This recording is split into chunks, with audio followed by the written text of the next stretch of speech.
I sent the location out.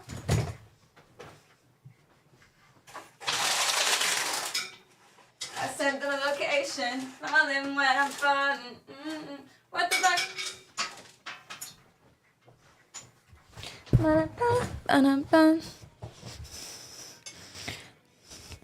Sorry guys, I'm doing improvisatory powdering because I lost my brush somewhere in California.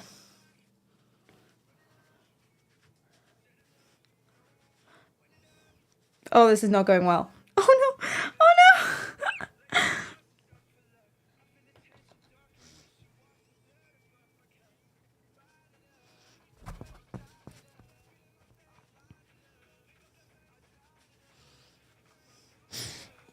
Okay, we'll see. Chicken, chicken, chicken salad.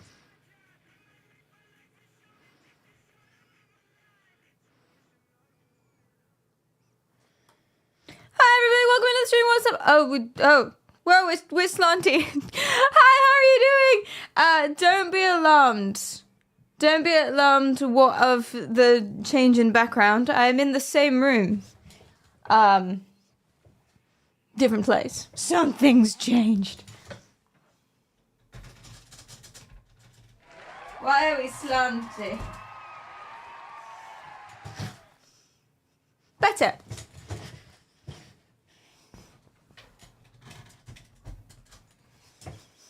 Better. Hello. Yeah, we're back in the closet is what happened, really.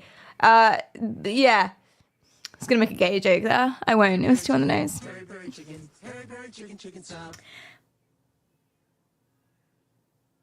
There is a joke. I don't want to make it, though. I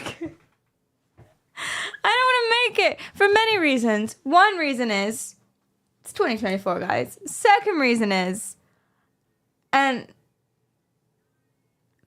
to be honest, is the most important reason, is that it's lame. It's been done. Thank you so much for the bits, Beowulf. Am I locked in the closet? I'm not locked in the closet. I'm forced back into the closet. Well, by, I don't know where I'm going with that. Guys, I am so tired.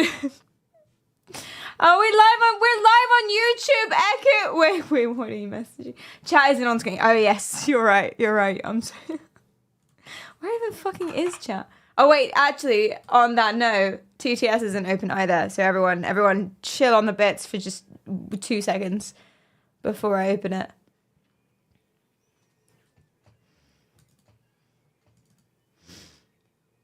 What time did y'all get back in? Okay, so I got back in at 4 p.m. yesterday, but it was a long flight. And I left on Monday evening, and I got in at Tuesday, like late afternoon, and then I slept for 10 hours, and then I couldn't sleep when I was supposed to sleep, and so I spent all night late reading like weird fantasy. It wasn't fan fiction, it was original, but it might as well have been fan fiction. Might as well have been. So yes. I was your most watched streamer this year. Oh my gosh, thank you. That is so fucking nice. Because I was seeing all of y'all's Twitch recaps, what in the Discord and stuff, and it was so unbelievably nice. Thank you, guys. Yeah, the flight's like 12 hours, yeah. Something that's very, like, really upsetting me, but there's nothing I can do about it, is I can't find the hue lamps. What are we gonna do? We're gonna be, like, neutral toned this stream. We're not gonna be bright purple? I can't no comprendo. Because, okay, let me tell you what happened. The reason why I'm here, right? I don't know if we're starting in the right place here. I don't know if we're starting in the right place. But the reason why we're here is because for Cleedum's Christmas present, we're children. This is going to, oh my God, this is going to sound like the most kiddish thing I've ever said in the world. But honestly, it's so helpful. Okay, a little bit of context. I am unable to look after myself. Not an illegal reason. or anything. Not for a legal thing. But I am in general unable to look after myself. I don't know. Maybe I have a condition. I don't know what it is. I'm just not good at it, right? And it's not necessarily that I'm not good at it. I'm not good at it and I don't care about it, which means I definitely am really not good at it. Now, I thought living with someone else was supposed to negate this issue.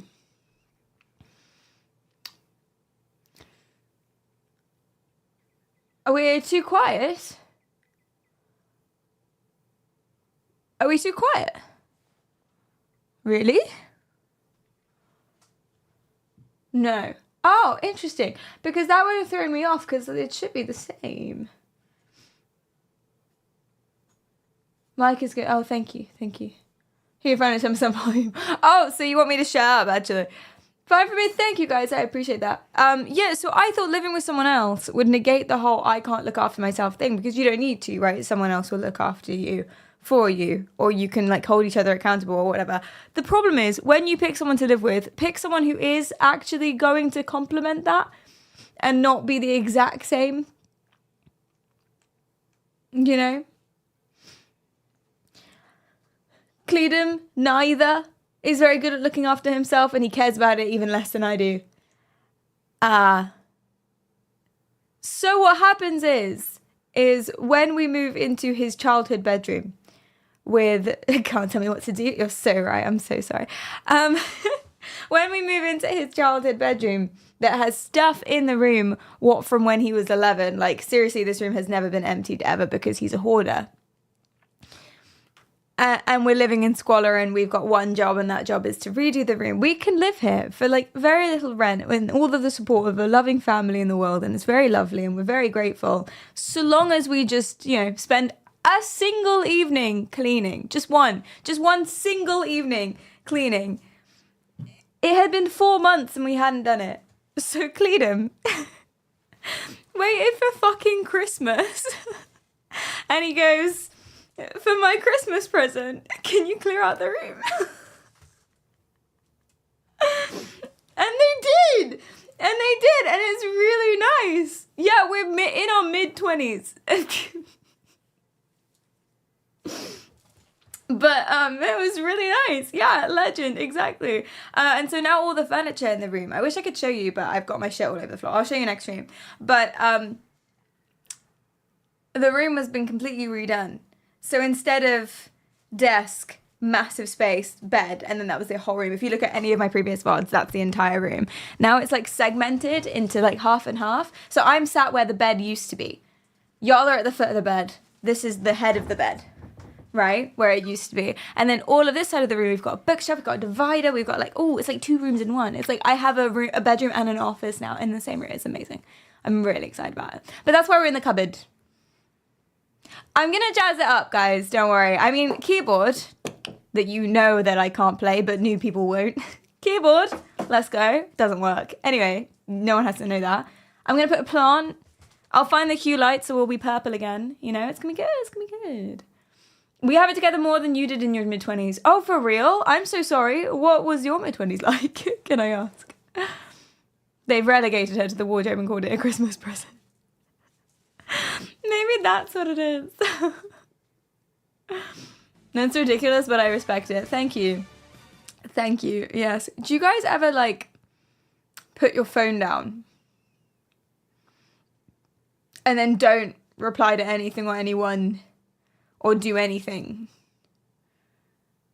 And you know there's stuff to do, like cleaning your room or like doing house things or like your job or whatever it is, you know. But you just like put it down and then walk away. Yeah, for days. Exactly. Yes, cool. Okay, I'm glad that we're all on the same page, actually, yeah. You want me to install bisexual lighting? That's what I've been trying to do this entire time. I'm really uncomfortable without my bisexual. Is that what we're calling it? Is it because it's purple? I'm really sad without my bisexual lighting. Would you like it all? Okay, let me see. What have I actually got on the floor? I'm scanning for used pairs of underwear. We don't have any. It's okay. We can do that. I'm joking. I think we're okay. Have I got passports? Identifications? Any pictures of Cleedum's face? Oh, Can't show you. Sorry, I've got 3 different signed graduation pictures of Cleedom.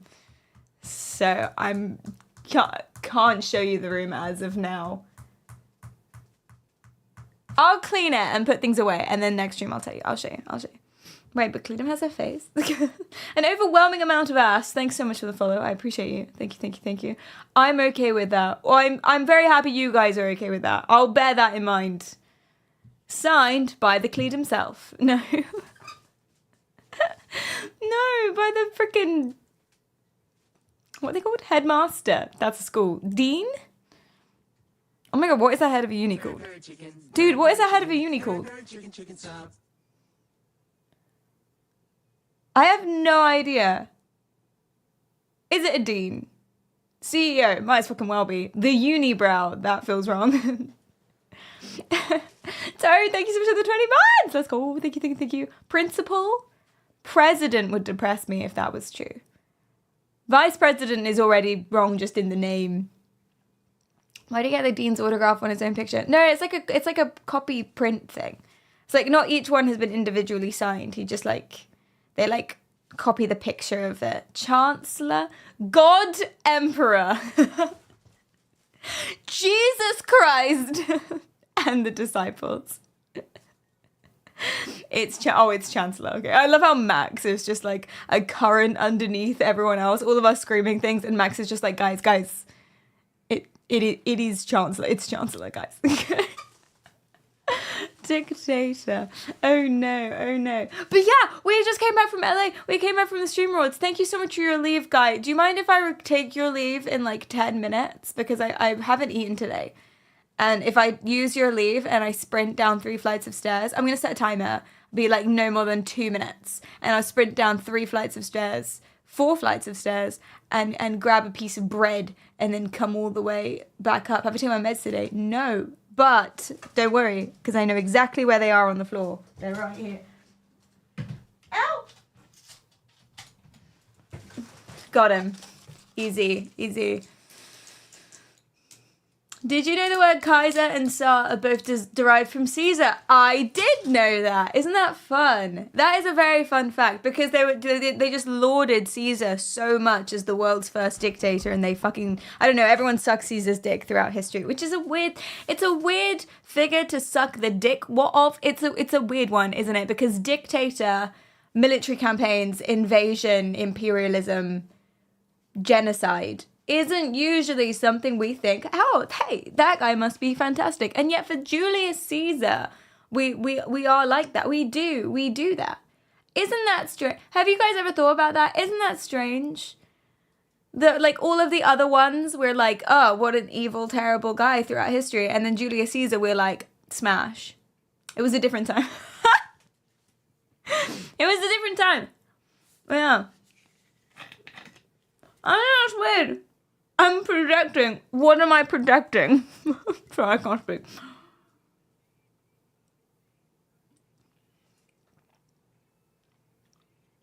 He did it with style. He did it with a flourish, and therefore it's fine. Oh, it's like that quote from Megamind. What's the difference between a What's the difference between the presentation? Yes. Good job, guys. that was well cited, well quoted. Megamind. He goes like, what's the difference between a villain and a supervillain? Presentation. I'm projecting my own morals. We're projecting our own morals by saying genocide is a bad thing. You're right. I'm sorry. That's such an egocentric, ethnocentric Western point of view. That genocide is a bad thing. I should really listen. This is the problem with weird populations, WEIRD, that are pervasive in medical and psychological research, right? The fact that everyone is Western and educated and all of these people, right, and upper middle class or whatever. This is the issue, because then when people make statements like genocide is bad, it's so biased. We have no idea if that's actually true or just your perspective. Thank you, Tiana. I appreciate that.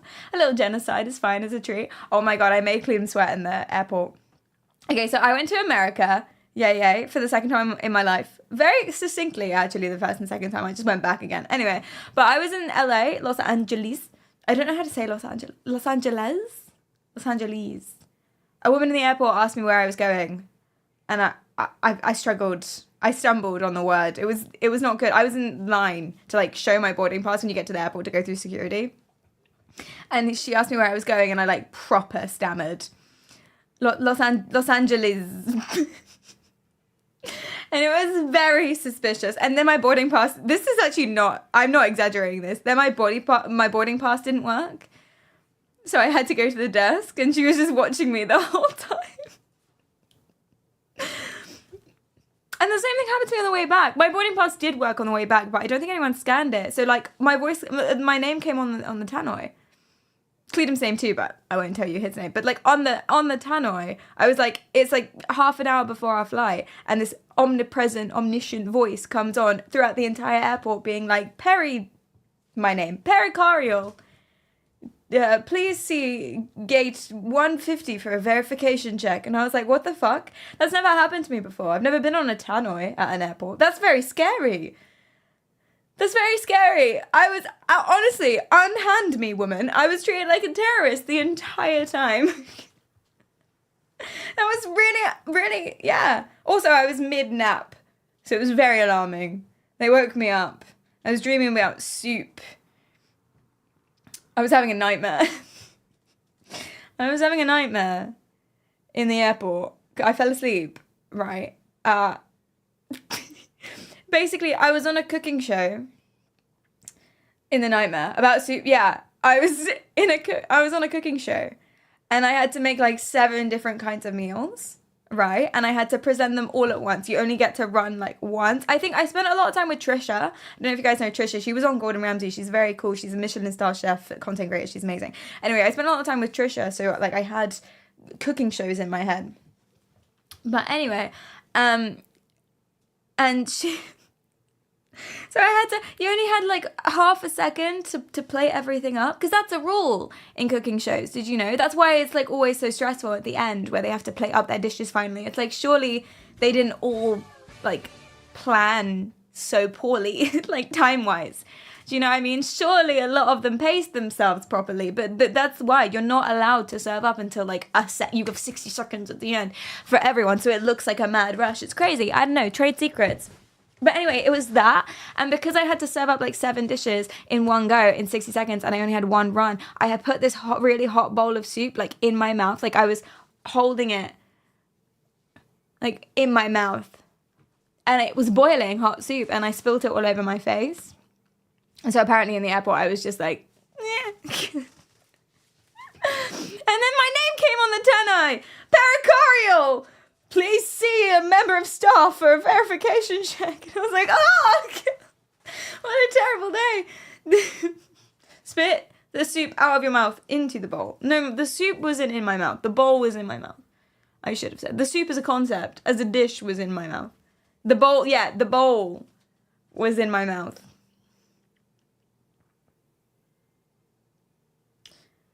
Anyway. I love how I went to the Streamer Awards and I hung out with all these amazing people. Not to brag, but I did. It was very cool, right? And for some reason, we're talking about a nightmare I had in the airport.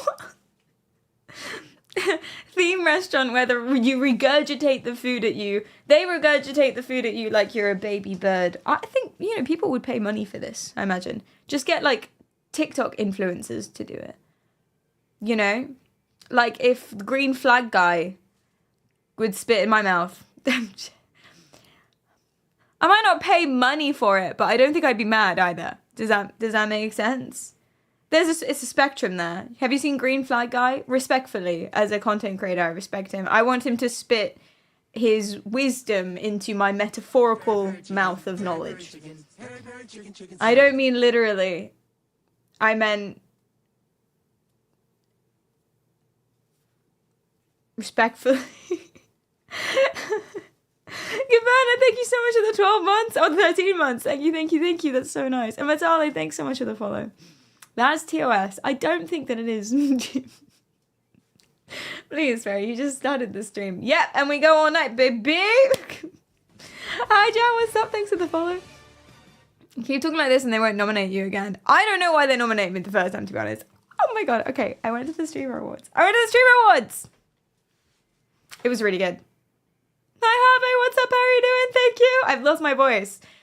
If you can tell. I just recovered. My voice just recovered before I went to LA. Like this close. And now it's gone again. But I was kind of sad at recovering because I thought it sounded cute, you know? A little bit of a... It sounds like a... Do you guys know Alina? She has a little bit of a cute something texture to her voice. And this is... I feel like Alina now. And so every time I'm speaking, I'm just like... You know? She's always with me. Not in a creepy way. But now she's always with me and it makes me happier. Does that make sense? You get it. If any of you watch her stream, that's what that is, I suppose. Is it? No. No, that's not the same. Don't be weird. Oi! Who's being weird? Did I win anything? I won the power of friendship is what I won. So I was very, very happy about this. Okay, oh my god, no, I have so much to tell you. Where do I start? Okay, so the Streamer Awards. And I want to say I'm sorry I didn't stream too much in LA. I planned all these IRL streams, but I just couldn't get a good signal anyway because it's the US. So none of my data worked and none of my, I couldn't get routers or whatever they're called for anything. And so I was relying on bursts of specific data on a thing that didn't really work or Wi-Fi from public places, and I just couldn't really, it was really, really, really tricky to stream. IRL streaming won't be like that in the future because around Europe it's completely different. In America it's specifically difficult, and if I do go to America again, then I will prep more in the future for them. So it was just too difficult to stream, unfortunately. But yeah, the short PowerPoint presentation, yeah, we did a couple PowerPoint presentations. I hope you enjoyed it. What I'm hearing is you want to take up chain smoking to sound husky. I kind of do. Like Phoebe Buffray from that episode where she actually becomes good at singing. Yeah, I want experience. Okay. So, day of the Streamer Awards. All right. They stagger our times so that it's like very hush-hush, very anonymous. I guess because they've got some really unbelievably famous people there. And like it's in LA, so like everyone knows that's where they live and stuff like that. Because they have these all really amazing famous people there. They didn't want the show to be bombarded. But like as someone who has never been bombarded and doesn't think about that as a risk for any... Well, that's actually not true. That's not true. Oh, there's been some scary times. You know what I'm talking about. Anyway, as someone who should but probably doesn't consider bombardment as a possibility, it was very interesting and very alarming from a backseat perspective. But they gave us all separate times to arrive. And then when you did get there, the entire venue was like basically boarded up. It was really weird. There were these like massive scaffolding things, fences around the entrance. And it was like black curtains. So you couldn't see the entrance. You couldn't see the whole bit of street in front of the entrance. Like it was all closed off. It was really interesting. Really, really interesting. And there were these big, like 3 massive security guards at the front. And you could only go in if you like showed... I have an invite, and it wasn't even there was no invite, like there was no ticket or QR code or anything. You had to be on the list and only on the list, which was great. Was Charlie there? No, I don't think so. I didn't see him. If he was there and I didn't see him, I'll be devastated. I did not see him. Yeah, and you go in and the first thing you see is this like fake grass carpet and this guy who's doing the interviews and this massive camera crew, and poor Cledum, he like... Because we were going to be interviewed together, because they interview everyone who comes through like the +1s as well. And so one of the women who were running it, she was like, yeah, okay, you just wait here for 2 seconds while he finishes up, and then you guys will go through and get interviewed. And Charlie's face, he was like, he was like, and so I had to be like, is it okay if he skips this and just goes straight in, you know? Charlie's face, yeah, moist critical. Cledum's face. I've got critical in my head now, you guys, what if I did miss him? It was really, really, really interesting. Anyway, so we go through. And that's very cool. And that's very fun. And then the building itself, the venue is amazing. The venue is amazing. And everyone takes pictures, and someone handed me a piece of paper with my name on it, and I had to stand there. Well, they asked me to write my name on it first, and then they handed it to me, and then I stood there, and they took pictures of me, and I was like, very, very cool. And then we go in, and the venue is fucking gorgeous. It's decked out. It's open bar. And I did not know it was open bar. I think there was multiple bars. One of them was open bar because someone told me, oh, it's open bar. So I went and I got my drink and I walked away and yeah. I was ordering vodka Red Bulls the entire night. But I had the decency to appear ashamed by it. So that makes it okay.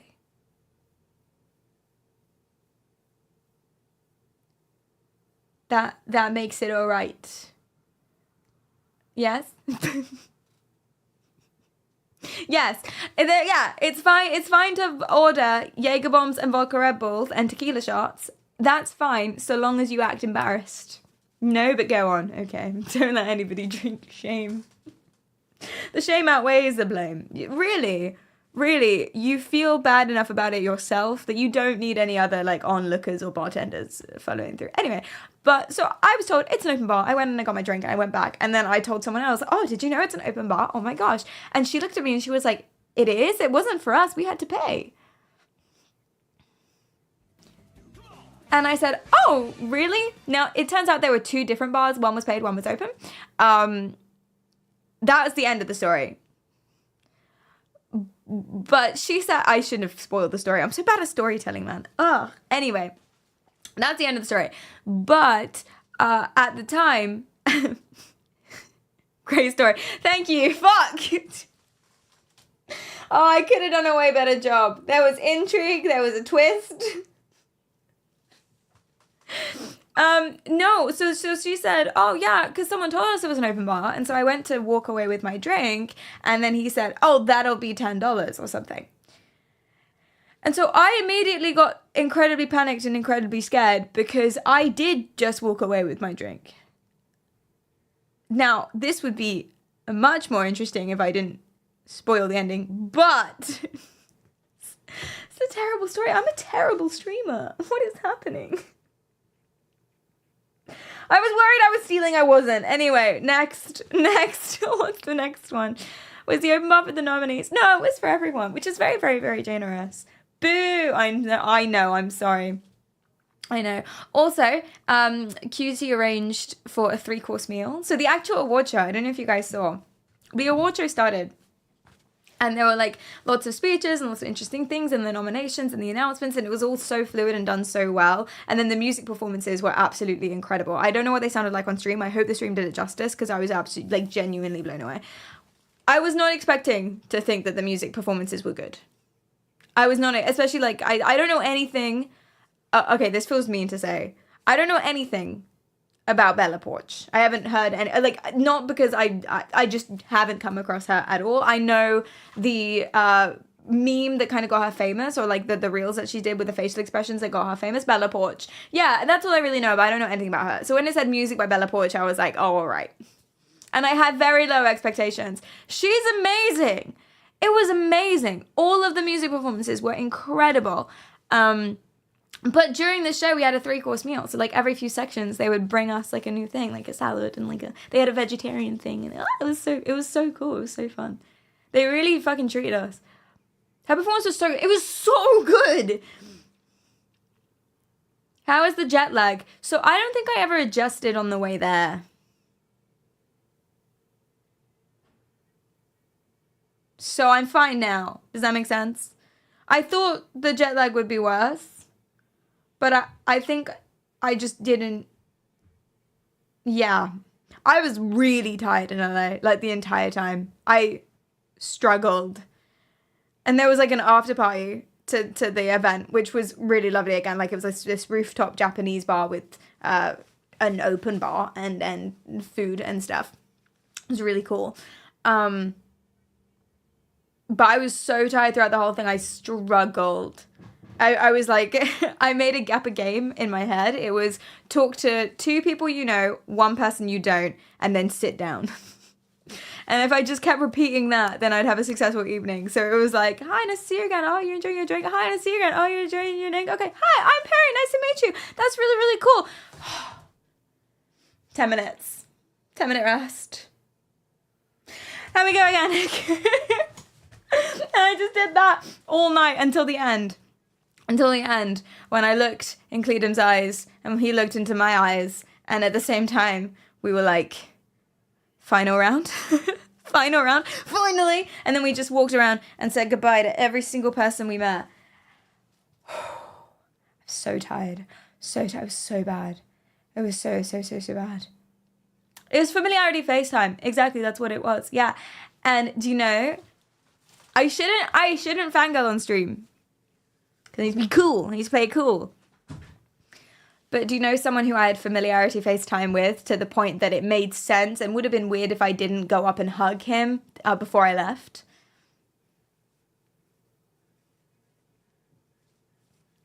Doug.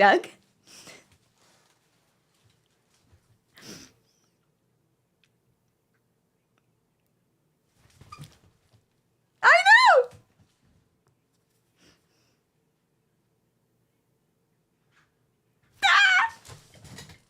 I know! I was actually dying. Okay, I'm really, really bad. Doug on YouTube. He's the best. I know. Literally, whenever I think, okay, who do I want to be? Who do I model like my content creation after? Not that it necessarily shows, but it will. I'm in the process of it. Who do I want to be? Who do I respect? It's like Doug. It's Douglas. Up in my head. Oh, the whole time. I came very close to buying a Doug mug at one point.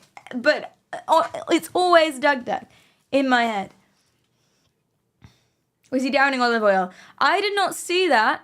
I did not see him down olive oil. If he did, he was very discreet about it.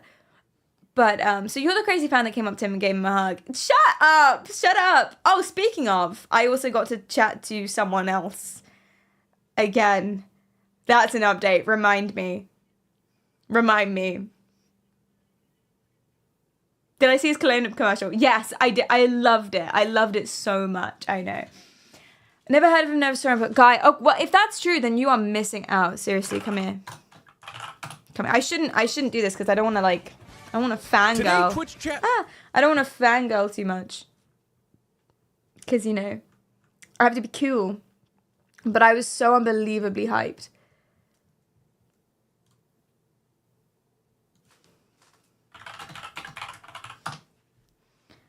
No, not Barack Obama. What?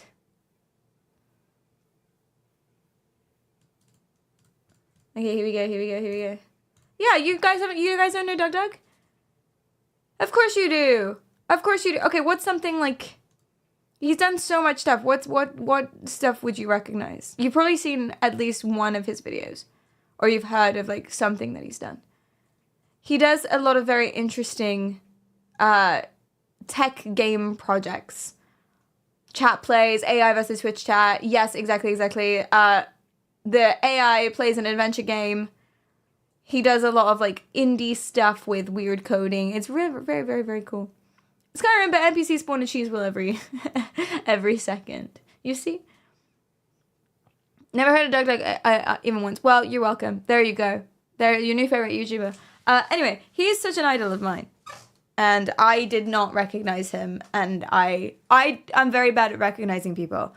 I'm very, very bad at recognizing people. I have a vague inclination that I've seen your face before. Cannot place anyone. I realized this the other day. Because some of these people that I was bumping into are people like Doug, who I've watched my whole life. I've seen every single one of his videos. You know, all of this stuff, right? And I've realized that I just cannot, I have a vibe. I look at someone's face and I'm like, I've seen that face. I know that face. But sometimes they turn out to be just a basic bitch ass no one. Not no one, but as in I haven't met them before. Does that make sense? They turn out to be just a legitimate stranger, and I recognize their face for no reason whatsoever because they look vaguely like my neighbor did when I was 10. And so I can't go up to someone and be like, oh, I recognize you. because I just don't know if that's true. One time I was in a cinema, right? I was 15. I was in a cinema.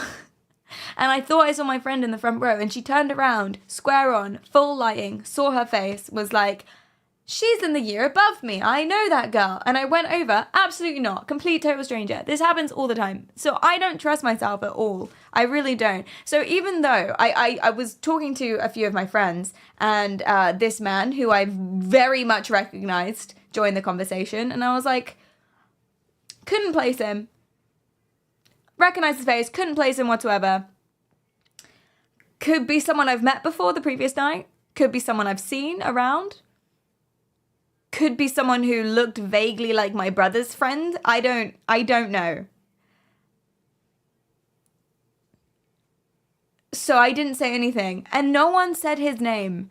Not one single person throughout the conversation said his name. And I introduced myself, and I said, I'm Barry, and he forgot to say his name. And no one said his name at any point. And then at one point he mentioned his mug brand. He's going to do things with mugs. And I'm like, mug. But then I'm like, everyone has mugs. Like, people have mugs, that doesn't mean anything. That doesn't mean anything, And then I walked away, and about 30 minutes later, Cleta asked me, hey, who are you talking to? And I said, I'm not, maybe Doug? Maybe. And then the second time I bumped into him, I was like, oh my God. But by that point, I'd already had like a 25-minute, basically one-on-one conversation. I think that's for the best, actually, because I think if I recognized him straight away, it would have been very like... So Doug, what do you think of the weather today? Well, to be fair, if I'm talking to him in person, I'd probably just use the one Doug. No, I wouldn't use multiple Dougs. You know. Yeah, I would have been stun locked. I would have tripped.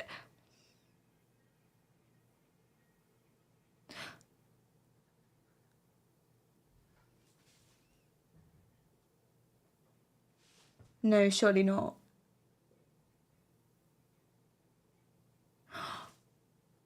Because I was stood in the foyer. There was me, two of my friends, and a new guy that I had just met. And we had to move, and there was a bunch of lighting equipment, and I tripped.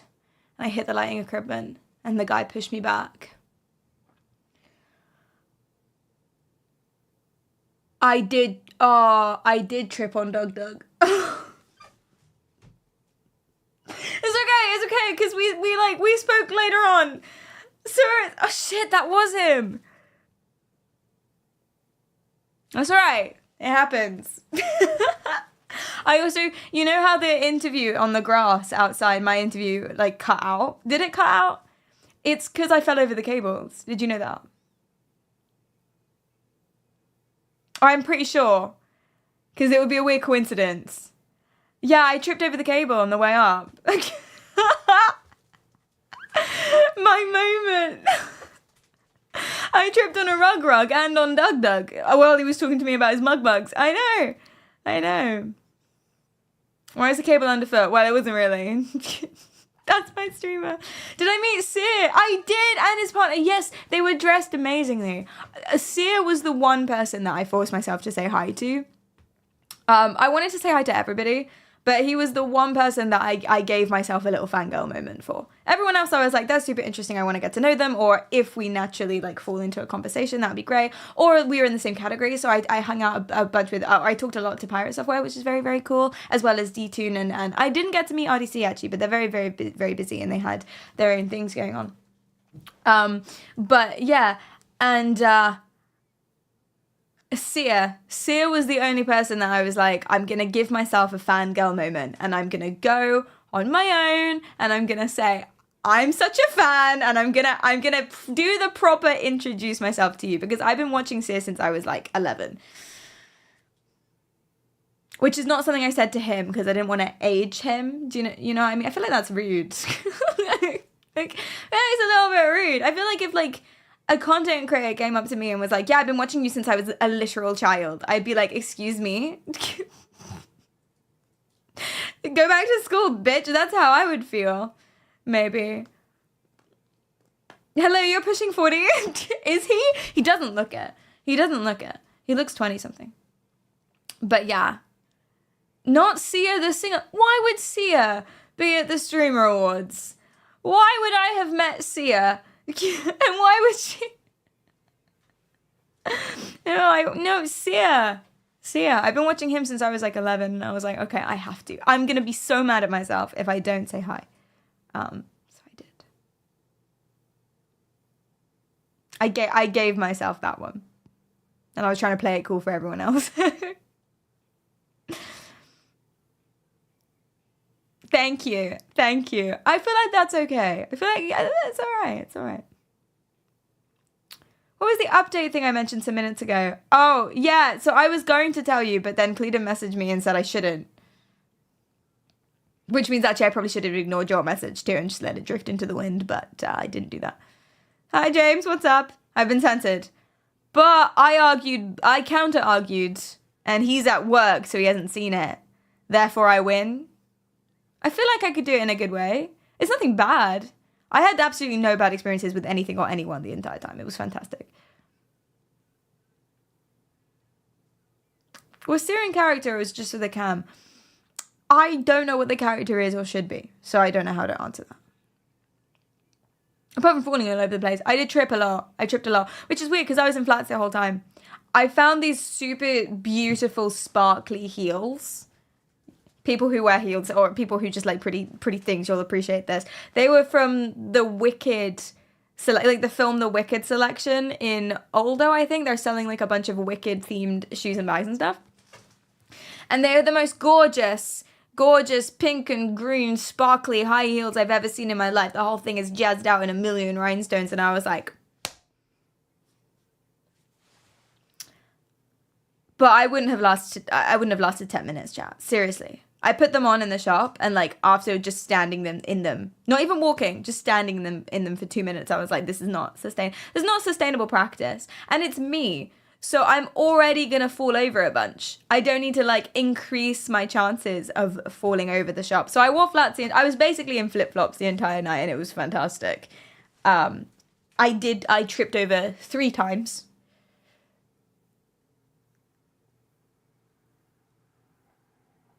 Four times, but one was at the after party, so it doesn't matter. Very parkouring across the venue. I wear flip-flops 24/7 if I could. Thank you. Yeah, yes, I agree. Thank you for being part of it. Absolutely. Because I'm just so quirky and clumsy, guys. I'm so quirky and clumsy. I thought it's not cute. This is the thing. Like, people will say, oh, I'm so clumsy, I fall over all the time, and you're just trying to be cute. It's actually not cute. Like, when you just meet someone and you're like, whack! Stamp on their toes. It's not cute. It hurts. Los Angeles is located on a major seismic fault, so uneven surfaces should be expected. Thank you, that's what I'll say. I mean, I was inside the entire time, but that is what I'll say. There you go. There you go. That's what it is. Stomp Perry. Living your best rom-com life with Doug. I'm joking. Daddy, hi, how are you doing? What's up? Nice to see you. It hurts less with flip-flops. That's true. Hence the flip-flops as well. That's another point. That's another thing anti the heels. Because imagine the first time I meet Doug, I stomp on his toes with a high heel. I only stomped on his toes in a flip-flop, so it was fine. Imagine if it was a high heel. Blood spurting all over the place. Has to get taken home early in an ambulance. He would remember you forever then. You saying he won't? We bonded. Did I go to an American church? I did. It wasn't quite a mega church though. It was technically a mega church. But I went in and it was like a lot of people on stage, singing very, very happily. Massive screens, like really actually kind of cool music. The music was about Jesus. I'm not religious or spiritual in any sense, but I don't disparage those who are, obviously. But they were singing about how no one can know Jesus, and Jesus is no one is like Jesus. And there were like people in the audience crying, like in tears, going like this, because they're just so happy about the fact that no one is like Jesus, I suppose, which is fun. And it was fun. It was really fun. I didn't sign up to anything. The thing is, everyone was just so nice. These are the God antennas. I love it. I love it. It's like when you hold up reflective surfaces at the beach. I've never seen anyone do that, but I've seen it on my Sims agents. Picking up all the God symbols, signals. I like that. I like that a lot. Everyone was so nice and everyone was having such a fun time and it was just such good vibes. So I was going to go to a big ass American megachurch and stream, but it wasn't culty. It's no fun making fun of people who aren't doing anything wrong. Actually, I think that's called bullying. And I'm not a bully. I would have streamed the inside of a cult or a scam. I'm not going to just stream the inside of a very nice, very normal church, you know. I did go into the Scientology place. So LA has a lot of Scientology. What are we listening to? LA has a lot of Scientology, which is very interesting. Oh, I know what I want to listen to. This is my favorite song. One of my favorite songs ever.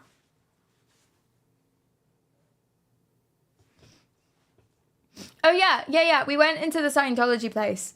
And there's like loads of Scientology in LA. It's ridiculous. It's everywhere. It's literally everywhere. There are these massive billboards being like, why are so many people Scientologists? Come by to find out. Church of Scientology. Now, they don't have the main Scientology place in LA. I think it's somewhere else. It might be Florida. I'm not sure. But the Scientology main center that they have in LA is the one for celebrities. So it's Tom Cruise's one, which is very interesting. Yeah, Tom Cruise is why. Exactly. Why is Scientology such a craze? Because they're so nice to you. Actually, genuinely. Well, there's lots of reasons. They're established as a religion, so they're safer than other cults. But they still have all the appeal of a cult. They're so nice to you. Tom Cruise says it's good, so it has to be real. Well, that's another thing, too. They have so much, like, validation from people that a lot of people respect. It's like if Doug Dodd said, hey, you want to join this cult with me? I'd be like, yeah, Doug, of course I do. I'll go right now. And I wish I could say I was lying.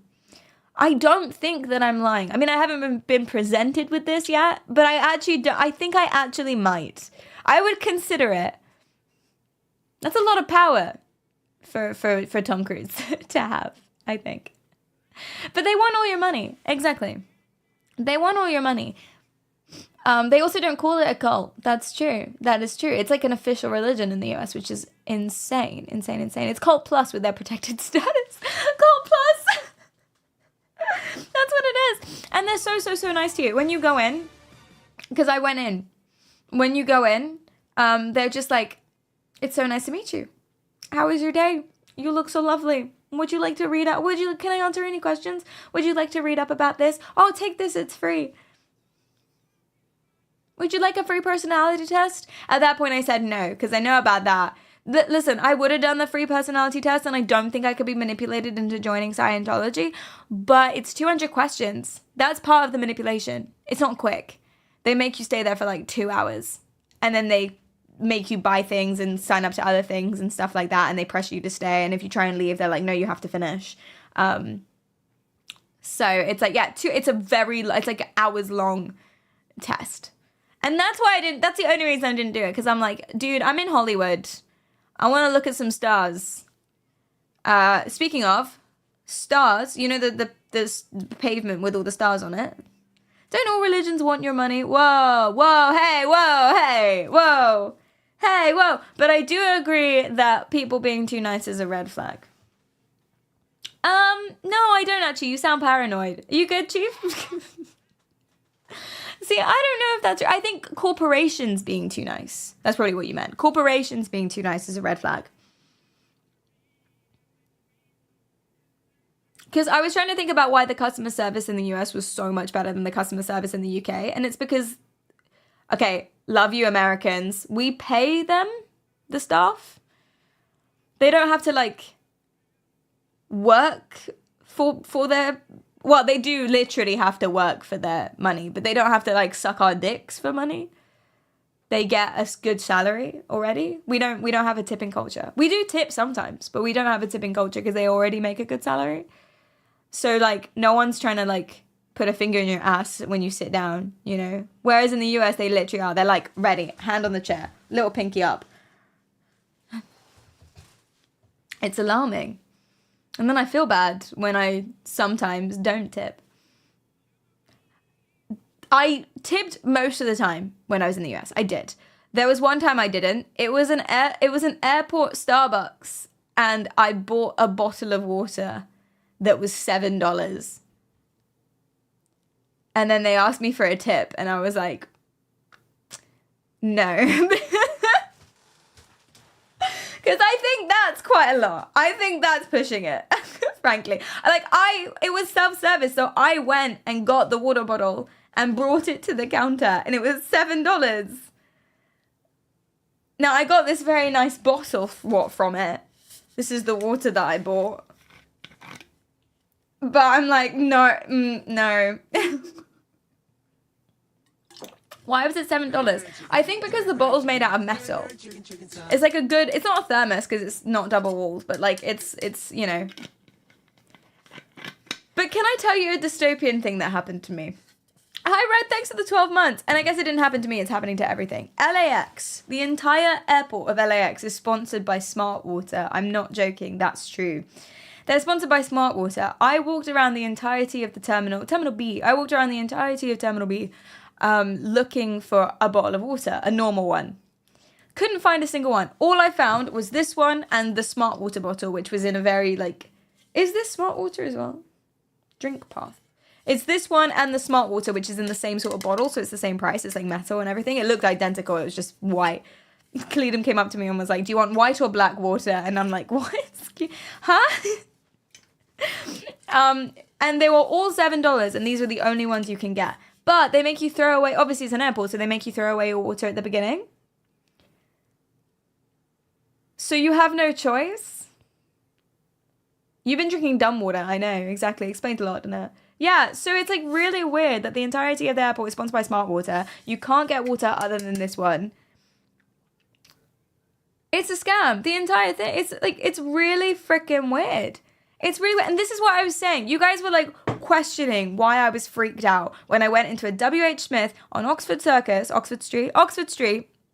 I went to a WH Smith and there were loads and loads and loads and loads and loads of fridges stocked top to bottom with Smart Water, and there was no other brand. Not the metal ones, to be fair, the cheap ones, but still. And I was really freaked out by that because it's Coca-Cola. It's a massive industry. Listen, not to get political, but it's Coca-Cola. It's a massive industry. And they've sponsored and decked out the entirety of the WH Smith, which is the massive train where everyone gets their everything from, you know, their water and stuff. And I'm very, very, very confused by this. And it freaks me out. Like there's something, I don't know what it is. It's like that song. Oh, there it is again. That funny feeling. That funny feeling that the world is falling apart and I'm witnessing it piece by piece. And then the fact that the airport was like that, except the water was $7.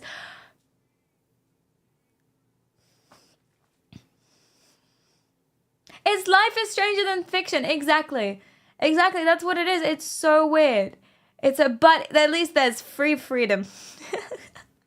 What's the water's IQ? That's a good question. Well, don't worry, guys. It has extra electrolytes. It's pH 9.5 plus. I prefer my water around pH 7, but that's just me. But whatever. But I don't get it though. They said they want their water to taste nice, right? And they want it like a high pH to taste nice, right? And yet they've purified it. Purified water with then added electrolytes for taste pH 9.5. Why would you purify it if you wanted the alkalines? Why not just use spring water or mineral water or something? Oh! Sorry, I know why. Because we're in a fucking desert. That's why. It's a desert. The whole thing is a desert. Why did they settle there? All of them palm trees, not a single one is real. I can't. I'm sorry. I like LA. I don't. I don't. I like Santa Monica Beach. Big ass beach. I don't like LA. I don't. Did I say I did? I lied. No.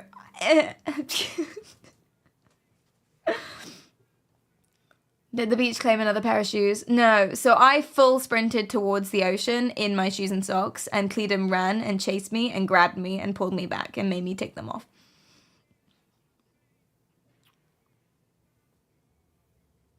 I guess I'm grateful, but he ruined my fun. You gotta mix your smart water with, not acid, alkalines. You mix your smart water with alkalines to get normal water again. Literally, that's what they do, yes. Because they're in a desert. So I guess that makes sense. For the flavor. For the good water flavor. Yeah, the beach is nice. The beach is very, very nice. And the cool thing about California is that it's a testing ground for a lot of tech. Chat, have you seen these? I hadn't seen them, and one just like drove past me on the street. It just like drove past me, and I was like, what the fuck is that? It was really weird. Let me show you. It's one of these bad boys. Bow, bow, bow, bow, bow, bow. Stop. Yeah. Well, they're the cartoonish-looking food delivery robots These that guys. attract a lot of selfies and intrigue, but they're also They're creating just around. controversy. The semi-autonomous They're just around. They're not like, they're just everywhere. It just drove past. Beep boop. Because someone orders them and it delivers you food. But there are videos of people like kicking them over, which is upsetting because they're so cute. They're so cute. I think the robots are adorable. Look the at mobile it go. delivery units are from a company called I want to see it move. Look at it go. There are just so many. I know. And sometimes it will get confused and spin in a circle and then carry on again. According to Serve, the robots are semi-autonomous And it crosses and have roads. the ability to sense and avoid objects, and they are also monitored by a person who can take over control remotely for more challenging obstacles. But some West Hollywood residents are not so happy about the robots, Stop. saying they collide with people, hog the sidewalk, and present major issues. Yeah, I told my Uber driver about it, who was a really nice guy, and I said how cute they were. And he was like, yeah, I thought so too until one ran over my foot, and now I'm not sure.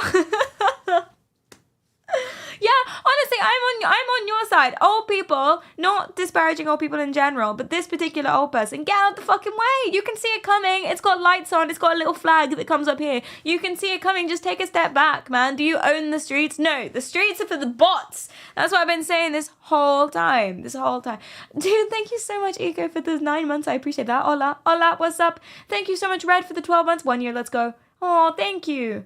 That's so nice. Amazing how much can change in a year. I know, right? We've come so far. Bent over. Nice. Welcome. Would they stand in the way if it was a cyclist? Well, maybe as an act of bot suicide or something. I struggled. I stumbled on that word because I wasn't sure if I was going to say it, and then I kind of did. Just take a step back, man. The streets are for the bots. It's the revolution. Viva la revoluzione. Elders beefing with bots, so it's great. Oh, one more thing I saw, and LA's like a big thing, is the self-driving cars. And it's really, really weird as well. So these are everywhere. Seriously, these are everywhere. There is no And I had no idea. Like, Cleedon pointed them out to me, but he's a fucking nerd, so I wasn't listening. He pointed them out to me, and he kept pointing them out every single time one drove past and was like, yeah, it's one of those bot self-driving cars. And I was like, cool. Because you know how Teslas do that? Like, you can, like, sit back, and then cars will drive you. And I was like, tell me something new, you know? And it's decked out with cameras everywhere. And I was like, cool. So I wasn't really listening until one was stopped at the lights where I was crossing, and I looked inside it. And when he says self-driving, they're like actually self-driving. Like, no one is in the car. There's no one in the car. The car is empty. The car is just going by itself. Driving technology in the world today. And now it's available to everyone in LA. It's designed to be really easy to use. All you have to do is download the app, put in your information, and then request a ride. Now, I've done this several times, wait. and it keeps saying that there's... Chat, can you hear the videos? By the way. My audio is coming out from the wrong place. So I can't actually control. You can hear it. Okay, that's a start. My audio is coming out the wrong place. Let me fix this. Bow, bow. Yeah, it shouldn't be coming out USB 2. It should be coming out of this one. Bow, bow, bow. I had to unplug everything when I moved the room around. It should be coming out of USB 1. You don't know what that means, but it means currently I can't adjust the volume of it, which will get annoying when I deafen you later. USB 1. What even is USB 2? Wait, is my stuff oh fuck, is my stuff backwards? Is my secondary backwards? Wait, no, why would that be? Why would that be possible? Okay, wait. Wait, everyone calm down. Everyone stop freaking out. Output device. Okay, there we go. Server errors, but now Let me it says I test. have a ride coming in 2 minutes.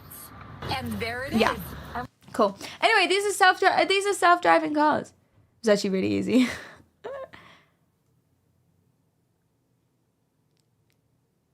Everyone is calm. It's just you, Perry. No, everyone was freaking out. I could feel it.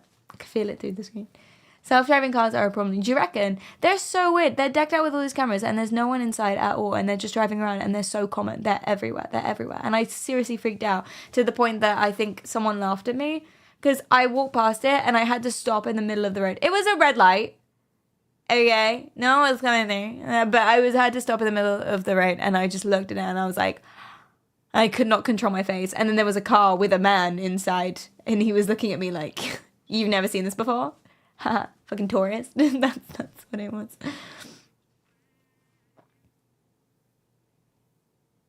Oh my god, a man. Yeah, so lame. That's so 2023 of him to be driving his own car. I know.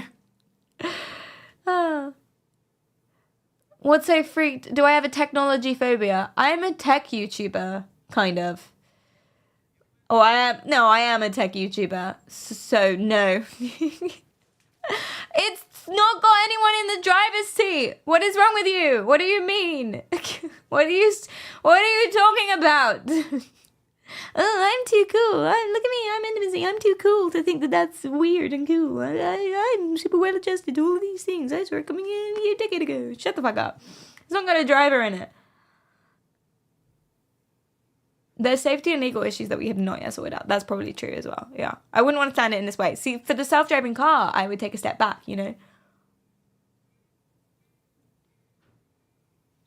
It's crazy how America will do anything to get people around except fucking trains. Honestly, trains. Yeah. There are lots of startups that are trying to invest in floating cars. Now, I don't know why you would make a startup about this because, like, how is this going to be a thing? But, like, people would rather invest loads of money and time into figuring out how to go up and, like, flying cars than how to, you know, trains. Trains. It's right there, the solution. I'm sure there's a reason they can't. Trains. Like, yeah, we already have trains. Exactly. And LA has a metro system. It's just terrible. Just make it better. We've had so many trains for so long. Yes. Did we have trains before cars? No, that seems unlikely. Did we? I don't know. We had dinosaurs before grass, so I don't know what's real anymore. We did. There you go. That's crazy. See, that's what I'm saying.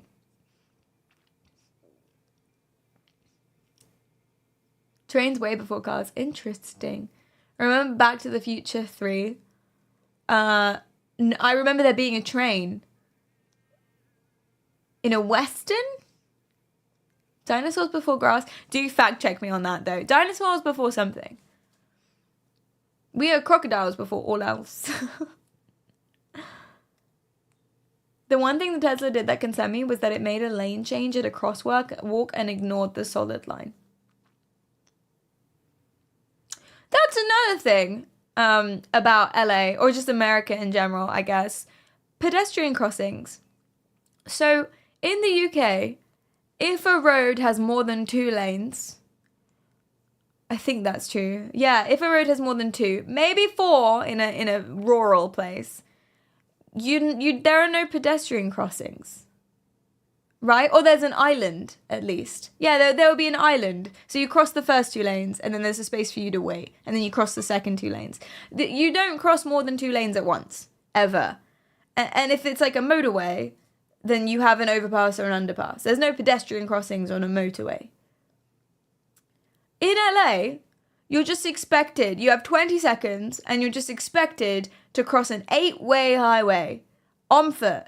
And the fun part about that is that cars can both turn out and turn in while it's a white man. It's a white man, not a green man. It was very funny. The white man says to come. The white man beckons you. Anyway, you see a white man, you go towards him, which is usually not the advice in general for like life. Do you know, I'm really enjoying this background because it kind of looks like a mugshot.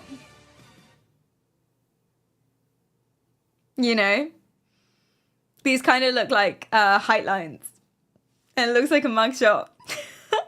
I appreciate that. Don't worry, I'm going to jazz it up. It's going to be fine. I thought it was a closet at first. Nah, it's height lines. I'm actually in a police station right now. I said I would sue if they didn't let me stream. But yeah, no, there's like an 8-way motorway and you're just like expected to just cross it and you have 20 seconds. And cars can both turn in and turn out. So multiple times I was very confused because I was waiting at the crossing and the white man came on and said, come hither. You know, it was time to cross. It's safe for you now. And the little man on the little voice box was going, walk, walk, walk. But the thing is, I was very confused about this because as it was saying, it's safe for you, you can cross. And the man was going, walk. There were like a chain. There was like 6 cars barreling in front of me. And I was like, oh yes, is it safe? What if I was blind? I would just step out into that. Oh yes, it's safe, is it? You have the right to remain silent. You also have the right to stream. Everyone has the right to stream. Thank you, Paul. Thank you. It's very confusing. It was it's safe. Meow. And like you had to be so vigilant because even if you go, it's like planes. It's safe in the middle, but takeoff and landing are dangerous. That's like what it's like crossing a road in the US. Blind in this economy? There was no support for blind people. Blind people are just not allowed on the street. It's natural selection, I guess. If you're blind, you just get hit by cars and everyone's just cool with it. That's the only line of logic I can assume that the Californian government have. Walk, walk. Oh shit, crawl back. Retreat. Yeah, bitches be turning left, right, and center, Tone. Well, not center, just left and right, because it's a 10. Thank you. The voice yelling at you is for blind people, but that's it. But he's setting him up for failure. Walk. Oh, shit. It's my lip balm. It was so weird. Think of it like the lights. The lights came from Squid Game. Walk, but not. And then you got self-driving cars. Ah! I had fun in America. I did. I had to Uber, Lyft with a Y everywhere. I had to Lyft everywhere because I can't drive. And that's on me, really. That's a skill issue. But hey. That lip balm is a perfect example of what would happen to you. Exactly. You would go flying off into the stratosphere, which is actually what today's stream is about. Look how I did that. Wow, segue. Are there a lot of self-driving cars? Yeah, all the time. They're so common and no one's in the driver's seat. No one's in the car at all. They're just going. They have fuck tons of cameras all over them, but they're just going. Segue! Today's stream, as put in Discord chat by Unmrit, thank you so much, is the Black Knight Conspiracy. Now, I didn't have a lot of time to research this topic, and space things are not my area, so I hope I can do this justice. I'm going to do my best. Feel free to fact check and correct as we go along, and I might ask you guys questions if you are space people, so we can understand things together. But here we go. Dark Souls lore thing? Unfortunately not. Black Knight Conspiracy is what it's called, and it's about space. It feels weird when you say well, you were so mean to me when I didn't. So make your mind up, bitch. It's what it is. Is what it is. Is this stream about Batman? See, it was very hard to find pictures of the satellite. It's a satellite. It's very hard to find pictures of the satellite because I kept googling Black Knight and it was just all Batman, if you will. Saw something related to Batman. Oh, yeah, okay, this is another thing that happened in West Hollywood, which I really enjoyed. So, Cleedon was trying to fuck with me, and he was joking that it was his dream to get a picture with Spider-Man, because there are people who are dressed up as, like, characters and stuff on the streets of West Hollywood, and you can, like, take pictures of them or whatever. And so he said it was his dream forever to take a picture of him and Spider-Man. Now, he was fucking with me. This is not his dream. He was just trying to like convince me that it was, you know, so that I was to test how supportive I would be. But the thing is, I called his bluff. I was very supportive. I bumped into 3 Spider-Mans and every Spider-Man, And every single one I was like, can you take a picture with my friend? I was so supportive. And his face, he was like,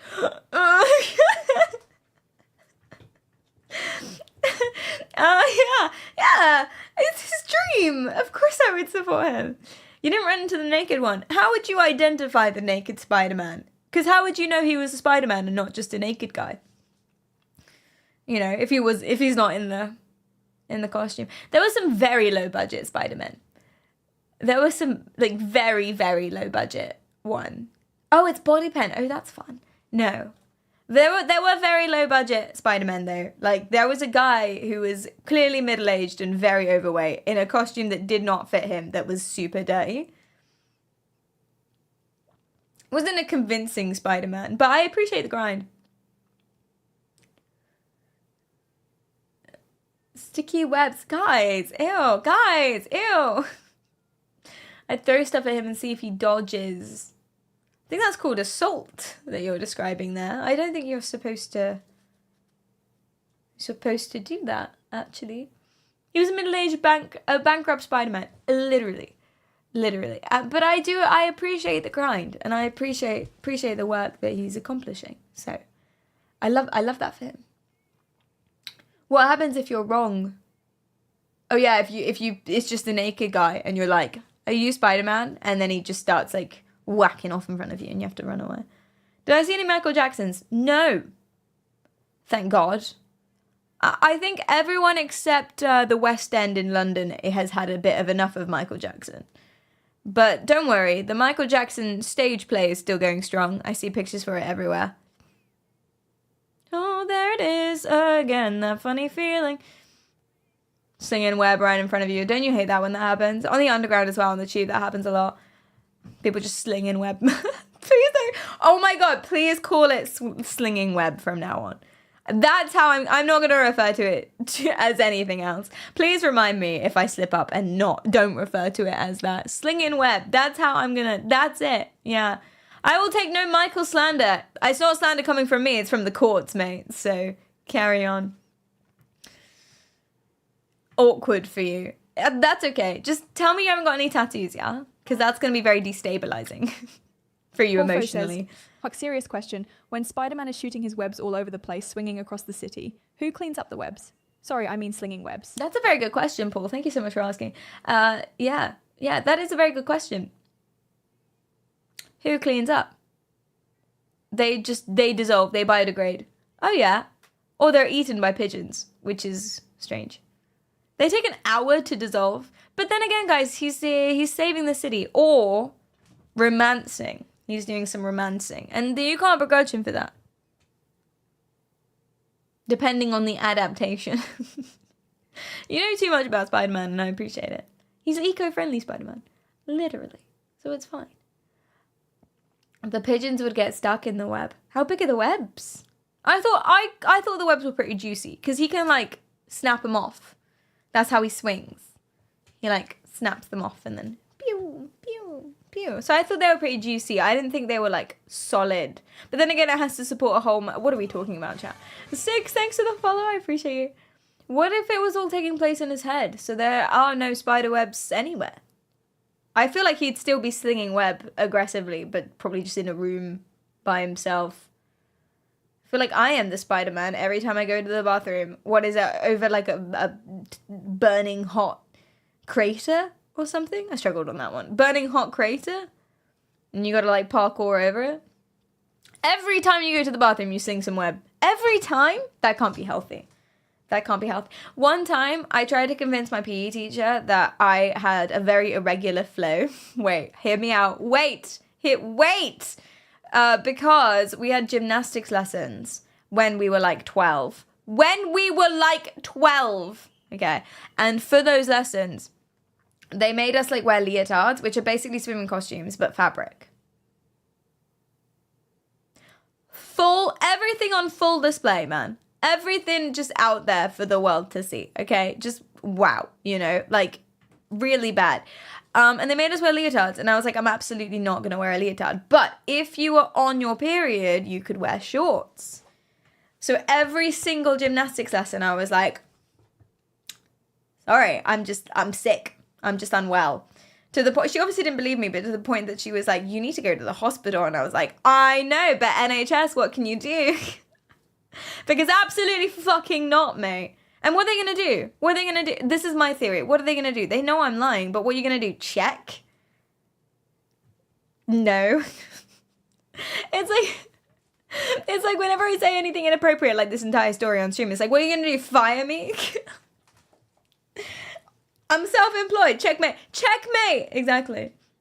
I lied about PE lessons every time. I feel like that's fine. I feel like that's valid. Hi, Vicky. It's so nice to see you. We could unsub. That's true. Please don't do that. My livelihood depends on it. Oh, wait. I can't say that. Can I say something remotely similar? I'm expanding.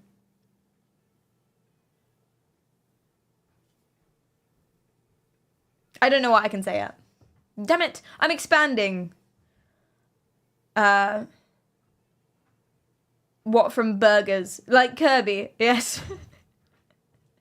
It's a lot of burgers, man. I'm expanding right now, like Victoria from the bubblegum thing. In Parks of Being a Wallflower. The Willy Wonka, the Blueberry Girl. Vicky. Wait, no, I think I just think her name's Vicky because you're in chat right now and I'm looking at it. Violet, thank you. Violet from Willy Wonka. Pagante. Imagine if that's how like YouTubers or whatever announced that they were pregnant. Yes, I'm expanding my business. I'm diversifying the workforce is what I'm doing. Canadian, thanks for the prime. I appreciate that. This has become my go-to morning stream. Oh my god, I love that. Thank you. That's so nice. Bro, confusing Perks of Being a Wallflower for Willy Wonka is crazy. I don't know why I did that, actually. Usually there's a link in my head that makes sense. Like, the sounds are kind of similar. But no. Yes, I'm expanding. I'm diversifying. And I'm expanding the biddiness. So please don't unsub. You can unsub if you want. It's fine. You don't have to subscribe. It's free. Wait until I offend you personally. No. You can whenever you want. We're gonna kick? Absolutely not. Absolutely never. Maria, thank you so much for giving us up to Vicky. I appreciate that. Thank you. Like those things in Super Mario. Exactly. Have I looked at my Twitch recap? Yes. My biggest takeaway from Twitch recap was that Yannick has rated me most of anyone in the past year. So when I go up to him, I'm like, you're obsessed with me. Now I have statistical evidence. By like a lot. So you can tell him that.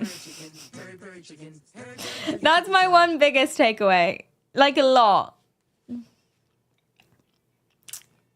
Just all day, every day, honestly. Just can't get enough, is what it is. He raids me every single stream just to be like, Perry, notice me.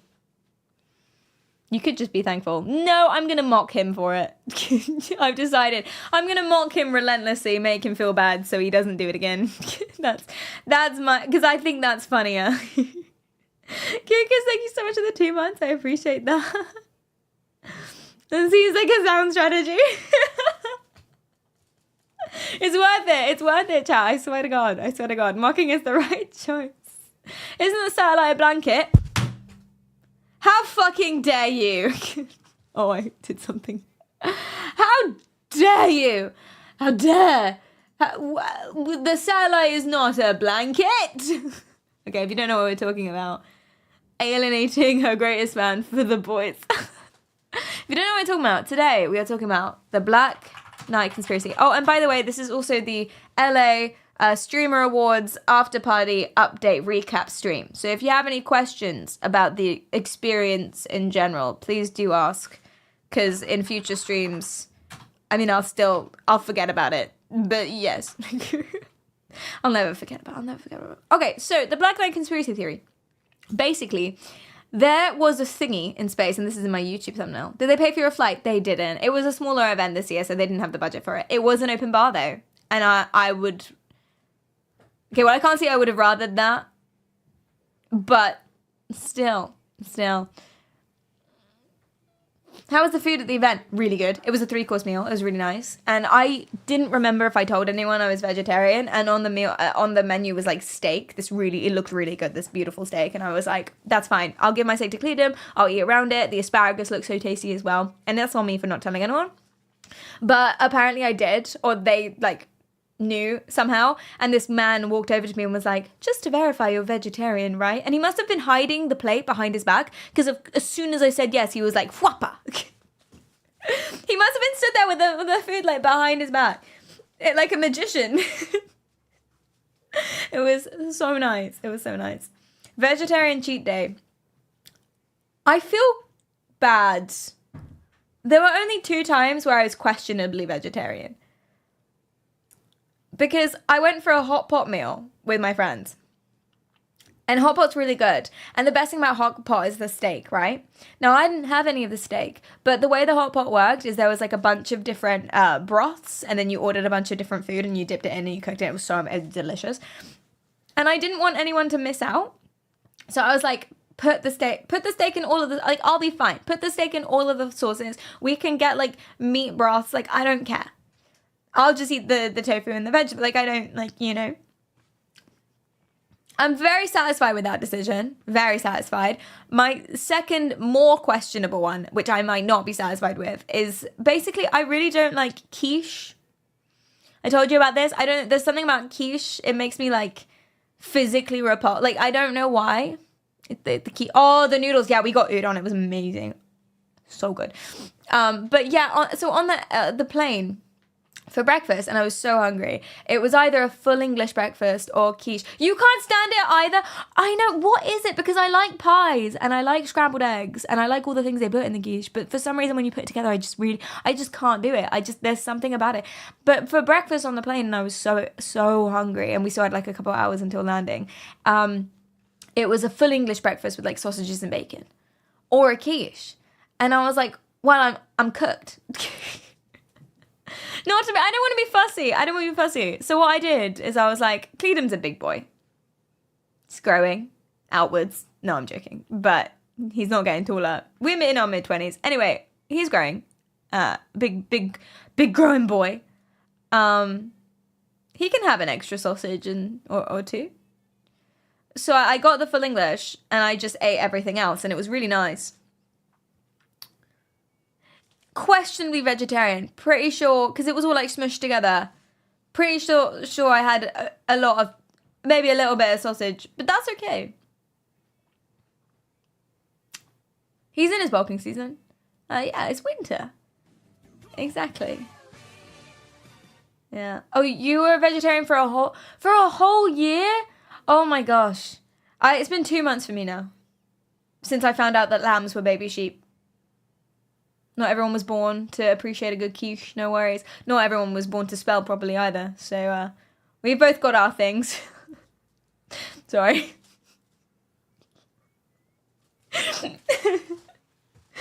Anyway, yeah, no, I didn't know that lamb was baby sheep. No, okay, I knew that I'm from Barcelona, my bad. No, don't apologize, because then I feel like a bully. No, I'm sorry. No, don't apologize. No, get angry at me. I'm so sorry. I'm racist, clearly. I'm joking in Minecraft. Anyway. But yeah, you didn't know that either for a long time. Vicky, are we the same person? We have too much in common. It's freaking me out. Like, these are really specific, stupid things we have in common as well. That's cool. You're such a bully. I know, Lana. I know. The next YouTube title, I'm sorry. Yeah. So I didn't know that lamb. I knew the word lamb meant young sheep. I knew that. But I thought lamb meat, they just called it lamb. Because, like, what is pork? Pork is just a made-up word for pig meat. And I always thought my whole life it's weird that they called lamb, like sheep meat lamb, when also lamb meant baby sheep. Like, I thought that was strange. I just thought that's what it was, you know, because we have lots of different words that mean different things, you know? And my parents didn't know. My brother doesn't know. It's sheep under a year old. And I ate like a lot of lamb. Yeah, veal as well. But like, I was so against veal that like to the point where if a restaurant served veal, and I didn't notice a lot of the time, but if a restaurant served veal, I'd be like, you have horrible morals. I'm probably not going to choose you to eat here. Meanwhile, I'll be like, yeah, I'll have the lamb, please. Like, I had no idea. And after this revelation, I was like, right, we're vegetarian again. It's been 2 months. This is the longest I've ever been. Will, thank you so much for the 26 months. Chicken is vegetarian too, right? They are basically vegetables. I'll allow it. Lamb's so good, though. It is tasty. Stop.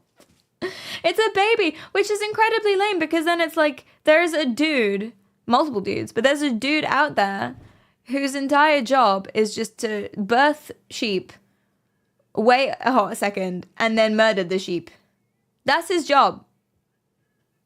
It's like Harry Potter. You know how everyone's outraged at Dumbledore because he's like, he raised Harry for the slaughter. Now imagine that, but instead of 18 years, it's just 1. And then we eat Harry Potter. It's like that, you know? It's weird.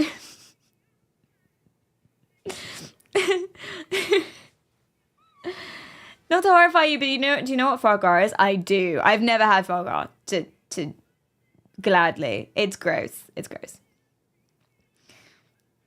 I'd eat Harry Potter. Post 18.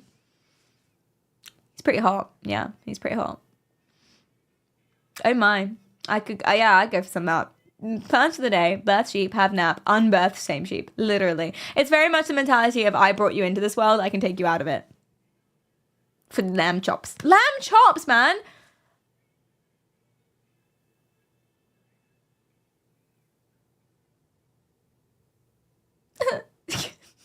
My bad. We learn, we move, we learn. Anyway, today's stream and what I have on what I have on the screen is the Black Knight conspiracy. Now, the Black Knight is a little thingy. So this was seen. Now, I don't know if this one specifically. I don't know if that was the picture, but like this was seen. Wait. I have the actual picture. I think it is that one. Thank you, Mrit, again for all of this, because Mrit found all of these links as well. So can we applaud Mrit? He came up with this topic, found all of these links, put it all together. I hope I do it justice. Thank you so much. Claps in chat. Let's go. Yeah. Yeah, so this is the picture, basically. Can I click in? No. But this is the picture. And in the picture, you can see this little black object. And it looks super weird and pointy and rigid and stuff. So I think here is a bigger one. Oh, bigger one. You know? Oh, geez. Yeah. Okay. And so people are like, what the fuck is that? You know? Now, throughout history, not just because of this, but throughout history, there have been conspiracy theories, and it's the Romulans, you're right. It's conspiracy theories and folklore and enhance. So conspiracy theories and the folklore about what is this music? You don't like it? I'm Americanized. I went to the US. I went to a cowboy bar.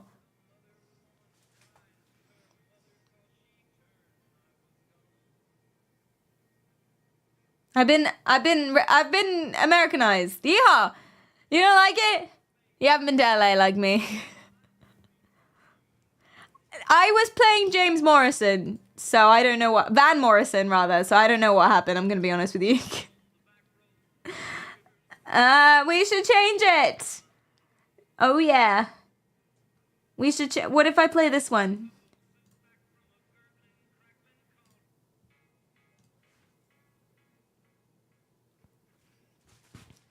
Songs on this world way back. Who are we to break down? Better. The choose light. Too easy just to fall apart. Alien connecting to the Wi-Fi to play World of Warcraft. You think they have GTA 6? Maybe. Because like time's different. That doesn't make sense. Perry's so Americanized, she's into alien conspiracy theories now. You know it. So my editor got mad at me for my latest YouTube video. I've tangented again. We'll come back to this. I posted a YouTube video recently. Please, everyone, go watch it. Wait, it's not this one. No, it's not this one. 5 sneaky ways girls test a man's confidence. Can you imagine if I started making videos like this? Like red-pilled apple. Shut up, X Fearless. I hate you. The hate's a strong word. I just don't respect him as a creator. But anyway. Why does it look like a space blanket? It doesn't look like a space blanket! Stop saying that! Fuck you! This will be funny once you know the context of this. Anyway, I posted a YouTube video. Please, everyone, go watch my YouTube video. Thank you so much. It was really, really fun. I was playing thingies with... I was playing Valorant with... playing games with Masayoshi, so I was helping Masayoshi. He's a very, very cool dude, and I put it on his head, and we were playing some Valorant and all of this stuff. And this was also in LA, or San Diego. But anyway, not this trip, last trip. 6K views, let's go. Thank you, thank you. I know it's modest. It's modest, but I'm proud of it. Area 51. Okens. Oh my god, Okens did a fantastic job with the editing. Can I give you some secrets? So Okens is a fantastic person to work with. He's an amazing editor. Since finding him, I've been professionally in love. He's the love of my life, professionally. Does that make sense? Everything he does is perfect. He is flawless.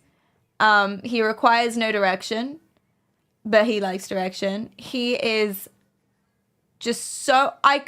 He's the love... You know how Kento is the love of my life for my hair? You know, cheating on your barber, literally. Okens is the love of my life for editing. So what I'm about to say is not a negative about Okens or his editing or potential future employments. Okay. Okay. Daddy Okens, indeed.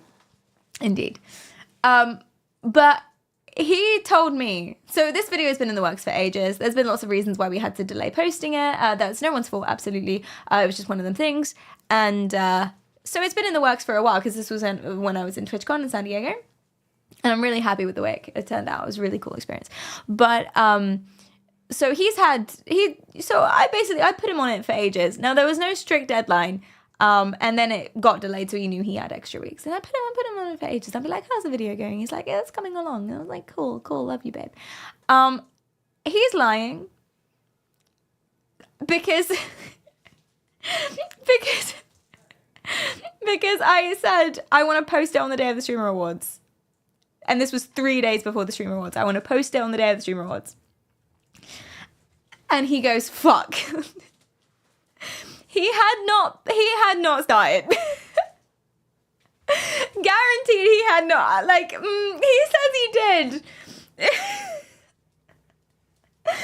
Absolute nonsense. My guy had not picked this up. He had no strict deadline. But you know what? He's just like me. That's exactly how I work too. Unless someone tells me it's due in 3 days' time, I'm doing nothing. Even then, I'll do it tomorrow. Do you know what I mean? Anyway, but the thing is, I was already in LA. I was running around. I was busy. I was doing a bunch of different things. And then the day of or the night before was when we had to post it. But that was also the Streamer Awards day. So I was like incredibly busy, couldn't sit down. And I basically gave him, I mean, apart from the script and the clips and so all of the like formats and stuff and the voiceover and all of that. Apart from that, which I gave him before, I basically gave him very, very, very little direction. And he put this together in...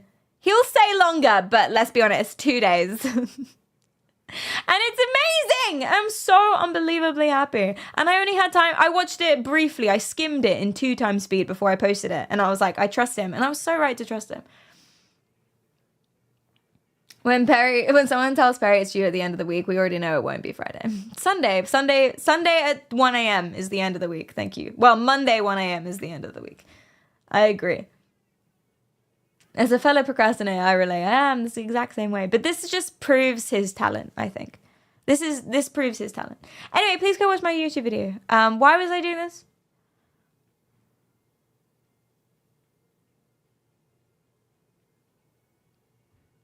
The quality of the work is inversely proportional to the amount of time left to the deadline. Totally agree. Absolutely, totally agree. Yeah. I've never done better eyeliner than when we were already in the styling scene screen. Whoa, not that I do that often.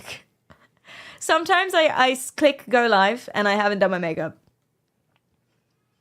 The best eyeliner I've ever done was when it was 1:05 before stream. And I was like, fuck. Best eyeliner ever. Thank you so much. Thank you. Not necessarily today, but in general. The quality work, yes. Sometimes, not often. Every now and then. Every now and then. Not often. Very, very few times. Very few. Thank you. You go fuck it and do it without getting in your own head about it. Yeah, it's like walking upstairs. I feel like there are some things, if you do it quickly, you're going to do it better. You know, a lot of people get confused about this. See, people who struggle walking up inclines. And there's also reasons why you might struggle walking up inclines. There's also lots of reasons why you might struggle and there's nothing you can do to fix it. But like a lot of people will choose to take it slowly. That makes it so much harder. Absolutely fucking send it, mate. If you're able, send it. Obviously send it. If you're walking up a flight of stairs and you're like, exhausted, send it up the stairs. It'll be over quicker. There's no point. If you could take it slowly, you're going to be there all day. I don't walk slowly anywhere. No, me either. I can't. I was strolling.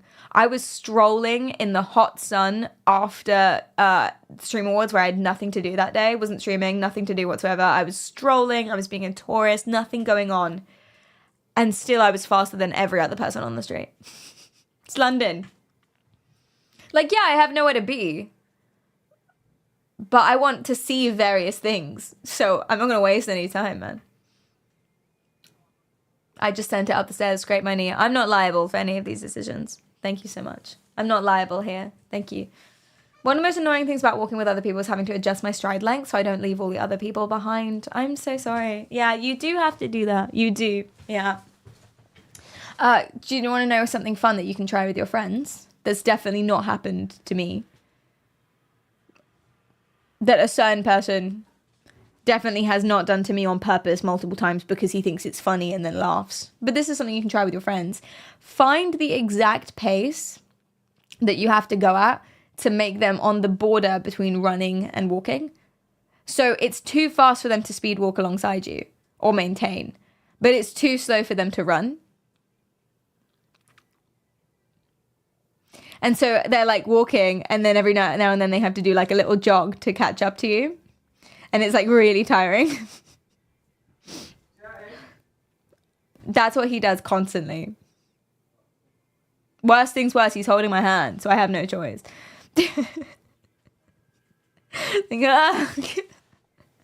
evil. I know. It's really funny. I would find it very, very funny if it wasn't me. If it wasn't me doing the victim of this. Anyway, okay. Sorry. Back to the video. Before we get started, actually, I want to do this topic consistently with no more tangents. So there's one thing I have to do for that to work, okay? I need to eat something. I haven't eaten today. I need a slice of bread. I'm going to run downstairs. I'm going to set a timer. I'm going to sprint downstairs. Okay? And I'm going to grab a slice of... No, don't start. I'm going to grab a slice of bread. Okay?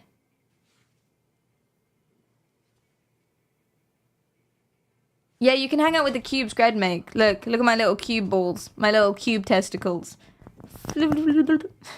Alright.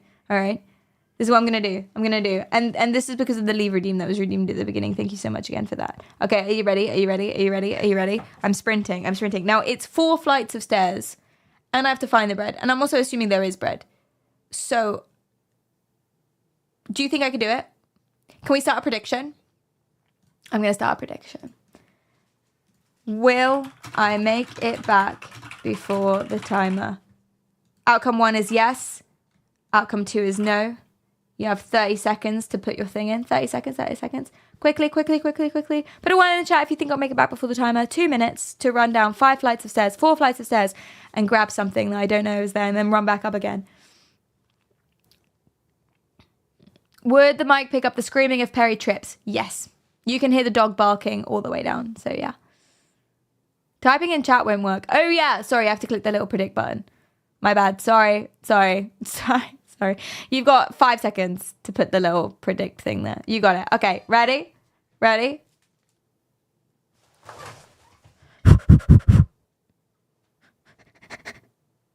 Oh, I'm nervous. Oh, hello, Pillow. Polo, come. You want to sit on the chair? You want a Polo stream? He won't do that. He is in the room though. Okay, bye. Polo, go. Polo. Run. Polo, run.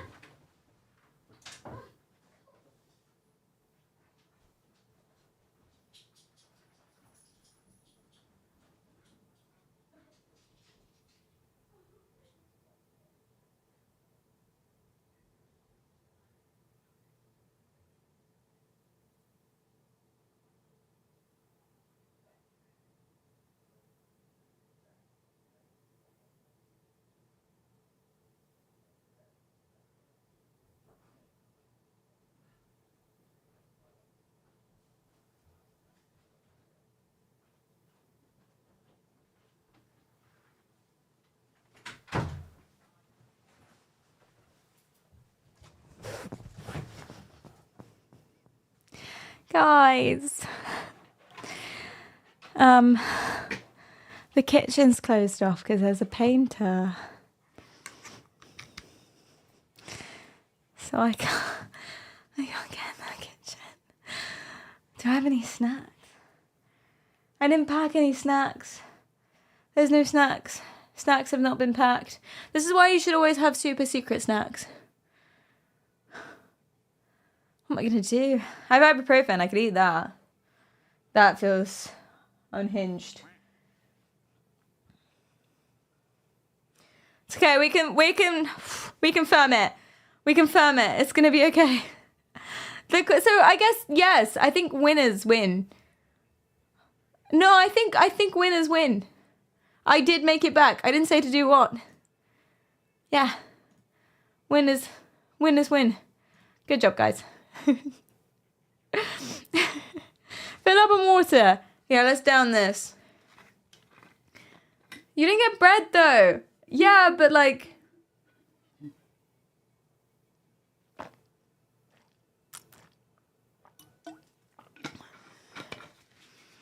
if there's drywall, you can eat that. Don't ask if it's safe or not. You feel like you got scammed? I'm so sorry. Life is tough sometimes. Blurps aren't working. Oh, shit. Let me fix that. I'm so sorry about that.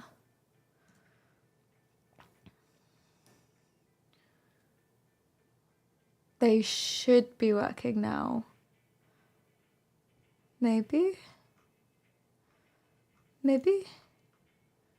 Oui.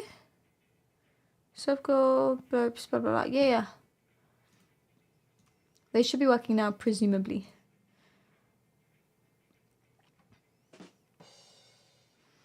A refund is called for. I'm sorry, okay? It's too late now. I already selected an outcome. Oh, it might be just because it's a bit quiet. My bad. If there had been bread, she wouldn't have made it in time, though, I'd wager. Wait, the knocking.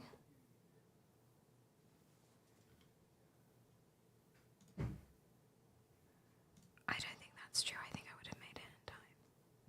Hold on. Why can't I redeem it? Oh, the cooldown. The cooldown applies to me? They're working. I think it was just overpowered by the music. I've turned it up now.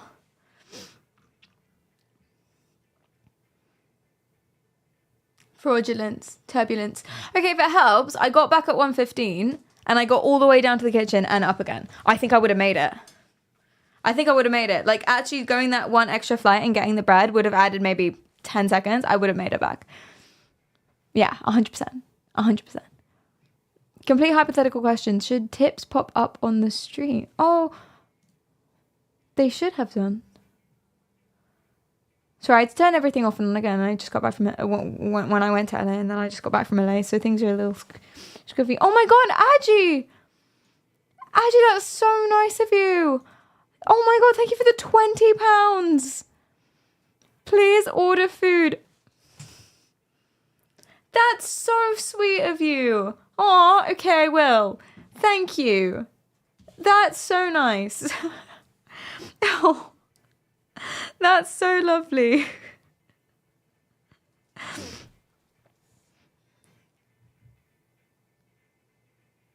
Yeah, that's really, really nice. Thank you, Aji.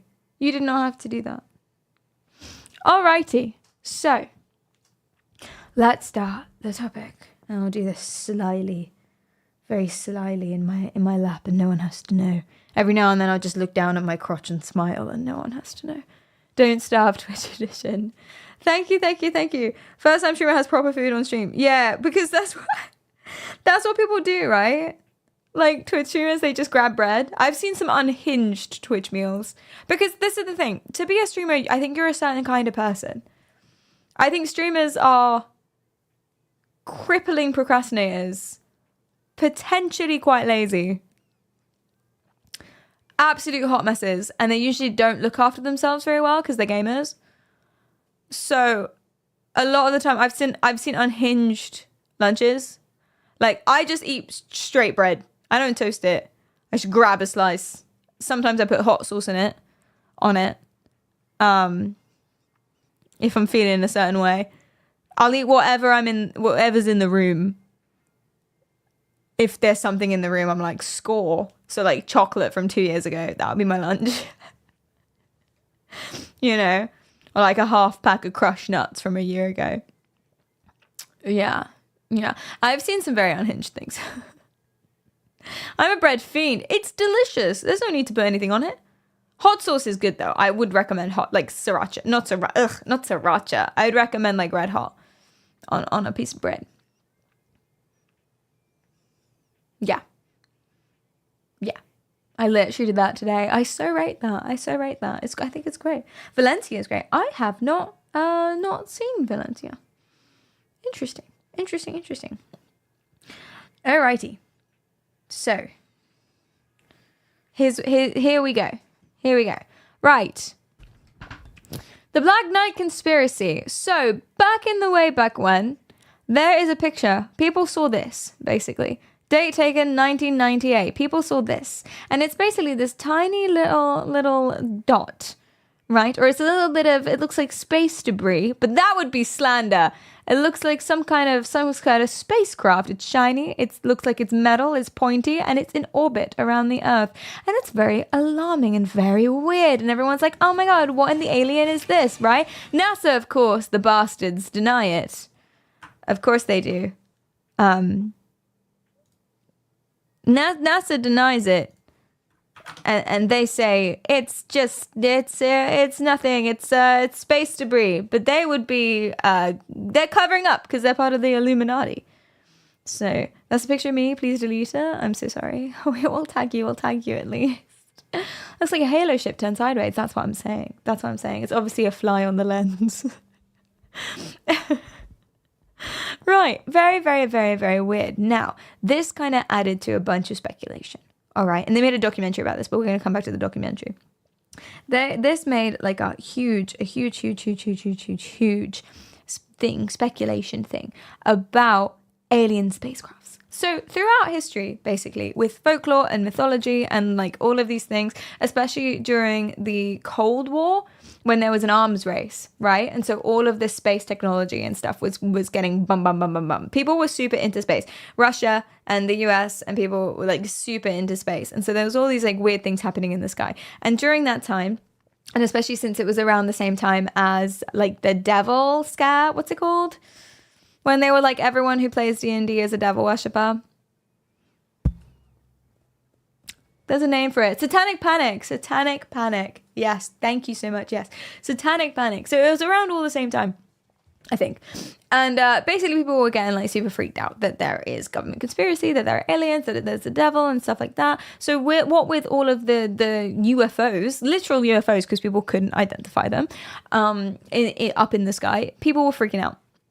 And this caused a lot of speculation and a lot of things. The space race was so integral to Cold War stuff. Yeah, genuinely huge, absolutely massive. Wako, thank you so much for the bits. I appreciate that. Worku says, but Perry, if aliens with advanced propulsion tech get made public, that means that fossil fuels become obsolete, and the heavily over-involved fossil fuel lobbyists couldn't have their profits drying up. Sorry, that was very cynical of me, Elmao. No, it's so unbelievably true. And that is the reason. That is the reason why they're lying to us about the spaceships. This is what I'm saying. This is what it is. And no one can convince me otherwise. Wake up, sheeple. Cold take. We shouldn't have stopped the space race. We could have been on Mars. We also could have been like dead. You know? Because of the arms race. Like, it wasn't a space race. It was an arms race for weapons. Well, it was also a space race, but for weapons, that's not my problem. It might be. It might become your problem. My little brother asked recently why he should care about politics and then was arguing that he shouldn't care about politics. Not that I'm a politics streamer, but with everything that's been happening all over the world recently, he's like, well, how does this affect me? I had to sit him down. And do a little. I'll take Roblox boy. Come on now. Come on. Is it normal to have 100 milliseconds delay for the stream? 100 milliseconds seems pretty fast, no? For me to stream. That seems pretty... 100 milliseconds? That seems super fast, no? Is it not? Am I wrong? Oh, you're saying it's really fast. That is really fast. You type it and then it's instantly on screen. That's where are you? You don't need to tell me. How good is your internet? Wait, that's insane. Do you like live next door? No, you're in Germany. Oh, what? That's so weird. Yeah, what are your thingies? How fast are you guys? Cause wow. My delay is usually 5 seconds. Yeah, when I go on other people's streams, it's about 5 seconds. It's the aliens! They're giving us 5G.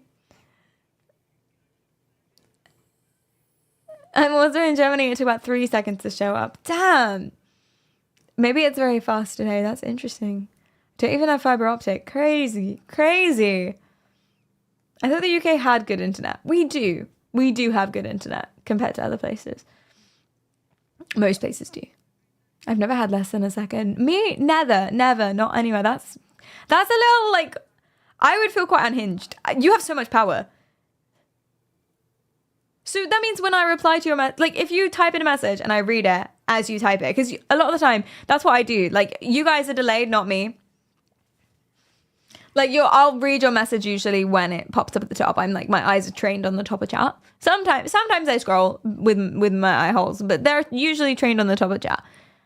And so, yes. Okay, so when you put your message in, it pops on the screen, and then I read it, and then, so we're just having a conversation.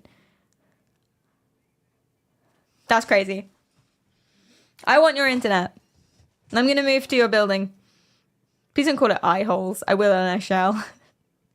Quantum entangled. Yeah, you're using like a quantum computer. Welcome to 2024. Would that even help? I don't even know. I don't assume that it would actually. Okay. So, yes. Now, a bunch of stuff has happened to make people that has led up into the Black Knight conspiracy, or a part of the Black Knight conspiracy. So this is the main thing, this picture. And immediately when people talked about it, you can't leave the stream or it might get worse. Oh yeah, you've uncovered something magical, man. You've uncovered something magical. You can step away, I suppose. Forever open. Is it a meteor? We don't know. It's an alien. It's an alien. So I truly believe that this is an alien spaceship. So yeah, the thought is this, that it's an ancient alien spacecraft that's orbiting the Earth, and it's been orbiting the Earth for thousands and thousands of years. so that it could monitor the activity of humans, or that it may have been instrumental in helping the activity of humans. So people link it to the Anunnaki thing. I hope I wrote this. I saved this TikTok. But people have been linking it to that Anunnaki thing. If you've never heard of this conspiracy theory, you need to look up the Anunnaki. All right, let's go ahead and debunk this. No, don't debunk it. Love you, babe. No, he deleted it. Okay, but that's just I guess an example of someone linking it to the Anunnaki. Perry, come on. Pro streamer. Anyway. You're somewhere different. I'm in the same room. I'm just against a different wall in the room. If that helps. Does that help? Did anything significant happen in 1998?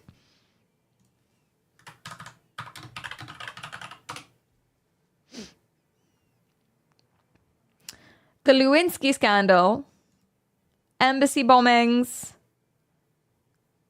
Operation Desert Fox to strike military targets in Iraq. The Republicans won in the 1998 elections. Probably this combined with this, honestly. And I don't know how big of a deal this, I mean, it sounds like a very big deal, but I don't know how big of a deal it was in public minds. It was Monica's fault. It's not necessarily, what usually happens, especially when there's political turnover, what usually happens is people have a loss of confidence or a loss of faith in government. So with the Monica Lewinsky thing and the Desert Fox and the change of government, people lose a lot of faith in the government. And the main reason why there are these governmental conspiracy theories, because that's what it is, it's a conspiracy theory against NASA, right?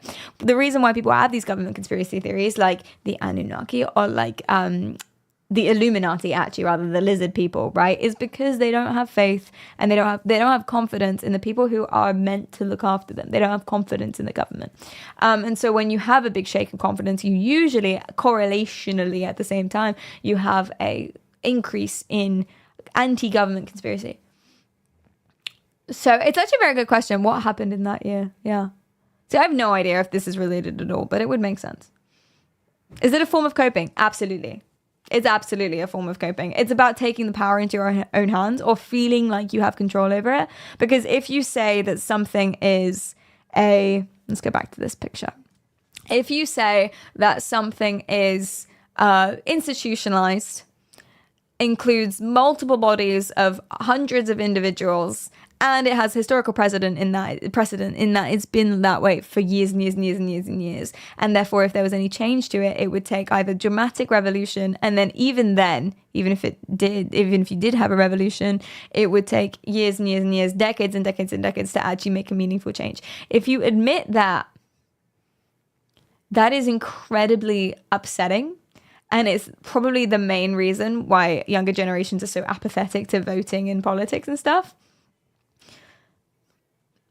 So, as a way to cope with it, instead of saying it's big and institutionalized and has its roots deep in society, you say, actually, it's one dude, or it's just one little group of dudes, and they shouldn't be here. And if I can convince people to wake up and realize they're the villains, then we can get them out, and then everything's fixed.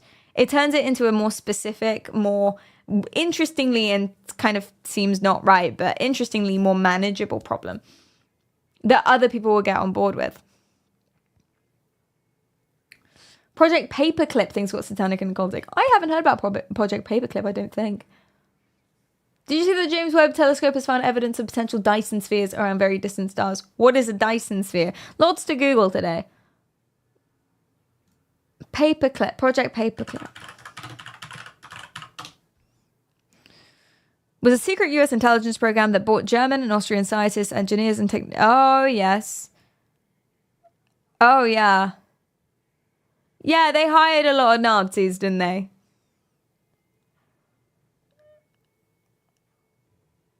Because I guess they're good at their job. And so they were like,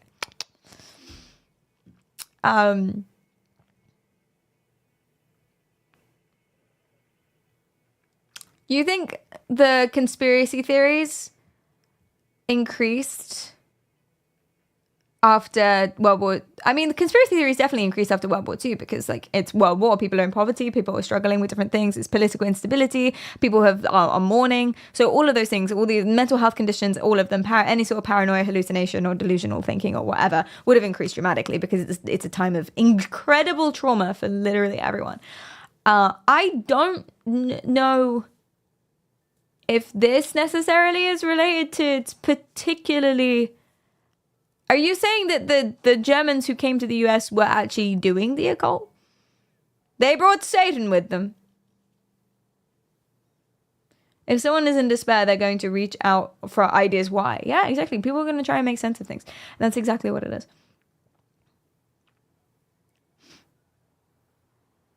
Yeah, I don't believe the occult or Satan or anything like that is actually real. There's no evidence for it. I am not spiritual or religious in any sense of the word.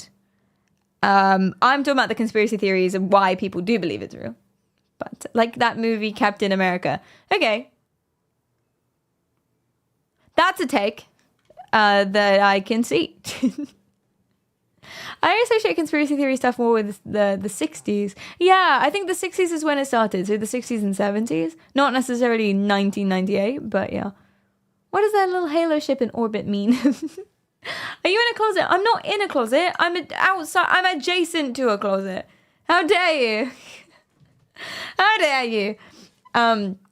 Yeah, so basically a bunch of stuff happened in 1998, and I don't mean, or around this time, that has led to this wasn't the start of the Black Knight conspiracy theory. Basically, people have believed that there are alien spaceships, historical ancient alien spaceships that are orbiting Earth or planets nearby, and they're monitoring us. The aliens are watching. The aliens are monitoring us.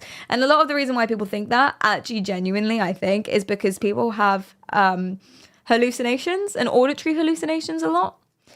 And people like to chalk it up to either the voice of God or aliens. So they don't like to, but sometimes people don't necessarily believe that they're hearing voices. They believe that an alien is transmitting something down and they're like live streaming it. No, that's not the big reason. Like, a lot of people believe in conspiracy theories for lots of different reasons that make a lot of sense. But that's one of them things. Anyway, voice to skull transmission, what from the space? We need more Haluli streams. I totally agree. A lot of people also seem to want to have secret insider knowledge and take great pride in having this dangerous knowledge of secret conspiracy. Yeah, they know better. It's good for the ego. They know better than everyone else, especially if they never had that before or were undermined and put down. Cheddar, hi, how are you doing? Absolutely. So that has kind of been a theory going on forever. Now, the reason I wanted to show you this, but basically just the first of this, is because there are people on TikTok and people all over social media who are basically linking this to the Anunnaki. If you don't know what the Anunnaki is,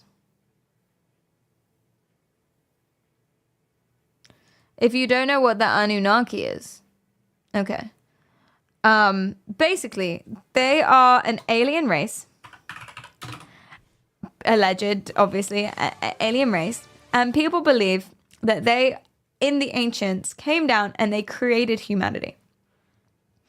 Right? They created humanity, but they did too good of a job. Humans were too good, right? Humans were way too good, and so it's like the NASA symbolism. You're weird, man. I don't agree with anything you're saying. What do you mean? Or NASA similar? You mean planets? What are you saying to me? Do you mean triangles? You can't co-opt an entire shape. I'm going to draw the line there. It's like Prometheus. They name the missions. I name my streams. We need Virtualin. We do. He's the resident pyramid. Yeah, exactly. The Anunnaki made us too OP. They made us too good. So basically, they got rid of the whole race. Right? I'm going to scroll because that was something really problematic in that top one. Anyway. Yeah, they made us too good. So they killed all of us off. and they restarted. They recreated the human race, but they gave us like lots of flaws and faults. For example, Terrence Howard believes that one of the flaws and faults they gave us was that we're not very good at maths, so that they gave us the wrong maths. That's why we would believe 1 × 1 = 1. Because the Anunnaki were nerfing us to give us the wrong maths to keep us down, because we were just too good. And the reason why that's a bad thing is because I think we nuked each other or some, I don't know, or we were like too scary, or we were a threat to them or whatever. I don't remember the reason. We were too good, so they nerfed us basically. And so people really believe that the Anunnaki are a real thing, and they're on these planets that are very nearby. Now, you can't necessarily find the planets. There's no evidence they exist, but that's just what NASA's telling you. And so this idea of like alien spaceships orbiting and monitoring us has been around forever. Usually this is because people misinterpret anecdotes, you know, or that they just can't explain astronomical observations because we don't necessarily know everything about space. Like, we don't know why it's expanding at the rate that it's expanding, or in the way it is, you know? So there's lots of stuff that we don't know. And people like to fill in gaps with stuff, right? And especially space, because for most of us, it's just so out of our realm of understanding. We can kind of see it when it's nighttime. And not just nighttime, the sun and shit. Anyway, we can see it if we look up, but we don't know anything about it. And it's so weird. And it's not that we don't know anything about it, but like we, as a civilization, don't know anything about it. And it's insane. So people like to explain it in various ways that make sense. I'm not in a closet. I'm outside the closet. I'm just in front of a closet. And please call it a wardrobe. Thank you so much. What is a closet? A wardrobe. Okay, we're in Britain. I'm in Britain. This is England. I'm pretty sure Terrence Howard thinks he's like a revolutionary mathematician. He does. He thinks he's a genius. He really does. But the thing is, he's convinced a lot of people that he is as well, which is crazy. Not that I like to use the big C word, but there it is. We don't understand all about the Anunnaki or where the science ended. It was probably magic. Yeah, it's probably bullshit as well. That's my favorite form of magic. Elon, thank you so much for the prime. And Lucas, thank you for the follow. I appreciate that. Why do you need a wardrobe just to use the floor? Do you know, interestingly, my wardrobe is empty and all my clothes are on the floor. It's actually it is true. For now, I just got back. I'm going to unpack. It's fine. Just use your pizza boxes. You guys blame me. Did the Anunnaki build the Black Knight thing? Well, that is one option. That is one idea, that it's the Anunnaki. But people are kind of open to lots of different ancient civilizations of races, including dragons, you know? So that's nice. Keep an open mind. Now, here's some other stuff that happened around the same time. Well, not necessarily the same time, but here's another stuff that people use as evidence for the Black Knight conspiracy. And that's what Black Knights are. Black Knights are the alien civilizations that are monitoring us from space. So, in 1899, Nikola Tesla found an unusual radio signal. Now, I don't know if I'm going to be able to, like, find anything about the signal necessarily, but I think we can read about it. So, basically, in July of 1899, while tracking lightning storms alone with his magnifying transmitter in Colorado Springs laboratory, Tesla observed a series of unusual rhythmic signals, which he described as counting codes. Having just detected cosmic radio signals for the first time, and after ruling out solar and terrestrial causes, Tesla concluded that the signals must be from another planet, and he suggested that it could be some attempt of communications from an intelligent life form on either Venus and Mars. So because Tesla said it, he was like, bish, bash, bosh, done. And this kind of contributed this thing. And also just signals that we don't necessarily understand. There's something called LDEs, especially between the 1920s and 30s. There was a lot of discoveries of something called LDEs. And an LDE is basically when you send out a signal to space. Okay, here's space. Well, wait, hold on. Here's the Earth. Okay, countries. Okay, here's the Earth, and this is space. Look at the stars. This is good. I think this works. Okay, and then basically an LDE is when people send out signals to space, because we do that all the time, and we want to get the signals back, right? But there's a delay.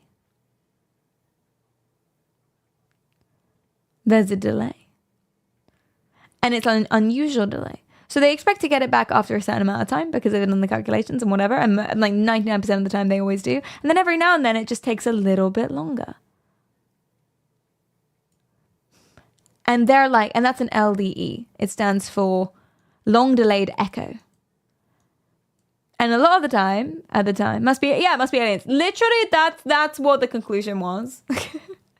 So, of course, the actual reason is probably due to something in the atmosphere, like the upper atmosphere, the ionosphere, and like different things, different conditions, or there's like layers of charged particles that cause more bouncy in certain areas. Do you know what I mean? So that's probably the reason why. Just every now and then it gets like somewhere before it comes back, right? But a lot of people were like, hey, maybe it's getting picked up by an alien spaceship. Bow, bow, bow. And getting picked up and then retransmitted, you know? Or maybe it's like bouncing off something that's in space. Space! It's everywhere. Wait, I have something for this. Yeah, exactly. If your kidney looks like that, please go see a doctor. I totally agree.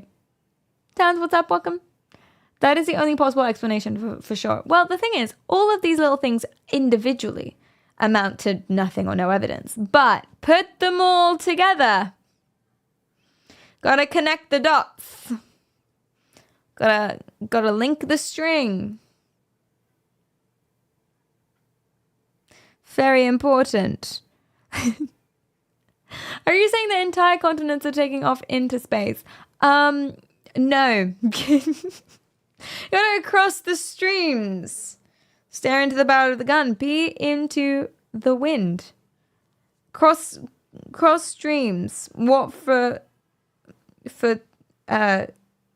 things. For stuff and things. Chat. I'm doing a thing. Don't be mean to me. Hold on. Hold on. Hold on. Hold on. Hold on.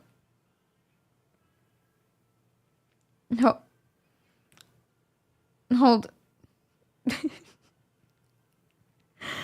Wait. Do I want apples or pineapple? Apple.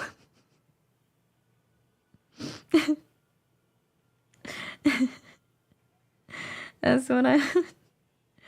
Wait, don't be mean. Don't be mean. Wait! And I feel like we're out of stuff too, you know. If I'm gonna... If I'm gonna be doing groceries, I might as well, like... What are we out of? I feel like we're out of coffee. Probably. And we're always out of milk. So I'm just gonna add some of that. Hey, maybe I should cook dinner tonight. Oh, maybe I should make dinner tonight. In which case, let me get some spinach. Guys, hold on 1 second. Why is she laughing? Because I'm being a terrible streamer and I'm finding it really humorous. Does that make sense? Let's get some spinach. Let's get some cheddar. Let's get some cream. Maybe, not cream. Creme fraiche. Very important.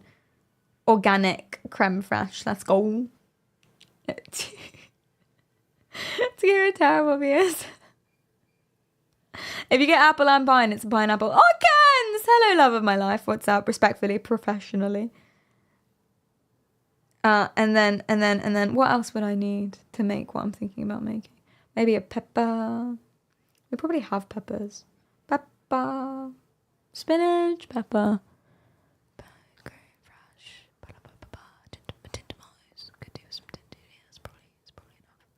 Probably got something there. That's probably something. Yeah, okay. Food basket. Thank you so much for the donation. So such that I may order groceries now, and have some lunch. I appreciate that. Thank you. Go to checkout. Let's go. Boone the witch. Pay with my card this time, not Cledum's.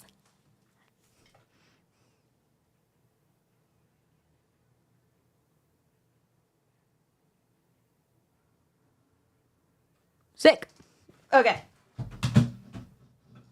Thank you, chat. All right, where do we get to? LDEs. Yes. Okay, so here's the evidence so far. One, suspect picture of something that NASA is saying is debris, as fucking if. Then we've got, that's irrelevant. Oh, that's definitely irrelevant. Then we've got Nikola Tesla 100 years ago saying that there's weird radio signals. What even are there? Then we've got LDEs, long delay echoes, which basically is like, oh, why are the signals taking so long to come back, etc. Then there's a man named Duncan, Scottish man, of course.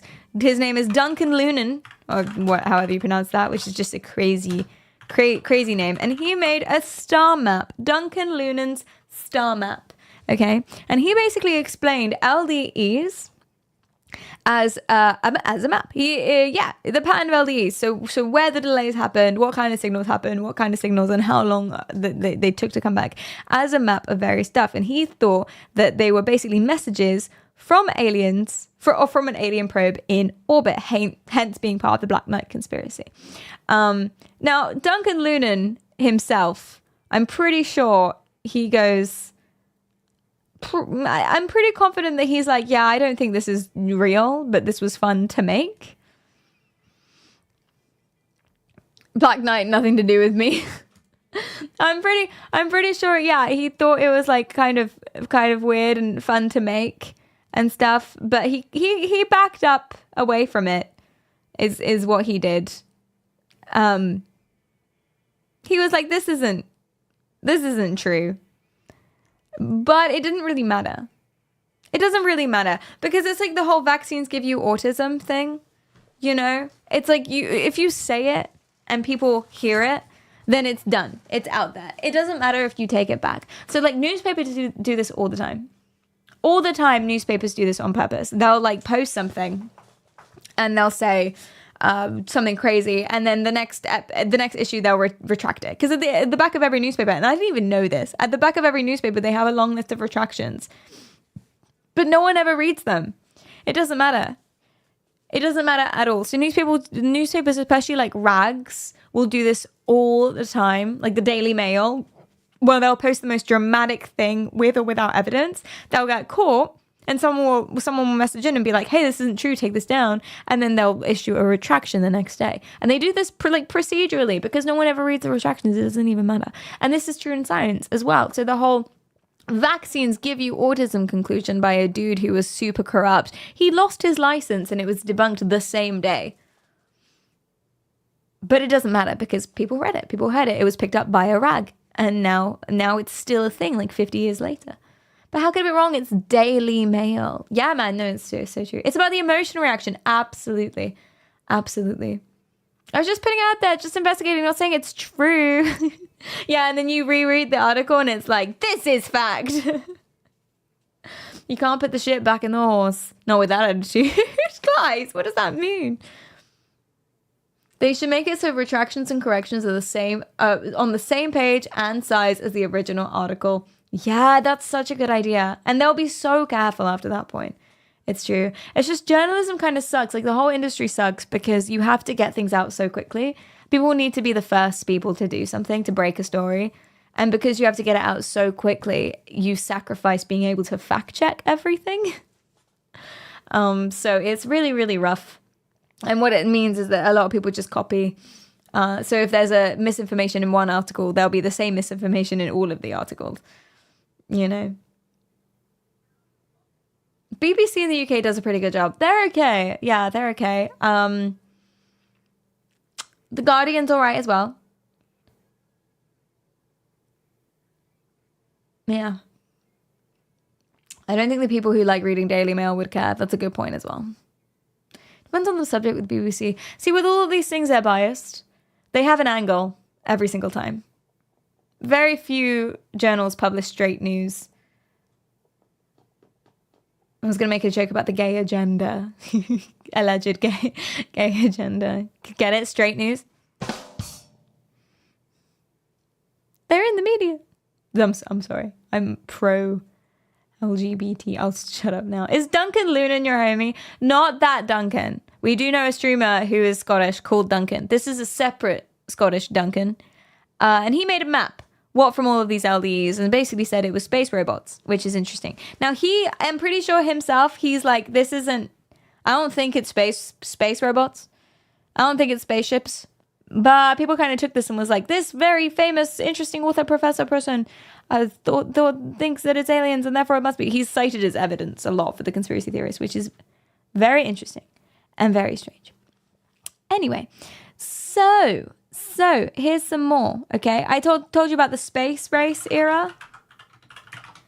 In the space race era, right? So that's 50s to 70s, same time as Satanic Panic and all of that stuff. There were lots and lots and lots and lots of UFO sightings because, of course, there would be. People literally just didn't know what the stuff was that was going into the sky. I'm pretty sure I couldn't recognize 99% of stuff that goes in the sky. I'm pretty sure I can't. I think every single every single airplane, every single aeroplane is a UFO to me because I could not identify it. I know that's an aeroplane. And then one of my nerd friends is like, yeah, that's the 777 R360 ray tracing ultra. More than one person can be named Duncan at the same time. Yeah, but they can't use it at the same time though. So like if you call someone Duncan, that means that somewhere else someone gets like muted. You can't call someone Duncan at the same time. What a nerd. I know. Hi Brad, welcome. I wonder what and when, or the next, the new flat Earth is not flat moment, are we as humans ready for it yet? Oh, yes. Oh, I see what you mean. When's the big debunk? In my childhood, I know this wasn't globally as a civilization, but in my childhood, the big debunk for me was when they said that oxygen went into plants as well as came out of it. 'Cause I was told animals breathe in oxygen and breathe out carbon dioxide. And plants breathe in carbon dioxide and breathe out oxygen. That's what I was told. And I was like, that makes sense. Grow more trees, you know? And then I got to GCSE and they were like, actually, plants do both. And that was the moment I lost all faith and trust in science. They lied to me. They lied to me. Duncan MacLeod was right. There can only be one. There can only be one. You're so right, Lucatron. Exactly. Every 100 years or so, we need to prove that the world is round again because schools.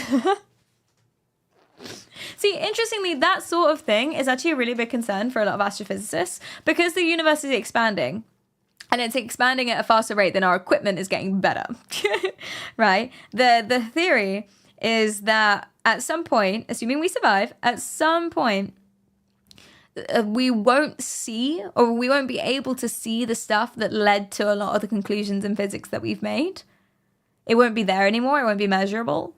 And so if that information gets lost or people doubt it and they're like, well, where did this come from? This can't be true anymore. Then we're going to go backwards for a lot of the theories because people are just going to be like, why? We can't measure that anymore. There's got to be like, so they're one of a big push in astrophysics is really meticulous records. Like really meticulous records that are super well documented because otherwise it will just get lost forever.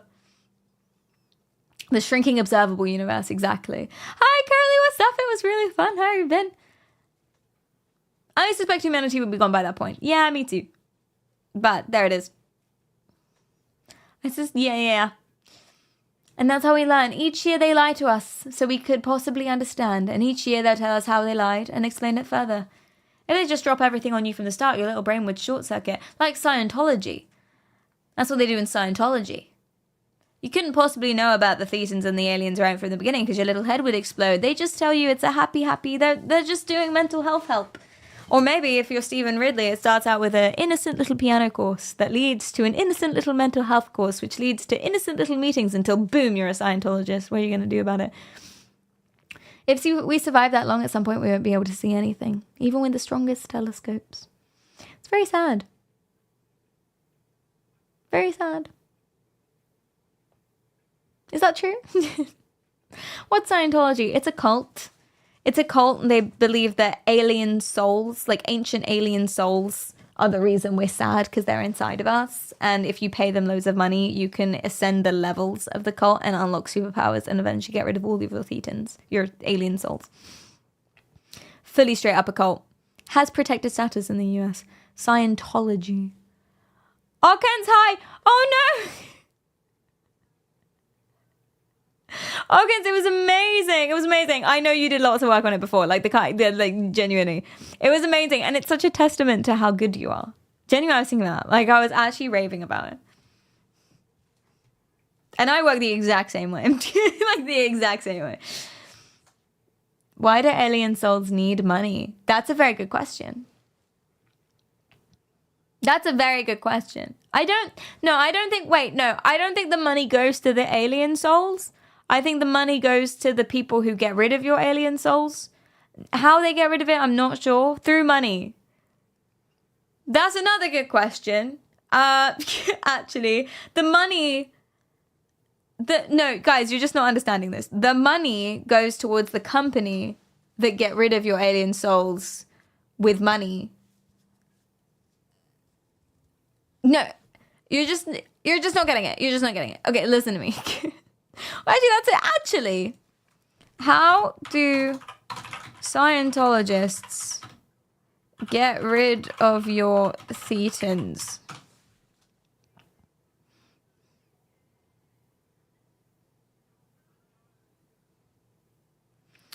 Can get rid of body thetans by completing the operating thetan levels. Oh, so you pay for a course. We should do more of a stream on this. That you pay for a course that is like one up higher than the other ones, and those courses get rid of your thetans, your OT levels.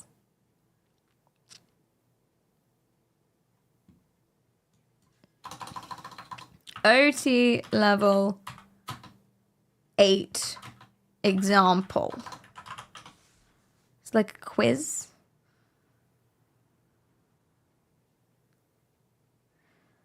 L. Ron Hubbard, the leader of Scientology, claimed he would return from the grave to stop an alien invasion and that Jesus was a pedophile. I knew it!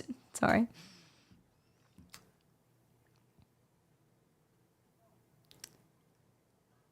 Tom Cruise is said to be at the highest level of OT. So Tom Cruise has no thetans whatsoever. Tom Cruise has no thetans. That's why he's so happy. That's why he's smiling all the time. All the time. OT level example. So in OT 7, you rehabilitate the intention of the thetan by practicing cyclically placing one's intention into an object or another person. Another person? Oh my god, what if it's all like even what if it's all real? Okay. Except what they're doing is you can't get rid of the souls. You just put it in other people. Tom Cruise stole my thetans. No, he gave you thetans. You don't want the thetans. He gave you thetans. Tom Cruise made me sad. Every time you watch Rock Hard or whatever it's called. Die Hard. No. The one with the planes. Meow. Danger Zone. What's it called? Top Gun. Thank you.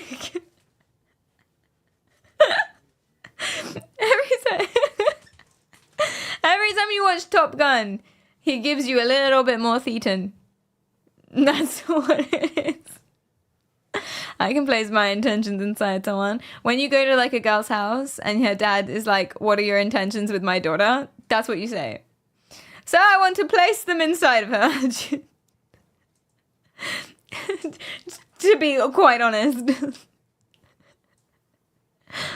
I think Barry watched a different movie. I'm going to say something that's controversial. I need you to know that I'm not a movie buff. I know nothing about film.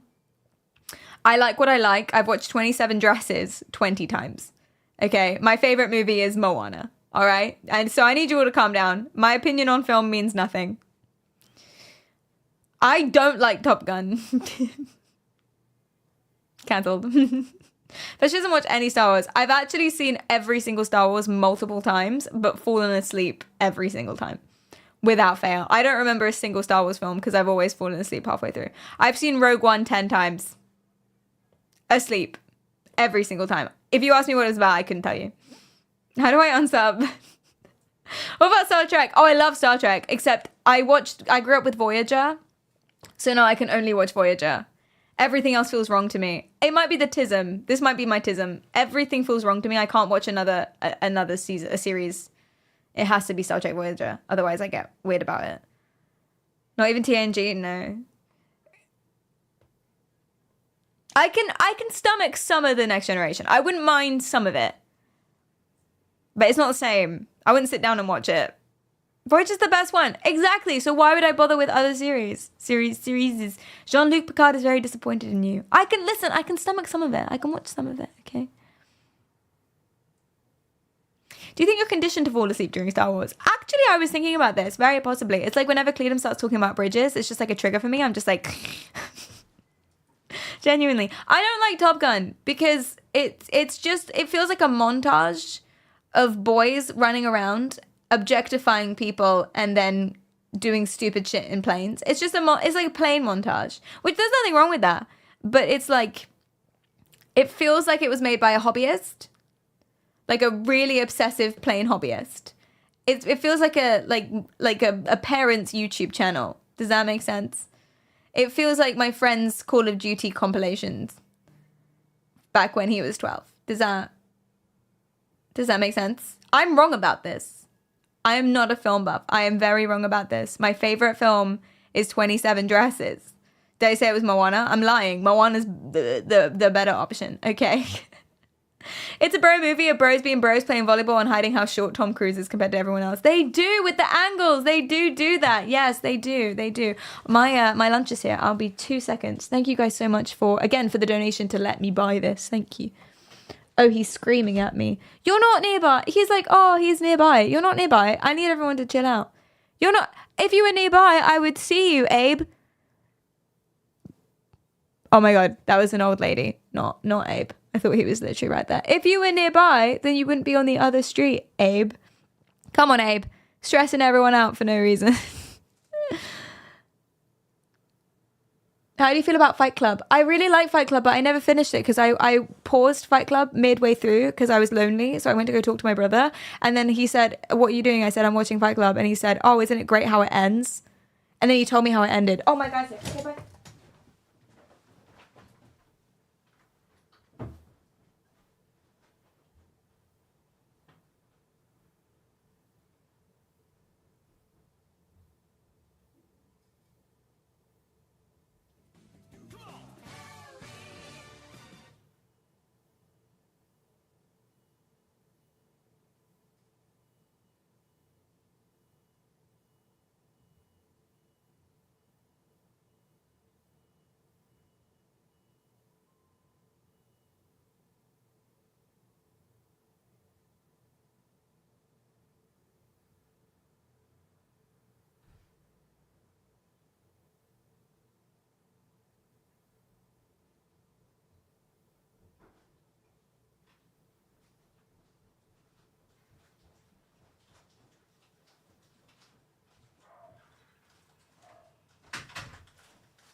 Hi.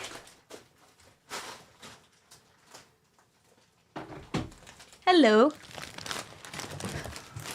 This is my big bag of groceries. It contains an entire block of cheddar. When you said order lunch, I know you didn't mean an entire block of cheddar. That is what I bought, though. All for me. Nutritious. And it came in a bag. And what did you eat for lunch today, Ferry? An entire block of cheddar. What? Girl dinner. I'm joking. I also have spinach. Why did I do this? Perry, order lunch. I got spinach and some peppers. An entire block of cheddar and a Diet Coke. Let's go. I'm joking. These are groceries. I did order. I did actually. Oh, and some creme fraiche. I did actually order lunch. Thank you. Now, did it come with any sort of utensil? No. Can we make do? Almost definitely. I have some pens. Ooh. What's a good spoon? Wire stripper.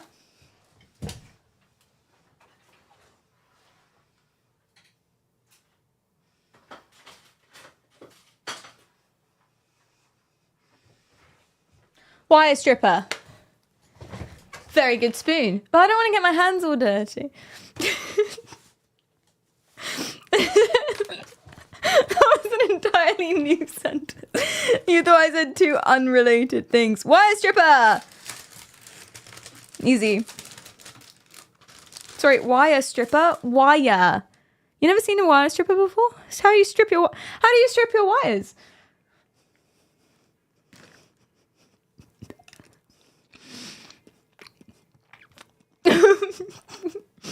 No, it's a joke. I'm not joking. I'm dead serious.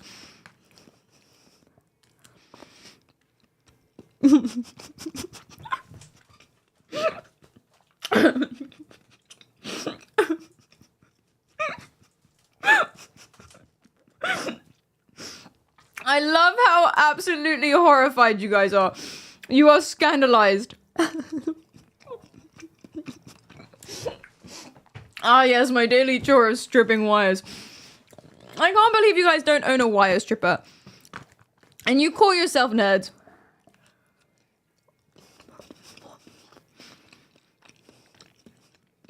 Drums!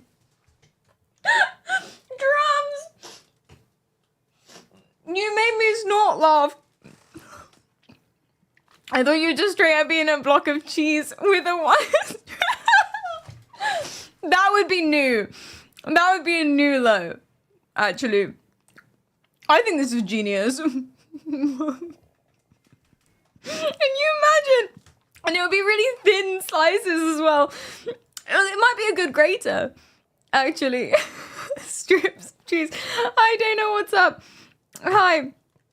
I don't see an issue here. I really don't. Like, there's not even any blade on this side. The blade is on this side. I'm not even sticking a blade in my mouth. I don't understand the issue.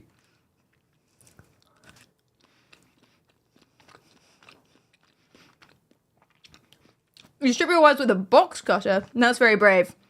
Very bold. It's very masculine. Not that I subscribe to specific stereotypes, but that is a very, very butch thing to do.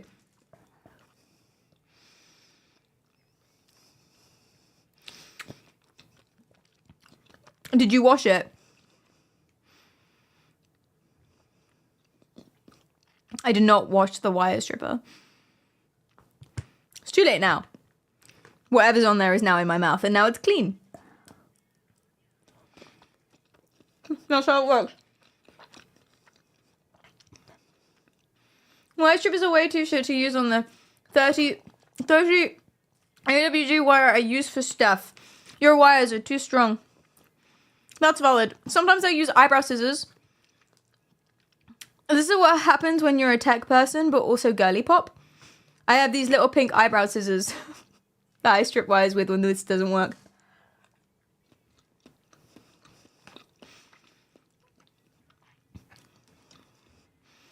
I don't want my hands to get dirty, guys. That would be weird. And it would look really barbaric, wouldn't it? I think this is very on brand. And I think y'all are just haters.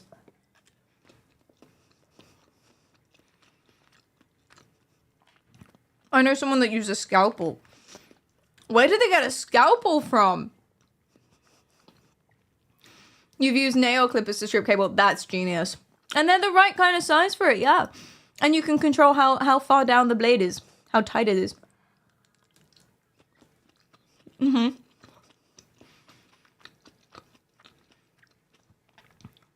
You can just buy scalpels. But why would you do that? That is some unhinged behavior that I don't approve of.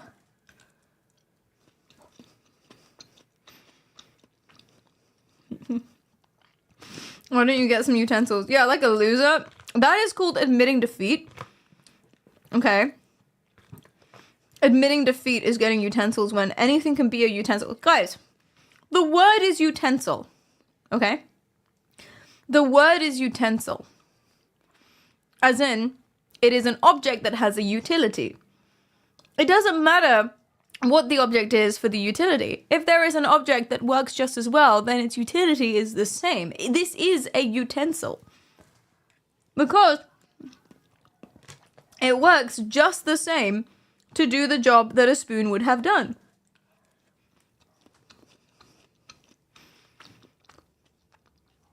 is a wire stripper cutlery. It is today.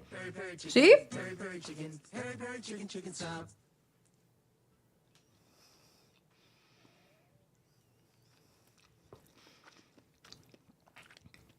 So I can eat my salad using a fire hydrant.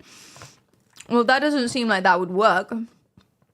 But I'm more than happy to let you give it a go. Joe, thank you so much for giving us up to date. I appreciate that so much. Metal Rain, thank you for the follow.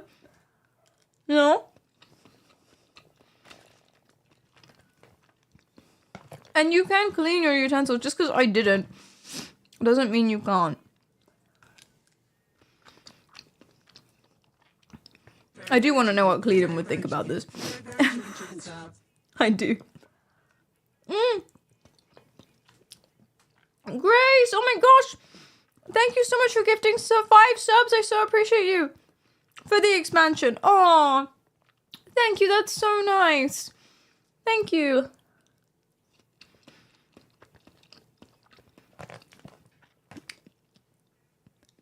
Would I let my partner eat with anything less than a spoon? Well, I don't let him do anything. He's his own human being. He can make his own choices. He has free will. And if he sat me down and was like, Perry, I really would love to eat all of my food with wire strippers, I'd be like, Cleedon,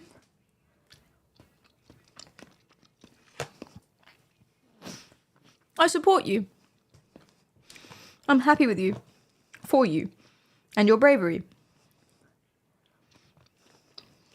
You know? It's more than a spoon because it can also, yeah, it can also strip wires. It is more than a spoon. Move over. Spork. Welcome. Spire stripper.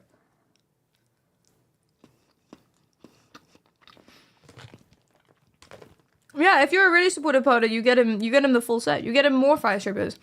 He can stir his tea with a soldering iron. Because it heats and stirs at the same time. You could have cold water soldering iron. You know how they have those knives that like toast the bread as you cut them? Soldering iron for your coffee. Is that a really good idea? Or am I crazy?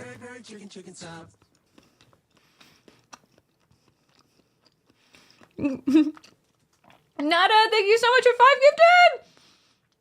That's so nice. Is that a really good idea? Someone should make this. It doesn't have to be a soldering iron. It can be like a hot straw that you plug into the wall. Yeah.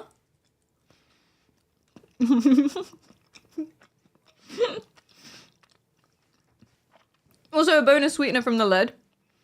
Yeah, like G Fuel. Whoa! Allegedly. Allegedly. Get him a Bosch toolbox for Christmas. You know, the dining set. You guys are just jealous of my ingenuity. That's what this is.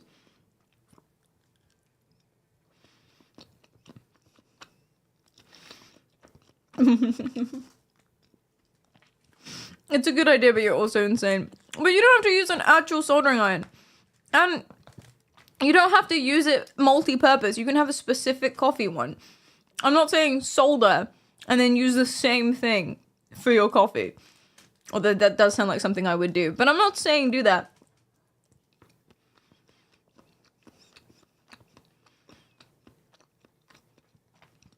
Award-winning innovator. Yeah, League of Their Own. Thank you so much.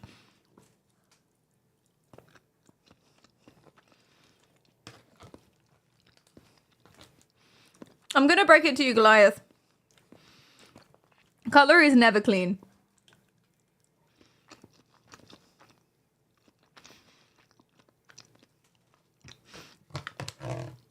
Cutlery is never, ever, ever clean. You can never wash it perfectly. Oh, Curly, stop. Did you see the people I was up against? I can't believe I was even in the same category as them. I already won just by being nominated. Oh.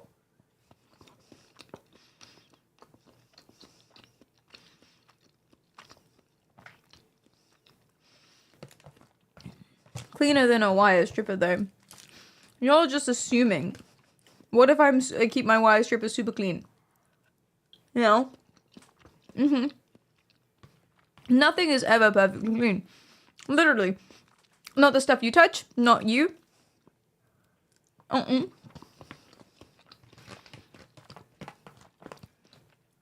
Even straight after you shower. Not clean. Not perfectly. And therefore, you don't even need to wash anything to begin with. What's the point of... It's like making your bed in the morning. What's the point of doing it if it's going to get dirty again? Never shower. That's my advice.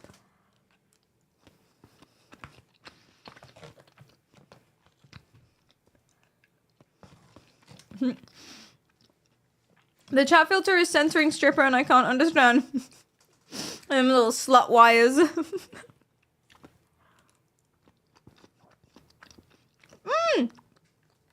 Thank you, Twitch Recap 2024. Put a 1 in the chat if you enjoyed your Twitch recap for 2024. I did. It gave me mocking material. I found out that my friend raids me more than anyone else. And he's raided me a ridiculous amount of times this year. So now I'm going to at him and make fun of him for it. And that is a gift that only the Twitch Recap 2024 could give me. And I'm very grateful. It was just you and my friend Cole. Fuck you, Cole! Wait, which one of us won? Did I win over Cole? You did! Yeah! Fuck Cole! I'm your new best friend. Respectfully, as a collective. No. Done. See? Spoon. And everyone was like, oh, Perry, you can't eat a pasta salad with a wire stripper. I just did. Right before your eyes. Are you jealous? Mara, thank you for gifting a sub to Twitch Recap 2024.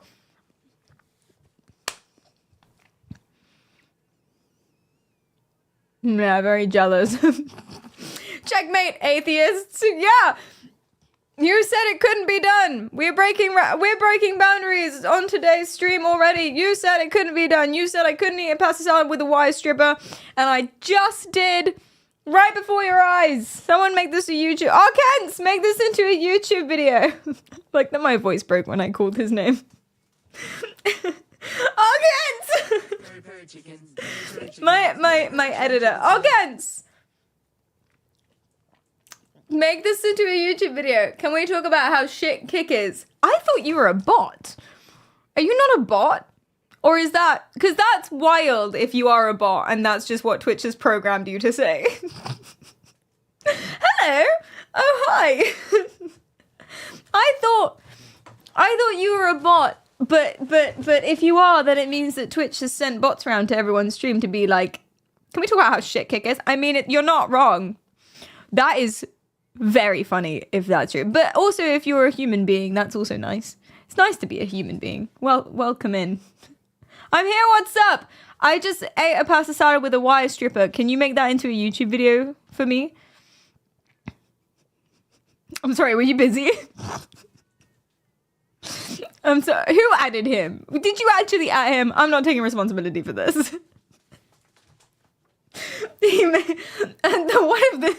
Think you might actually... Yeah, I ate a pasta salad with a wire stripper. I'm very proud of myself. I don't know if you can tell. Anyway, do you want to go back and talk about aliens again? I have Chanarino. Oh, nice. So nice. All of your chat are bots. We at Twitch have sent them to your channel. I'm beginning to think that you're not actually... I think that maybe you're not actually affiliated with Twitch at all. Is what I'm now beginning to suspect. Actually. Oh no, hear him out. I'm thinking maybe you're actually... I'm somewhat of a detective. Can you guys stop spamming that? It's making me unnerved. What closet are you in right now? I'm not in a closet. I'm sat in front of a closet. Okay? I'm not in a closet. Listen. Do you have proof that they aren't bots? Oh my god. Basically what's happened, I'm in the same room. Nobody freak out. I'm in the exact same room. I'm just sat against a different wall. And first of all, exactly, yeah, thank you, Cookies. This is a wardrobe. Because we're in England. I don't know where you are, and frankly, I don't care. We're in England. This is Britain, and this is a wardrobe. Wardrobe. Not closet. Wardrobe. Or, if it doesn't contain clothes, cupboard. Cupboard.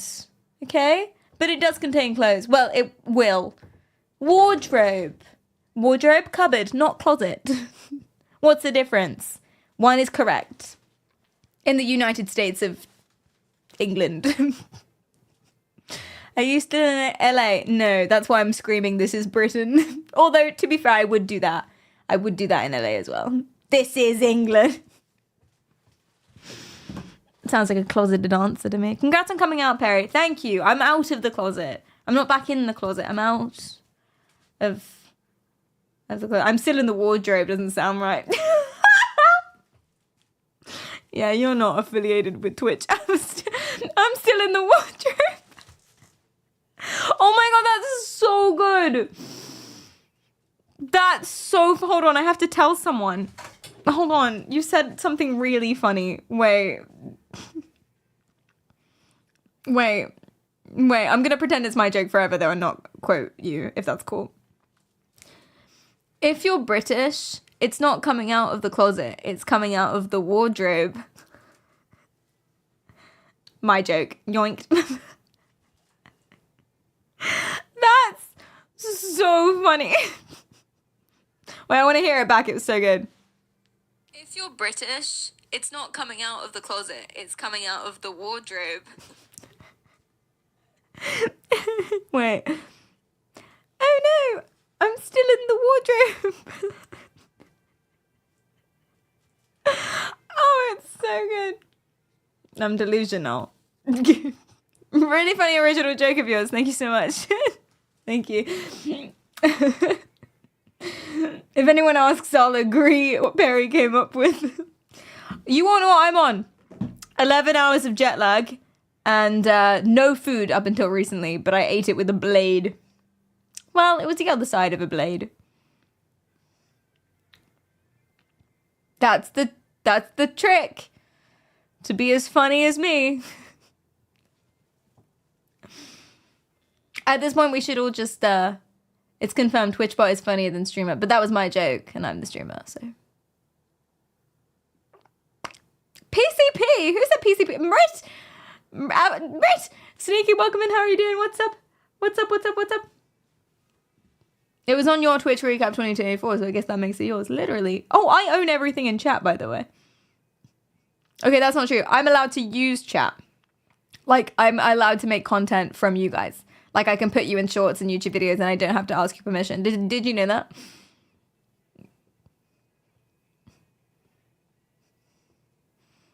I mean, I would ask your permission, but I don't have to legally. So if you put a joke in there, I can just take it. Scandalous. I know. A scandalo, which, you know, be careful. I'm ready. Commodify me. Yeah, I don't legally have to ask your permission. I can misquote out of context anything you put down and then make it into a short. I did not know that. I'm not confident that it's true, actually. Either. But my life is a joke. Use that, lol. Oh dear. Oh, I'm sorry. Oh no. Is that a legal thing or is it just a case of nobody ever cared, so we just roll with it? I really don't know. I really am not sure. At that point, what's the difference, really? Yeah. If you did use anything I wrote, it would just get you cancelled / banned, so I'm safe. That's probably true. You should be less suspicious. Wait, aren't you a mod? Wait, what? So we were allowed to clip you out. Yeah, it goes both ways. You can clip me out of context and I can clip you out of context. Mutually assured destruction, which was a big part of the arms race in the 1950s to 70s. Why do I say the arms race? Because segue, we're back on the topic. Right, so in the 1950s and 70s, there was a Cold War between the US and Russia, and basically they wanted to make lots of space babies. I mean weapons, space weapons, and they made a lot of space things. And at that point, there was loads of UFOs up in the sky, and people were like, what the fuck is that? Lots of press reports, lots of people. And because it was military, right? It was for the Cold War and whatever. I am bread. Thanks for the follow. Because it was Nine Fox. Thank you for gifting us up to Spoonerism. That's so nice. Thank you. Sorry that I missed that. Yes, space baby weapons, exactly. But because it was military, it's not like the governments could talk about it. So people would be asked like, "Hey, what the fuck is that thing that I'm seeing in the sky? What is that literal UFO?" And the governments would be like, "Loose ships, sink tips. Loose lips, sink ships." You know? And so everyone got very, very, very distrustful of the government, and they posted conspiracy theories and they were like, this is aliens, blah, blah, blah, blah, blah. And it kind of like, if there was TikTok during the 60s, I really think shenanigans would have shenaniganed way more than they did. I think TikTok is a cultural revolution. And maybe not just TikTok, but short form social media is a cultural revolution that's going to really severely impact the state of the world. And I'm ready for it.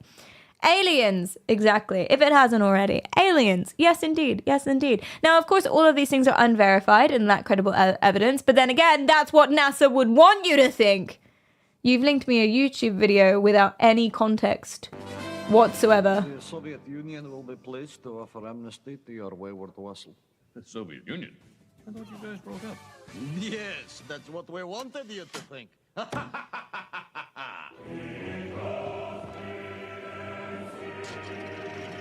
This was political.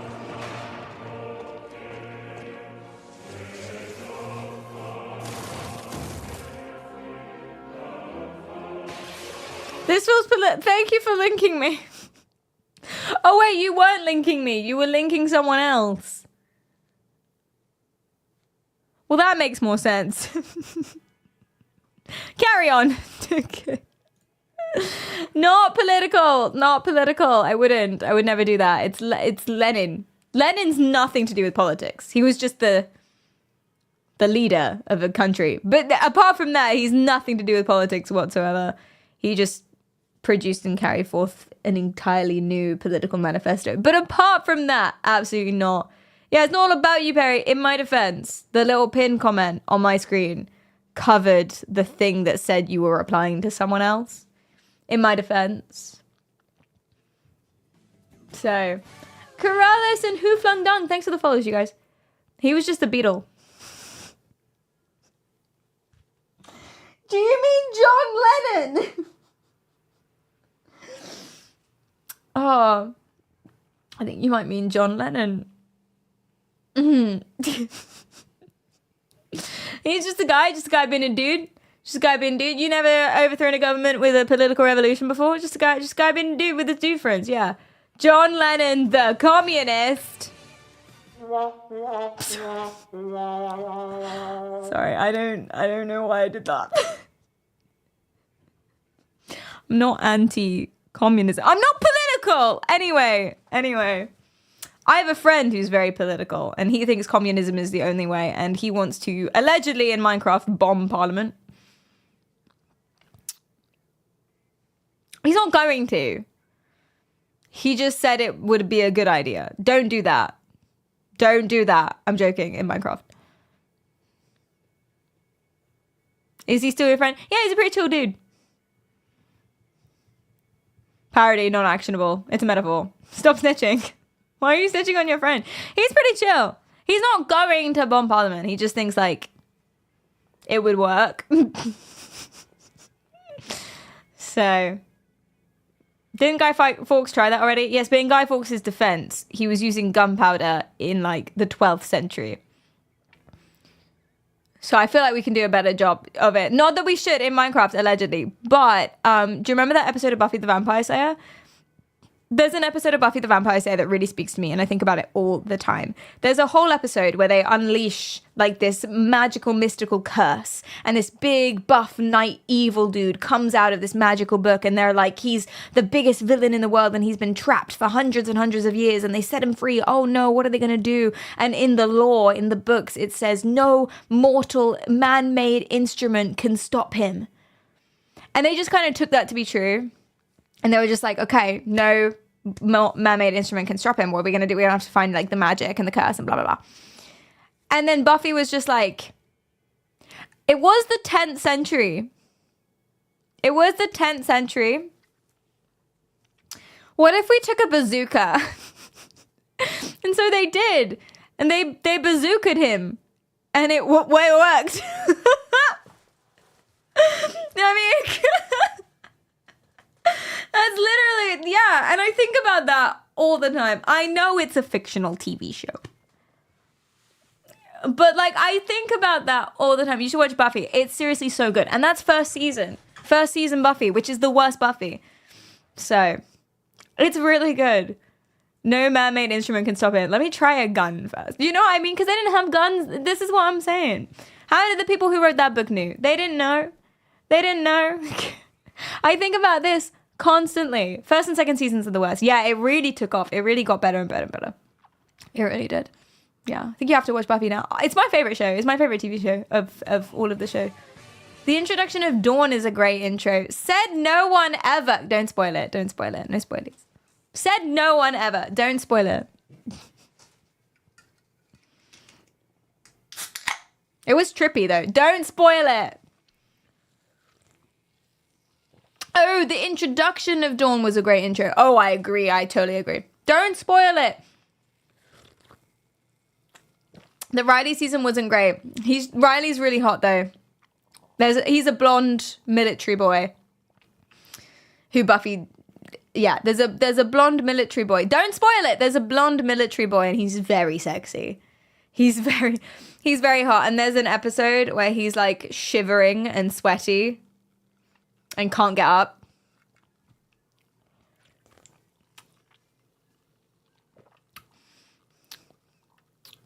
Actually hot or blonde? Yes.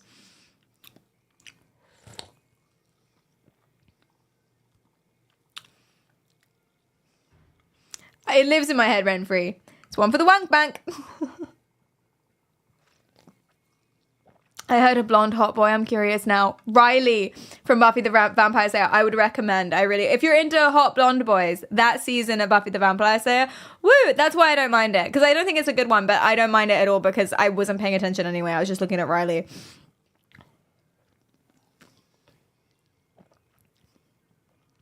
I'm shivering and sweating and can't get up. It must be a Tuesday.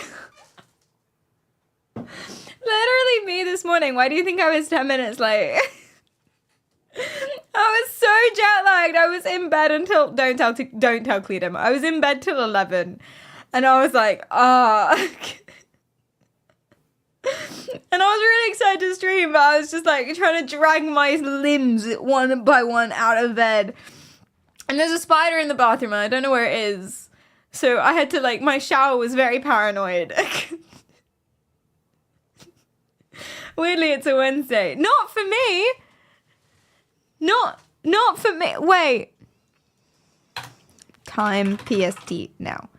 Okay, it is a Wednesday. It's a Wednesday. Happy morning, everyone. Good morning. Good morning. Did we forget that? Wait, why am I streaming? Because I was in LA.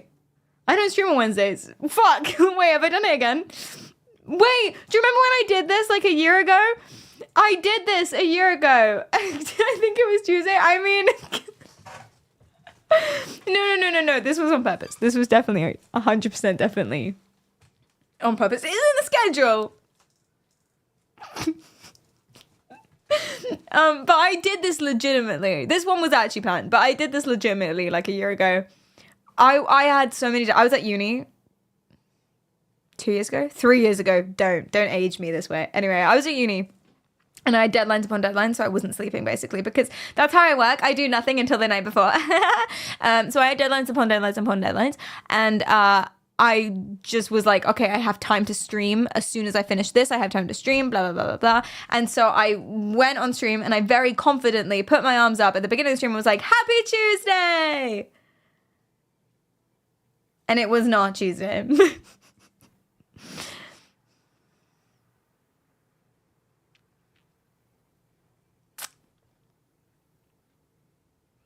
That stayed with me quite a while. That was an inside joke on the stream for 6 months. That was not a good story. I'm sorry. I'll do better next time. That was boring. Anyway, so space planes. Okay, so you got the space race. The final thing that people thought or that linked to the whole Black Knight conspiracy, which is, again, basically when people think that, like, there's an alien ancient civilization spaceship that's just kind of, like, circling around the Earth and looking at us and stuff, is this craft. So they call it the Black Knight conspiracy. I actually don't know why it's called the Black Knight conspiracy.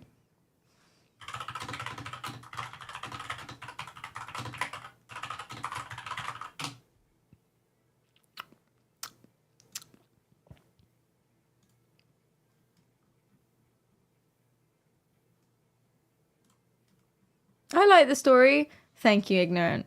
Thank you. I appreciate that. Why is it called... Oh!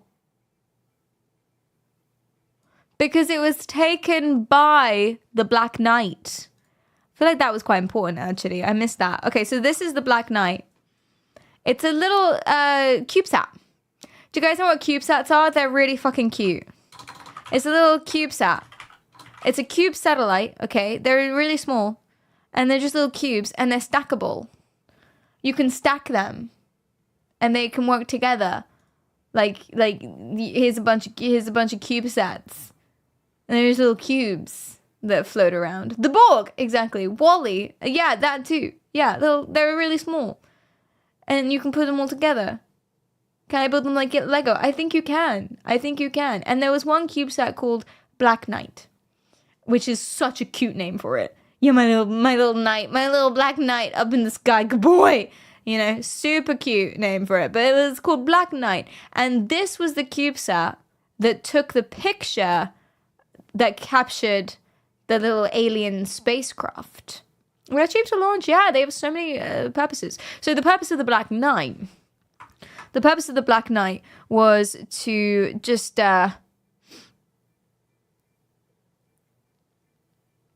Oh, I thought it was just a monitor. Oh, I'm wrong. I thought it was to monitor the climate. But no, it was to demonstrate an experimental passive attitude control and dampening system. I don't know what that means. Chad, do you know what this means? This is not my area of expertise.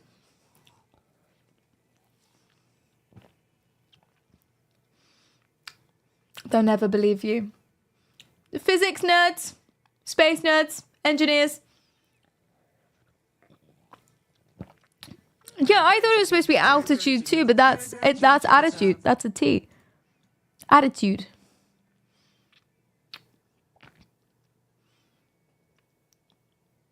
Attitude control should be ability to turn in the desired direction. Oh. Okay, so it's an experimental because it's experimental for the CubeSat then. It's like a special CubeSat that's going to test out CubeSat systems so they can make CubeSats better. It has special abilities that other CubeSats don't have. Like being able to control, attitude is roll, pitch, and yaw. Thank you, I appreciate that, thank you. Yeah, it's growing up and has a mind of its own. Yeah, and that's what it's doing. But it also had the ability to take pictures and transmit them while in orbit. And this was one of the pictures that it took. So that's why it's called the Black Knight conspiracy, because the little CubeSat that took the picture was called the Black Knight. Also, Black Knight is just a good name for, like, if I was to name an ancient alien spaceship that's there monitoring us and could, like, kill us or something, Black Knight is a good name for it, you know? It's a good one. It's a good one. Yeah. So what did NASA say about all of this? NASA say that it's a blanket.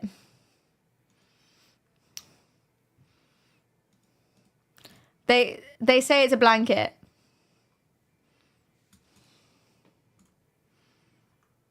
I wanna get closer. Yeah, they say it's a blanket.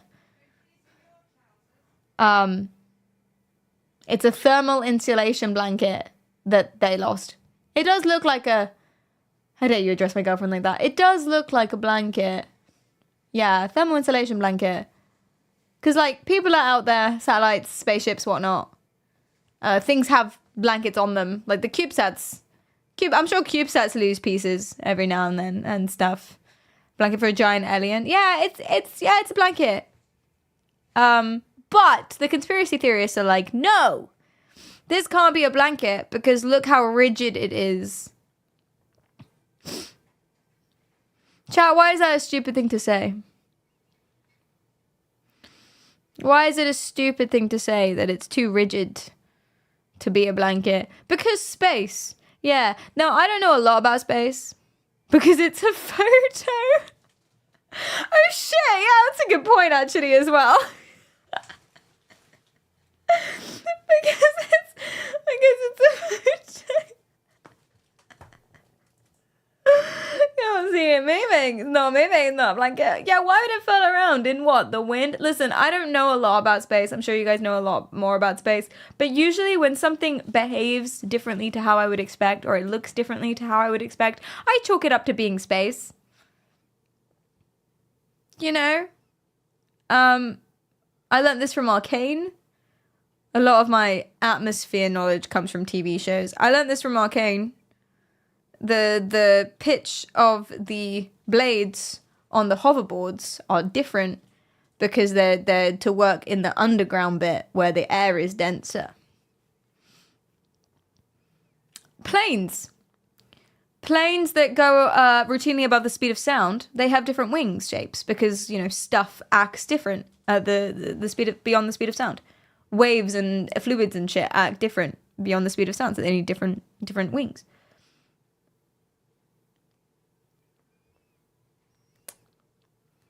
Like the League of Legends show. You haven't seen Arcane? Katie, I don't play League of Legends. I also laugh when people say they play League of Legends. We are wrong. We're bullies. I'm sure it's great. I'm sure if I did play it, I would get obsessed with it, which is why I haven't played it. I'm sure it's really good.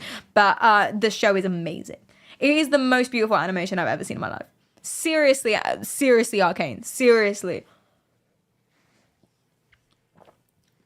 I won't watch anything affiliated with League of Legends, no hate. No, but seriously, you can forget that it's about League of Legends. You don't need to know it's about, just, it's good. You're missing out.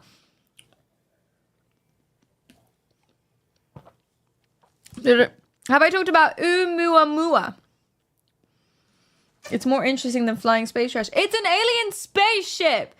Flying space traps. Oumuamua.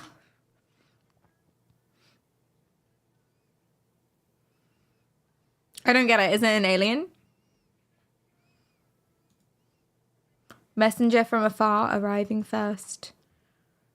Ooh. It's like elongated and... I am missing a blanket though. Someone bring Paul back his blanket. That's pretty fun. Its acceleration away from the sun was difficult for astronomers to explain. It also tumbled through space, rotating about a second axis for a different period. That's interesting. That's interesting. Because it was outgassing, as I often do. That's cool. Do people think it's an alien? I can imagine people would. Like anything from space that's like weird. Why are NASA terrified of it? Is that a question? It's the first confirmed object from another star to visit our solar system. Whoa! Hey, that's cool. Hey, that is interesting, actually. It's alien garbage. That is actually cool.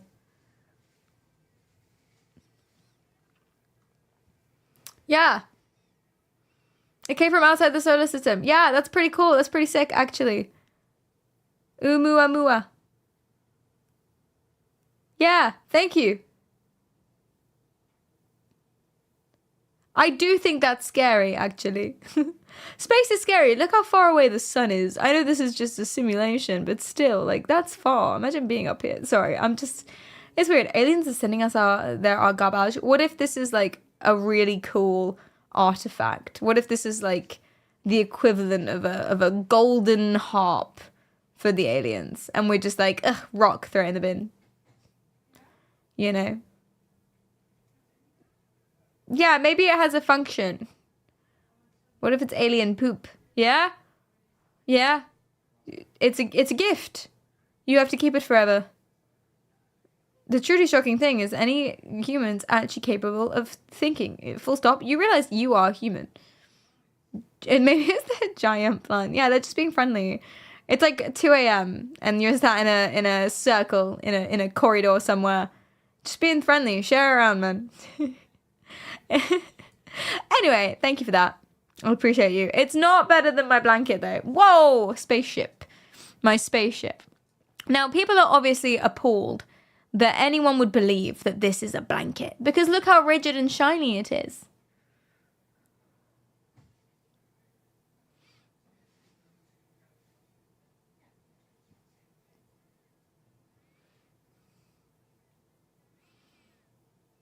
can't argue with that. So there you go. So there was a dude who made a documentary. Shall we have a little look at his documentary? Let's go. Now, before we start the documentary, actually, I've named this TikTok LMAO TikTok Rip. You know, I did a documentary, The Black Knight Satellite, Beyond the Signal.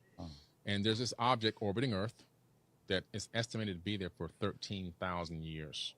And how we get this number is the NSA analyzed the signal from it. A couple of astrophysicists analyzed the signal, and some ham radio operators back in the 50s also got the same signal. I'm pretty sure it's a blanket. 13,000 years. It's a spaceship. It's very clearly a spaceship. Be there for 13,000 years it's there for. 13,000-year-old blanket. They analyzed the signal from it. A couple of astrophysicists analyzed the signal, and some ham radio operators back in the 50s also got the same signal. All independent, came up with the same translation, decoding of the signal, that it was saying it was from the Epsilon Boötis constellation. Then they discovered that it was in a polar orbit. It had changed course and went into a polar orbit, something we couldn't do until just recent times. We didn't even know how to get a polar orbit orbiting from pole to pole. In order to create a lot of the megalithic structures that you've seen, like the pyramid complexes and everything else. Something he's doing here is the agency bias. It's agency bias. So he's like, it managed to find a way to get into a polar orbit, which is something we can even do to orbit pole for pole. I don't know if any of this, I can't verify any of this. I don't know about that. But it's an agency bias. So he is assuming, and that's why it's a heuristic. He is assuming that it's doing it on purpose. And if he's like, nothing can do an orbit, a polar orbit, then that's not true, is it? Especially if now we have. So, you know, stuff does stuff. Yeah, he's anthropomorphizing. He's assuming that it's doing it on purpose with intention, instead of just being, let's assume that it is 13,000 years old and not a blanket. But instead of assuming that it's like a rock that's floating around, he's saying it must be real with intention and must be very, very highly technologically advanced. You need a polar orbit, but this thing has been orbiting in a polar orbit from the 1950s. The object itself is interesting because Epsilon Boötis comes up individually several times. So I looked into Epsilon Boötis. I'm like, well, let me research this place. Found out there's something called a void there. A void. This void is called a Boötis void. It's the largest known void in the universe. It's not even dust in this area. That's fun. On for about 250 million light years, or some crazy spanning number like that. And so I saw Michio Kaku, the famous theoretical physicist, talking about it. And he said that in that void, it looks like light's being bent around that area. And he says that we think that it's potentially it could be a cloaked advanced civilization. Naturally. So I looked into yeah, that's my assumption too. That's what I would have gone for as well. It's owned by Enlil. What? The ancient Sumerian tablets. What? These beings owned planets and moons, and some even owned constellations. Of course. And Enlil was the ruler of the earth at that time. And guess what Enlil had in the tablets? He had the all-seeing eye. The eye of Sauron, which has made it into the Lord of the Rings. He had the all-seeing eye. They copied that from the tablets. Yeah, I heard this too. Copied it from the tablets. This is science, so chat. He can see, now listen to this. He can see population densities on the planet. He can see who It's funny because the more they show it, the more it looks like a blanket. I'm not saying it is a blanket, but these are their simulations of it because they've only got that one picture, right? So the more that they show it, the more it looks like a blanket. It's just from the tablets. The Lord of the Rings copied it from the tablets. Oh my gosh. So he can see, now listen to this. He can see population densities on the planet. He can see who had crops, who didn't have crops. He can see weather patterns all over the earth. You can only do that with a polar orbiting satellite. Because as the Earth spins on its axis, the satellite's orbiting this way. And so as the Earth is, as the satellite's orbiting this way, it's taking swaths of data. Right. And it's scanning topography. ChatGPT. Is a polar orbiting satellite hard to do, and why? And is it the only way you can monitor the whole Earth? It hurts me listening to this. Yeah, Hewlett and Cook. See, this is the vibe. You can always tell. Terrence Howard speaks like this too. you can always tell if someone's waffling because they will just connect one thing to another thing to another thing to another thing, and they'll make these huge assumptions without verifying it. So anyone who's like actually thinking about something or is actually science or whatever, someone who is science will be like, oh, there's lots of different theories as to what could be going on here. These are the most likely ones. This is one I like, but I don't know. Here's the problems with it. This is what we're doing to research this. You know what I mean? They will always mediate. They won't be like, this is 100% fact, this one. End of discussion. It will always be mediated. Stuff that are theories, right? Like this. Where if just someone's waffling, they'll just be like, this means this, which must mean this. Yeah, causation ain't just magic. Exactly. It's assuming causation where there isn't any. Did you see that this guy and Terrence Howard are now collaborating? No. Oh my God, what a coincidence. Unless Brit knew about this. No. Is there media we can play? Is there media for this? Can I gully? I don't even know this guy's name, actually. We're going to watch his documentary, but Billy Carson.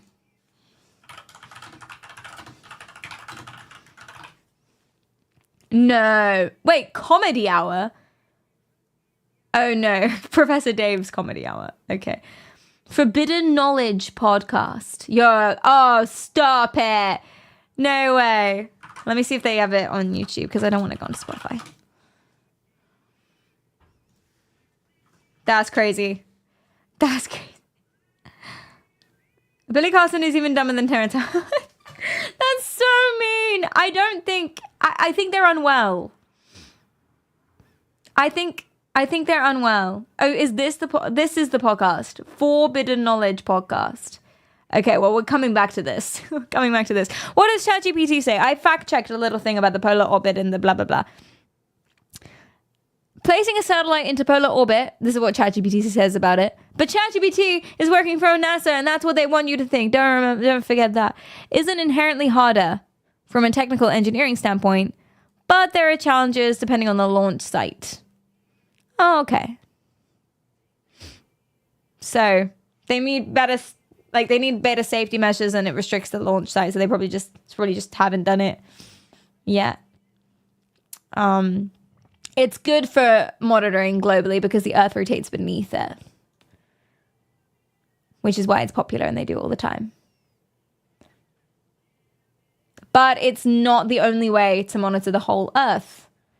You can use satellite constellations, different inclinations and orbit altitude, or geostationary satellites. Yeah, if you just keep your satellite in one place, the Earth moves. You know, I think, yeah. Yeah. What about like a corkscrew thing? Like an orange peel spiral? I feel like there's lots of ways. So, listen, people like this, it's very easy to disprove them. Terrence Howard especially. If you just fact check a single thing he says, it crumbles away very, very quickly. All right. Do you want to... Which Forbidden Knowledge podcast would you like to watch? We've got What Big Pharma Doesn't Want You to Know About Peptides. The Wealth, Frequency, and Manifestation. Please, God, no, don't make me watch that one. Don't make me watch that one. Maybe we should stick to Aliens. Anunnaki Episode 2, Gods of War. Biohack, Manifest Your Perfect Life Partner. No, please, please, please, please, no. The Origin of the Earth by Billy Carson. Wow. Wow. Who is this woman, though? I want Terrence Howard. I'm sure she's just as credible as the others. I hope Terrence Howard is in all of these. Otherwise, I'm going to be mad.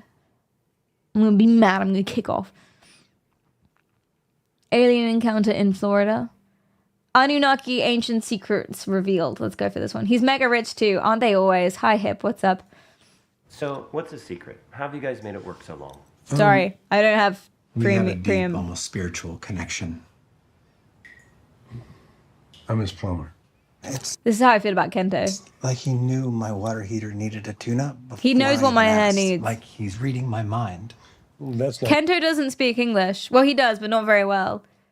We don't understand. It's very hard to have a normal conversation. Am I pausing the advert so I can talk over it? That's just yes. automated email Kento knows what my head. We communicate with our souls. I send out to all my clients.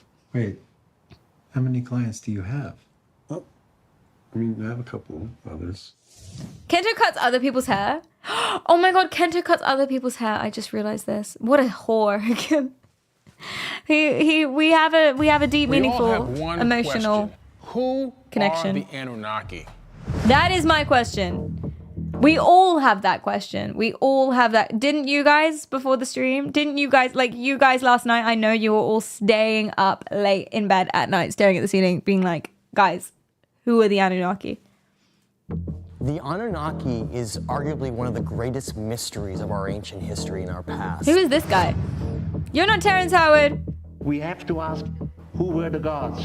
You're not Terrence Howard The either. gods were extraterrestrials. It's a bit loud. Join me in this grand odyssey and discovery Woo! as we seek to uncover the hidden truths of the Anunnaki. I like the editing.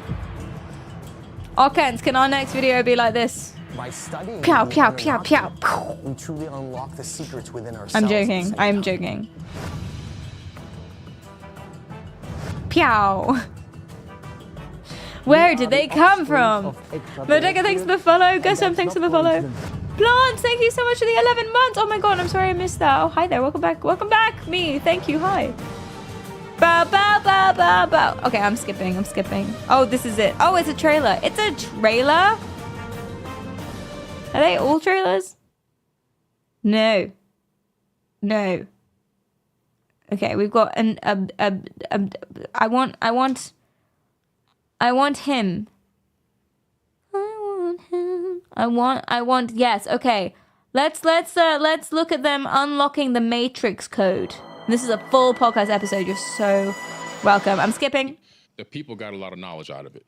People really resonated with that. Yeah. They really seem to enjoy just the back and forth. And oh my god, I forgot how much he pisses me off, this guy. We both are coming I from forgot. same kind of place. I mean, I try everything I can to be a man of integrity. Yeah. You know, I hate the way he hang out talks. with people that have integrity. Like I used to have friends before, and they would cheat on their wives.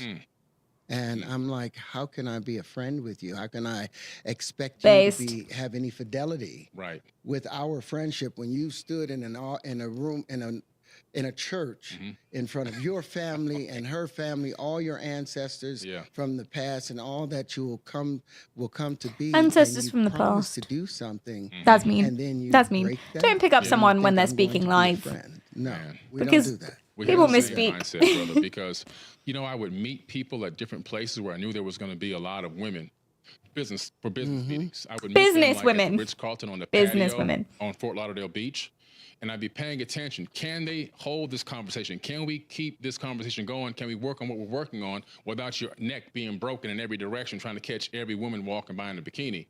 And if they can't keep attention, if they're focused on the women more than the meeting, then I realize I can't do business with that person. No, That seems judgmental, personally. Personally, that seems judgmental. I think if you've taken me to a beach filled with very sexy men in small underwear, I feel like that's unfair. Personally, that's unfair. Also, how do you know they're looking at the women? Also, what if they're just like a bikini enthusiast? Okay, one time I caught Cleedum checking out a girl, and I was like, right in front of me? No, I don't care. But still, I was like, right in front of me? And no, he was looking at her shoes. He was looking at her, like, genuine. Okay, it feels like I've been lied to. No, he was genuine. Guys, Copium. He was genuinely looking at her shoes. Because he couldn't even tell me what color her hair was. And then he described the shoes in detail and was like, they're really cool. And I thought like we would figure out and get them for you. Okay, this feels like I've been lied to. Whatever, chat. So what if he's a bikini enthusiast? That's what my boyfriend tells me. He just likes bikinis. He likes the cut and color. Oh, he's a feet guy. Stop! That's what you should do. If you're going to check someone out in front of your significant other, memorize a very specific part of their clothing away from any tittage or penisage, right? Memorize a very specific part of their clothing so that if they ask you about it, you can be like, no, it was that bracelet, which was blue and gold and painted in this way with little rhinestones. That's what you should do. First thing, memorable mention. Second thing, yeah. Her skin was flesh toned, honey. What the fuck does that even mean? Memorizing all the women. Yeah, maybe that's what he's doing. Maybe, listen, if you're in a meeting, or if you're talking to someone and their neck is just snapping left, right, and center to look at other people, even if they're hot, sexy women in bikinis, right? Even if. Okay, I feel like it's still a skill issue. Like, how is your chat so dry that as you're talking to them, they're just like, okay. That's a skill issue. Your chat is dry. The most useful of habits, and it took me a long time. Wait, to I learn know. that. Yeah. Talk about the Matrix. Talk about the Matrix. I don't care about this. What am I looking at? Oh, it's his little drone thing. 50-pound barrel. Yeah. And then 5 of them will come together and pick up the 5 collected barrels because of their collected thrust. Right. This is a whole new form of flight. No. Entirely new form of flight. It's not, actually. We did a lot of research into this. I looked at the patterns. I looked at the guys who made models of this. It's just a normal drone with added things. There's no need. There's no reason to add all those extra things. Those things are irrelevant. This is a video that he's made. It's not any sort of simulation. It's an entirely new form of flight. No, I'm pretty sure my brother has one. Tangential flight, the ability to fly around your own center of mass, something they've never been able to accomplish with just 6 props. But this was low-hanging fruit from the linchpin. I wasn't trying to build flight vehicles. So if you don't know what the linchpin is, basically he's found a new way of connecting something. So he says it's really weird. It's just like connecting a bunch of stuff together. It's like literally a linchpin. No one's ever connected 3 hexagons in 3 ways before. Ooh, hashtag patent. You can patent anything. It's so weird. He invented duct tape. Wow. And that's why he's so, yeah, it's like some CAD shit, except not really, because it's not even a simulation. Back into the Does process CAD do again. simulations? It's the breathing mechanism of our universe. Okay, Matrix. It's a living Let's go. being. It's a living being. We're little creatures on this living being that's like, yo, you're not supposed to do that. Yeah, just like we have Rocks bacteria and in shit. our gut that's alive. You know, we have mating. Right? I mean, we have microscopic bugs on our skin, That's keeping us clean from the monsters. We have macrophages inside of our spleen and our blood system that attack any cell that's not up to par and eats it alive. And that's why Are we fasting, if you have some kind of cancer, are we the cell that isn't up to par? Illness, What is he talking about now? The body will cannibalize itself. So if you missed that, this is what Terrence Howard does a lot. This isn't a Terrence Howard stream, but we've tangented. This is what Terrence Howard does a lot. So he'll basically be like, hello, little boy. Sorry, there's a kid staring at me on the street. Little boy. I should probably close my blinds. I have candies, little boy. Sorry. Allegedly. He's gone, by the way. I'm not looking at anyone anymore. But there was a boy stood on the street staring at me. Little boy. Sorry. Can I help you? Sorry. Anyway, stop it. This is something that Terrence Howard does a lot. He gets distracted. Wait. This is what Terrence Howard does a lot. So basically, they were talking about how the universe is alive.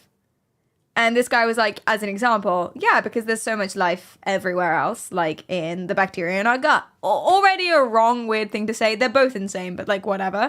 As an example. And then Terrence Howard has now gotten confused what the conversation is about, and he's just started naming types of single-celled or small organisms.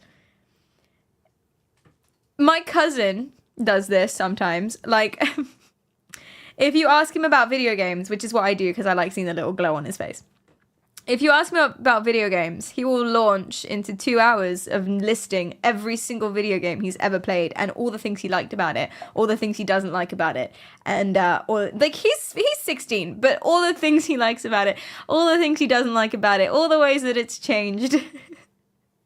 And no one ever asks him about video games because, he needs to learn to be social. But like... It's so sweet. Every time I see him, I'm like, what have you played recently? tell me. And they'll just be like... But also it's selfish, the reason I do that. The reason I do that is selfish because if he's talking to me and I can just listen, then I don't have to like expend any energy making conversation with anyone else. I can just sit there and then be like, cool, that's my social Social done. Yeah, let's go. Crack me open a cold one. I'm ready. You want him to list every Pokemon. He does do that sometimes, or things like that. It's still nice to do. I hope so. Mary, what have you played recently? I can't think of a single game. Fuck. Hitman! I play all my games with you. I don't play any games off stream. That's not true, Stardew Valley. Anyway, also, Love Nikki Dress Up Queen Infinity Queen Dress Up is now out.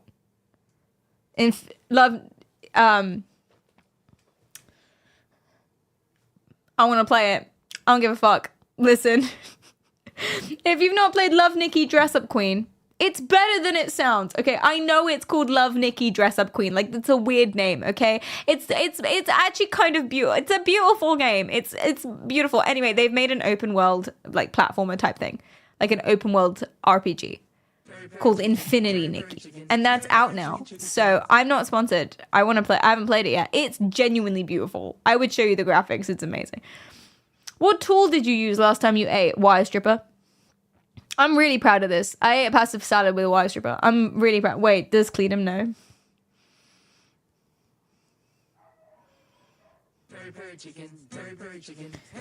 Cleedum, did you know I ate a pasta salad with a wire stripper? Everyone was scandalized. Oh my gosh, Anonymous, whoever you are, thank you so much for the 6 gifted subs. That's so... Oh, 7, 8? Wait, I'm counting. How many is this now? 1, 6 gifted subs. Thank you so much. That's so nice of you. I really, really appreciate you. Thank you.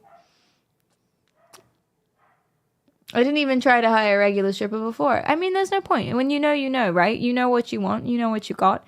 Exactly. Anyway, so that's what Terrence Howard does a lot. He basically, like, he latches onto something, forgets what the conversation was previously about, and then just dives into that thing. So genuinely listen to this. Actually genuinely listen to this.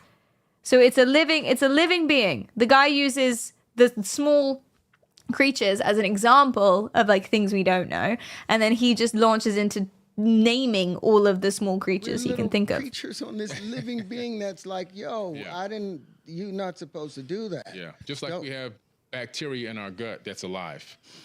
You know, we have mating. Right? I mean, we have microscopic bugs on our skin, That's keeping us clean from the monsters. We have macrophages inside of our spleen and our blood system that attack any cell that's not up to par and eats it alive. And that's why fasting, if you have some kind of cancer or illness, a tumor, he's just absolutely the body will cannibalize itself or anything he's just popped that's off. Non-useful. Yep, that's a fact. If you're suffering from this is not all of this stuff, at all what they were talking about. Potential gifts for humanity with vaccines. If you're suffering any of that stuff, all you have to do, take the time, fast, and allow those blood clots themselves to have to be eaten by the guys. body. You solve cancer. But you have don't think phages do that. They don't. Through the desperation of not eating for 4 or 5 days. Yeah. Force the body to turn on. What are you talking about? You're talking about the universe. To what happens. I didn't eat for a couple of weeks. And I lost 22 pounds. My body cannibalized itself. But I reset everything. And you're all clear again. I'm all clear. I'm completely reset. And completely, in a weird kind of way, it was one. I can't say this is a great thing that happened to me, but everything's a blessing. Health-wise, yes, it's one of the greatest things that happened to me health-wise because I feel completely renewed. I have a fresh start. New medical recommendation. Don't eat anything for 3 weeks. See what happens. You'll be born anew. That seems like some sort of like Teal Swan nonsense. This is harmful. Yeah, I feel like you might die. Maybe. He reset his capacity for common sense. That's what they meant when they said stuff together. That's what they're talking about. Exactly. Die of malnutrition. What about sexual fasting, Terrence? Yeah, he is being weird. Are you guys going to talk about the Matrix? This is why I clicked on this video. Oh my god, is this how you feel about my stream? No, my stream is very on key. Leave it. They questioned it. They were scared of it. You know, some of my kids were scared of the information, scared of what I was saying, what I was learning, and what I was researching. I've had family members tell me that I was worshiping Satan and I was going to burn in hell and I wouldn't make it to paradise. So some of them were Jehovah's Witnesses. Yeah, my family were Jehovah's Witnesses. Okay, so yeah, you know that it's paradise, not heaven. You know, so I would. It pisses me off they're sat on the wrong sides. Clearly you should switch sides because your picture is here and your picture is here. So like clearly they should switch. They should switch sides. Oh, my friend does something that really pisses me off. And I saw this in LA a bunch of times. Okay. He doesn't unclick the pen. So someone will give him a pen to like sign a receipt or something, and he'll click the pen and he'll sign it and he'll put the pen down. He doesn't unclick the pen. Monster! This is what it just is fucked up. It really, like, it really grates on me. Like, it really gets to me. And I don't know. It's honestly, it's psychopathic behavior. Like, I would diagnose him with the empathy disorder. I don't get it. It's going to dry out. Also, someone has to pick it up and then they're going to get ink on themselves. And also, it's not even about, listen, chat, it's not even about that. It's not even about that. It's just, why wouldn't you unclick it? It's just, how can you go on with your day having only clicked it once? Jack, hello, how are you doing? What's up? Did you know you rated me most of anyone else this year? It was in my Twitch recap. I had a really great trip. Thank you. Thank you. It's so nice to see you. Yeah. You rated me more than anyone. Oh, I'm a big fan, you know. I was going to mock you about it, but you're being nice to me now, so I've decided to back off. Bernie, thanks for the prime. I appreciate you. Aw, I don't know who I rated the most. It may have been you. Big fan, big fan, big fan. Can you please hire a person who's following him to check events? Or someone just to follow him around and make sure he unclicks his pens? Yeah, Yannick, what do you think about this? I have a friend who doesn't unclick pens. So, like, in restaurants, he'll have to sign a receipt, right, in the US. And they gave him the pen to sign the receipt. And he clicked the pen, signed the receipt, and then just put it down. He doesn't unclick. And it's not about, like, the logical reasons why that's a bad idea. It's not about that because it dries out, because the waitress might get a pen on her hands. Like, it's not about that. It's not about that. It's just how can you be fine with this? How can you be satisfied? How can you just... That's crazy. I don't understand. Like, is there not something in your brain that just goes mission unfulfilled? Like, how do you feel resolved about the situation? You signed the receipt? That's fucked up. Or you think I mean like a fan? Like, there you go, darling. This will be worth something someday. You think that's not what I mean. Sally-Ann, thank you so much for the 20 months. Thank you, thank you, thank you. That's so sweet. Sorry I missed the recap if you went through it, but hopefully stream's been great. You did not. We were watching Terrence. Well, we're actually just about to get started into something kind of new. And I was going to recap anyway, so you're in the right time. Perry's getting upset over unclick pens. I was so upset. I was so unbelievably tilted. I, like, genuinely. What if the pen's natural state is unclicked? I don't think it can tell you that, though. You haven't had consent of the pen to be. It's like, listen, if I ask someone to... What was I going to say? I was going to be like, oh, Polo. Oh. I was like, why is my door open? And I look around the room and I just see this little black blob sat in the corner staring at me. Oh, baby. Baby. Come here. Yeah.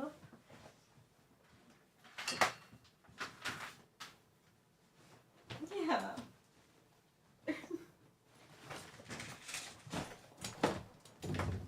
Come on.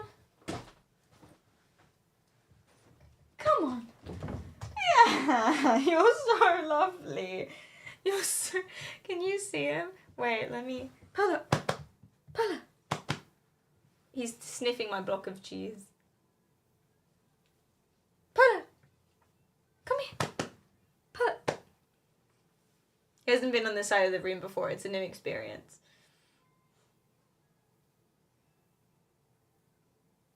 Polo! Polo! He doesn't...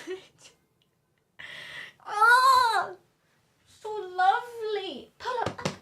Pull up. They want to see your face. Humanize me.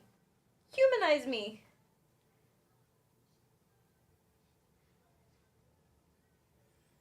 It's sad to see her crack like this. You're so sweet.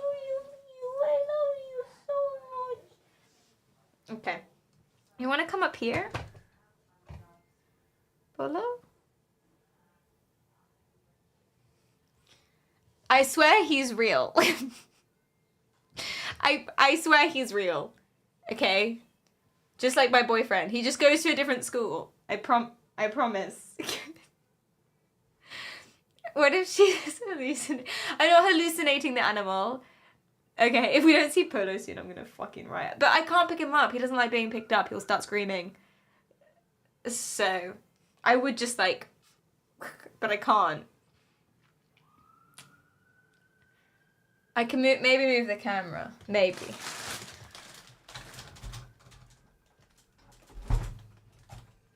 Oh, jeez. Yeah. You see him? You see his little face? Shimmy, shimmy, shimmy. So lovely. I'm not hallucinating. I swear to God. I swear to God. There he is. Yeah. Yeah. Good boy. Yeah. Yeah. So. Yeah. Dog. I love you.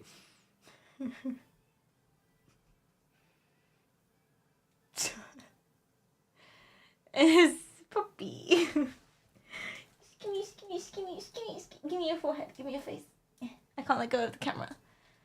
Give me your face. Give it to me. Yeah. Oh. Okay. Okay, I'll come sit with you now. All right. Woo.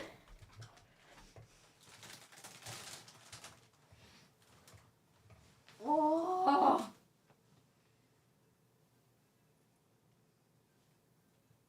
Sorry, chat. This is just where I'm gonna be. Can I pet that dog? He's so lovely and so warm.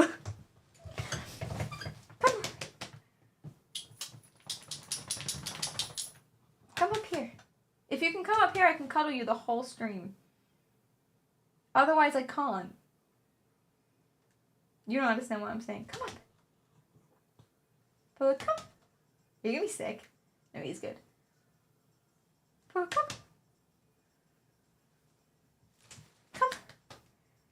Come cuddle. No? Alright.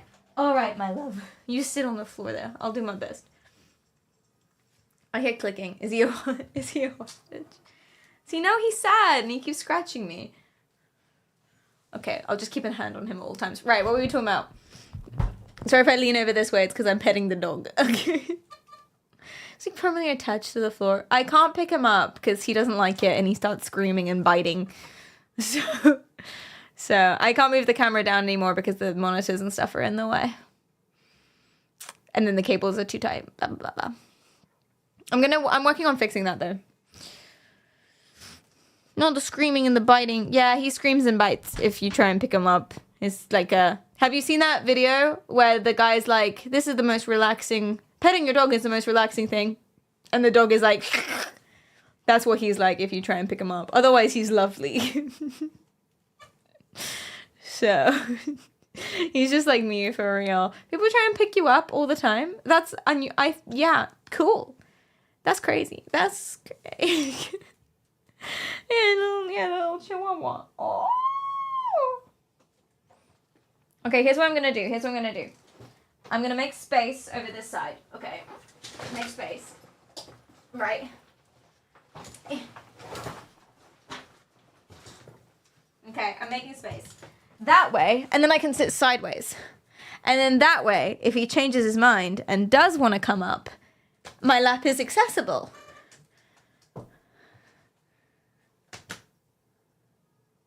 Come on.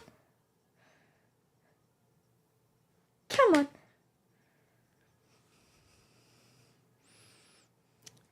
So, who doesn't try to pick up Yannick is the real question. That's true. Yannick, you have a lot of success. What with uppies? Come, what with girls? I'm sure that you do. Anyway, let's watch a little bit more of that, and then we're gonna watch this guy's documentary. I'll recap what the Black Knight hypothesis or conspiracy theory is. Don't hit me if you're. I've presented you with a solution, and it's up to you to choose the solution. Violence is not the answer, Polo. He's hitting my leg. He's not the answer, but you are very dexterous. You're so dexterous. Yes, you are. Every time I pay him any sort of attention, his tail goes like this. You're so lovely. Okay. You know, I'm 29 and single. Hey, anyone interested in that? 29 and single, going once, going twice. Any takers? Okay, you got money? Hobby, please. If I wasn't straight and also lived in Scandinavia. So close. Yeah. Can we ship Yannick this stream? Do you mean like on a boat, or do you mean like romantically? Ship him with someone, or put him on a cargo? To ship him like Amazon. You know, they have drones in LA that ships things. Same day shipping. Yes. Is there an application or form I need to fill in? Yannick, do you have an application? Have you also tried Warhammer? Single. I'm reading out messages. That was Yannick's message. Yannick said he's 29 and single.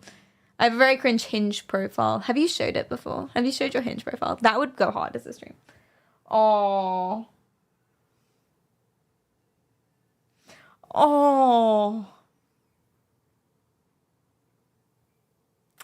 He was hitting my legs for attention, and I ignored him, and now he's lied down. Oh, okay, come on.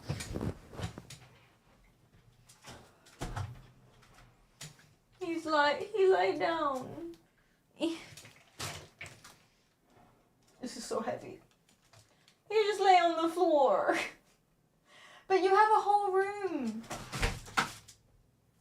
Oh no, the camera's in the pasta salad. Oh dear. Oh Jesus.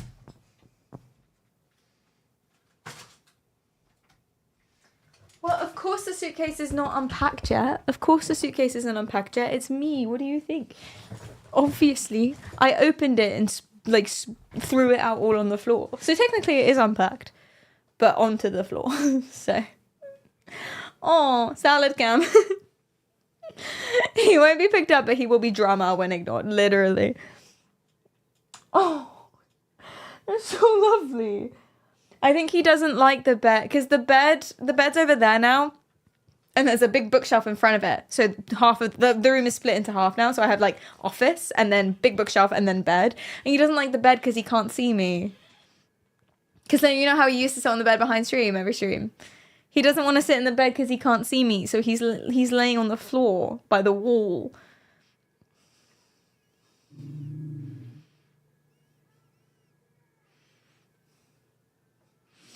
It's so sweet. He's so lovely. He's so lovely. Okay. No, it's even better. The bed over there is even better for the window. Because there's two equal windows on both sides of the room. Like he has a better window over there. Was that a growl? Yeah, he saw something. Oh, get him a chair. Oh shit, that's a good idea actually. That's a good idea. We can make him a little bed. Like just down here. And then we could have bed cam. Sorry, guys. We're getting distracted. Okay, Terrence Howard is absolutely insane, but the stream isn't about him. This is the dude who made, these dudes. They're sat on the wrong side. This dude is a guy that made a documentary about the Black Knight conspiracy, which is today's stream. Veronica, thanks for the prime. I appreciate you. I'm just going to show you this so you get more of a vibe of them, and we'll keep watching this. And then I'll recap the Black Knight conspiracy or the Black Knight satellite theory or whatever you want to call it, and we'll watch his documentary. Let's go. You know, so I was when I was building this Fort Terra Nova project, this underground base back in the 2000s, early 2000s. You know, I was told that you know, it's just all Satan and devil worship and, you know, all this kind of stuff. And anything that I questioned or anything that I perceived to be different or came up with a different hypothesis or thesis on it, it was all scoffed. It was, it was pretty bad. As opposed to now when people take you seriously when you say it's aliens. And my youngest son resonated to it more now. Our son that we have, he's only 12 now. He resonates with everything we're talking about. So out of the 6 You're kids, describing 3 are resonating, indoctrination. the other 3 aren't really resonating. But my relatives, my siblings, I should say, my siblings. My sibs. No.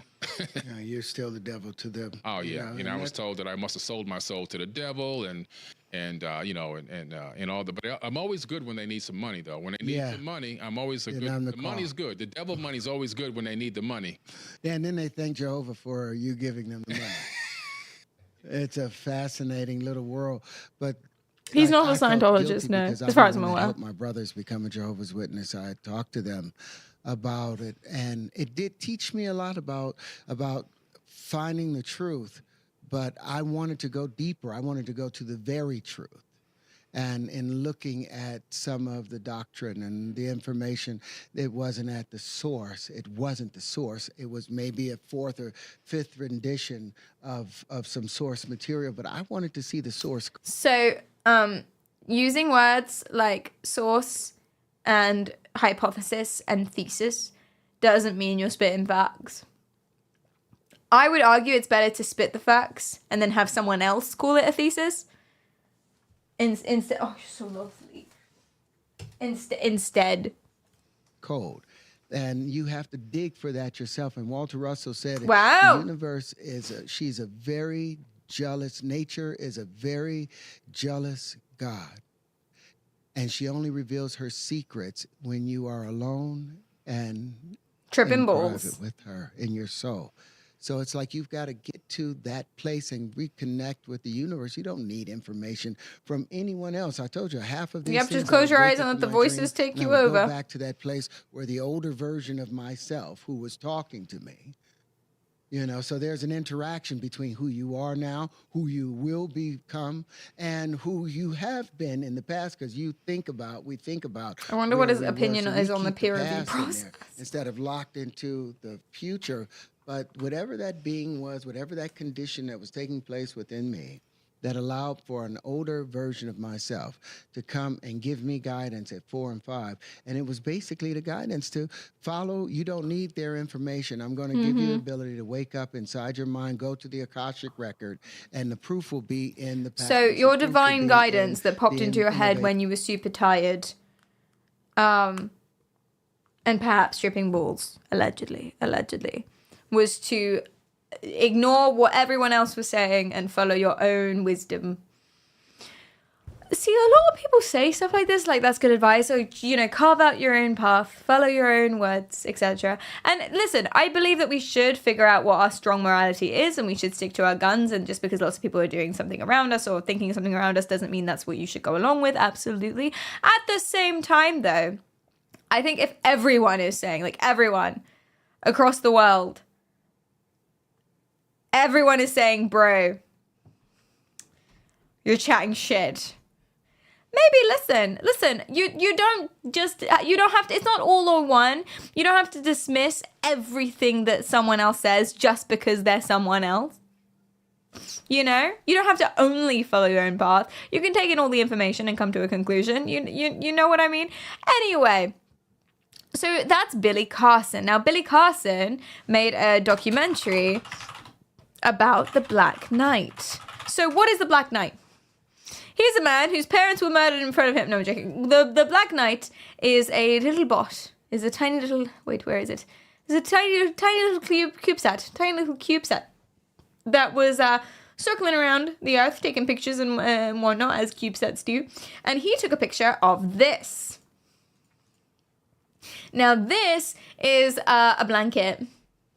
Says NASA, but they're liars. This is a blanket that got like a thermal blanket that got through it. It's space debris, basically, allegedly, according to the government. Am I right? Anyway, but people say that this is actually an alien spaceship, an ancient alien spacecraft that's monitoring humanity, like the Anunnaki allegedly did. Perhaps this is Anunnaki, etc., etc., etc. Oh, he's back to hitting me. Get on then. Get on.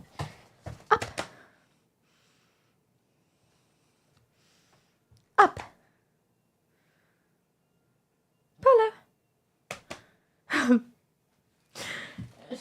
lovely. I love you.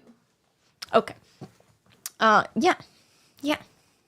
Yeah, Polo, get her. And then immediately after I look away, he goes. Yeah, that's totally how we imagined alien spaceships. It's really funny. It's really, really funny. So that's the Black Knight conspiracy theory, and he made a documentary about it. So let's do some watching. I found this. I found this documentary. Okay, here. Okay. This is my I'm so ready. Smart. Monday.com. Yo. Jojo.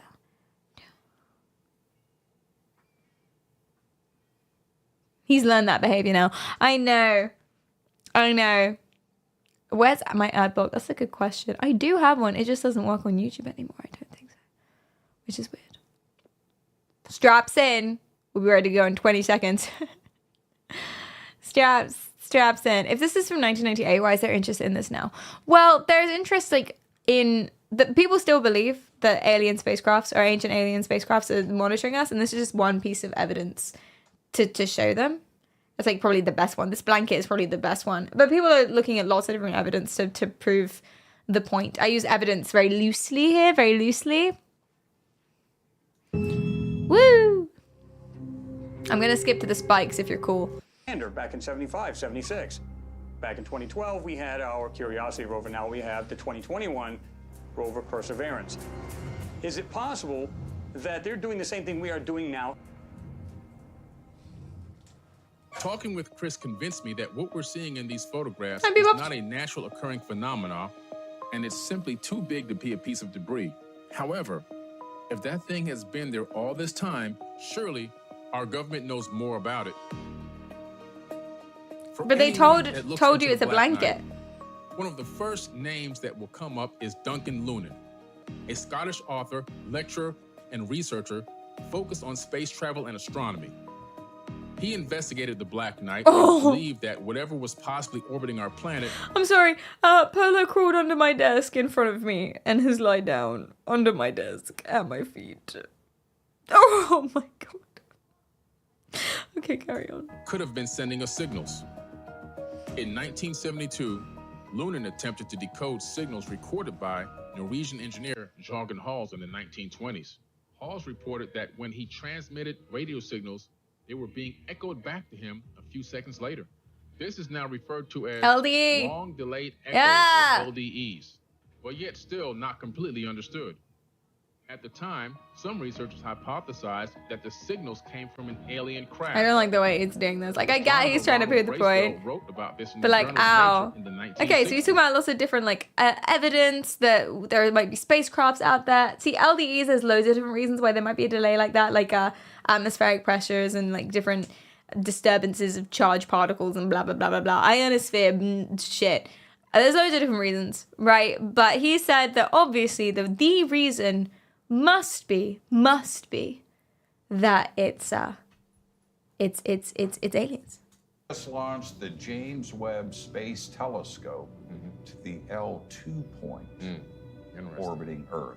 Suddenly, we're discussing these. He has magnificent hair. Duncan Lunan Evidence brought it up derogatory. in 1975 in the Decoded Message and Report, the L5. Now we're launching to the L2.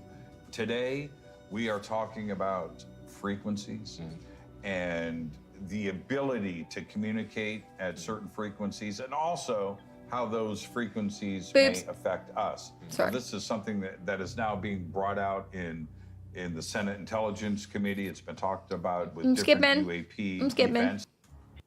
And it stands out because of nothing. There's nothing there. It's crazy.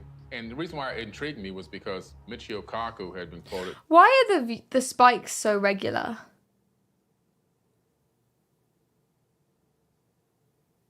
I mean, I guess they're not that regular, but there's a huge spike at fairly regular intervals.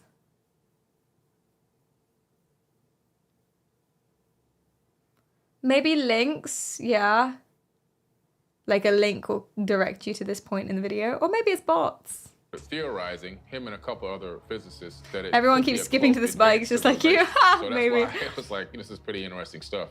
Yeah, but Billy, I gotta ask you a question. Yeah. What are they hiding from? Yeah. And why do they need to hide? That's a little more worrisome. Yeah, I know. Right? That guy looks like he's that's true. What are they hiding from? This guy looks like me. He's giving me energy on the screen. I don't know if you've noticed. I'm jet lagged like 10 hours. And I'm probably malnourished or something. And that's the energy this guy's had. What are they hiding from? Dude, please. I mean, that's the basic thing, right? That's going through. Because you want the advantage. Yeah, it's not a we are the world thing here. No, it's like we are the ones that want this technology. But it's the great leveler, you know. And if everybody had it, then it wouldn't be a problem. If everybody had it, maybe we'd have energy for the world. Maybe we'd have ways to feed the world. Exactly. And then all the fight. Feed the world. Do you want to skip to the conclusion? Oh, he has a CGI him in a spacesuit. Let's go. Gotta wonder when just what I'm up to. Be careful when you knock on those doors, may see a monster. Making assumptions, making them something, what's making it function. You don't know what's really living among us. You don't know who's observing up there with the compass. North Pole like Krampus. No, any kind of smoke don't want it. Black Knight chess moves, they catch ills. The government won't tell, they blackmail the playmakers. Rulers off in the space, scraper office of the planet. This is a documentary. Damn. Stranger than fiction, am I the same? No, Is that Terrence Howard? Or is that supposed to be Carson? It looks more like Terrence Howard to me.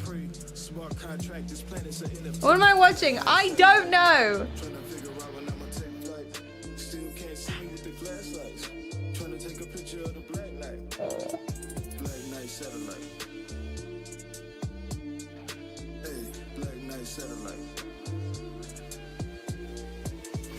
This is a song about the Black Knight satellite. I think this is his music because it's about the Black Knight satellite.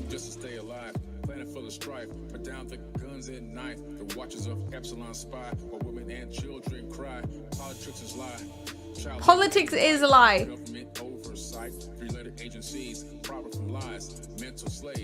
So this is interesting. What did I say about conspiracy theorists, conspiracy theorism, and why there's lots of distrust? Conspiracy theories that hinge on a distrust of government and NASA and things like that is because people lose faith in it. People lose faith in it. It's a coping mechanism. So the fact that this song is talking about like all of the government oversights, like literally explicitly, and that's always a trend. So if you look at flat earthers, they talk a lot about how the government sucks. If you look at people who drink raw milk, not just anyone who drinks raw milk. I mean like people who like say, if you don't drink raw milk, then it's big pharma trying to poison you or something. They're, again, distrustful of the government and stuff like that. And it's a really, really huge trend. Should we see if we can make our own? Should we see? Because I think that might be fun. Should we make a rap song? But I'm going to do it grime instead of US rap. Create. Okay. A grime song about politics, general. No, about government failure and the Black Knight conspiracy theory brackets space alien observation. Yeah? Let's see what's up.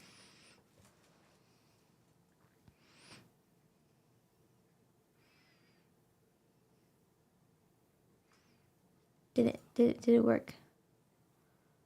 Did it? Am I out of credits?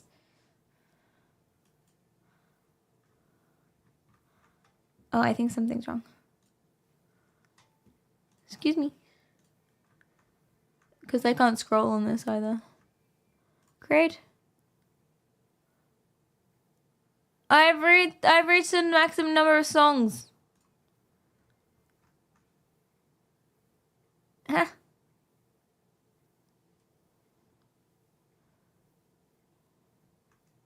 I'm gonna refresh the page. Oh, there we go. Okay. It just didn't pop up. Sick. Government failures in the Black Knight. Grime, electronic, intense. Okay, let's go.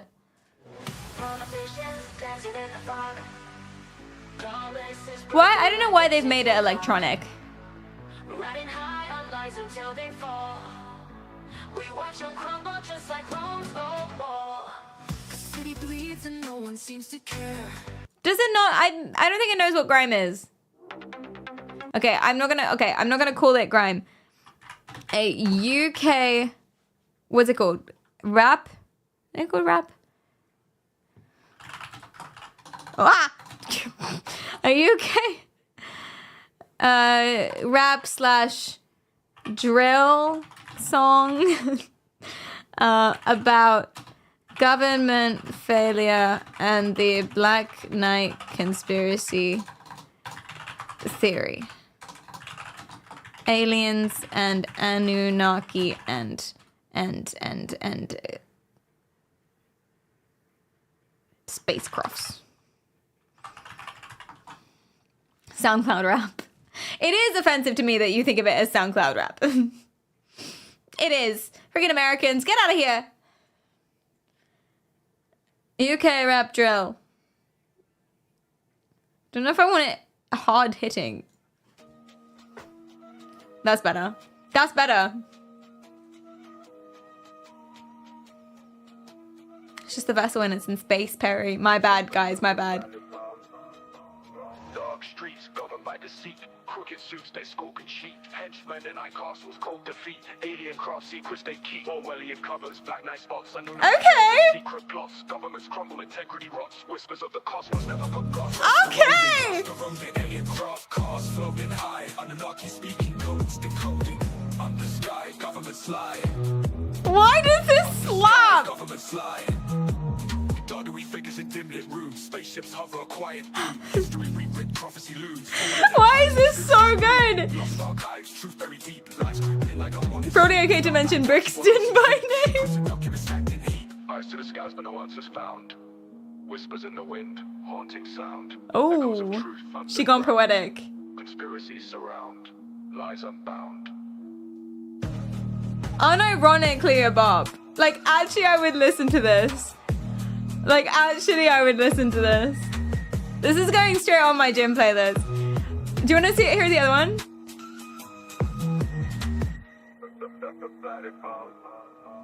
Dark streets governed by deceit. Crooked suits. Yeah, he's got a there's a bassy thing. You want to hear the other one? Reminds me of AJ Tracy. I guess like the intros. You mean just like all grime? It's about this. This is it. I think I prefer the other one. Hear him out. Oh! We're making a grime song. We're making a grime song about the Anunnaki.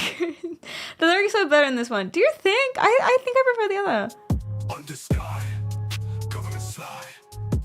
Shadowy figures in dim lit rooms. Spaceships hover a quiet doom. History rewritten, prophecy looms. Fallen empires. I don't like the tone of this one as much. Very deep. Lights creeping like unwanted sleep. Dark night watches while oceans weep. Okay, it kind of hits.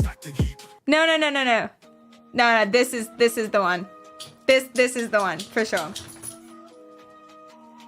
We've done it.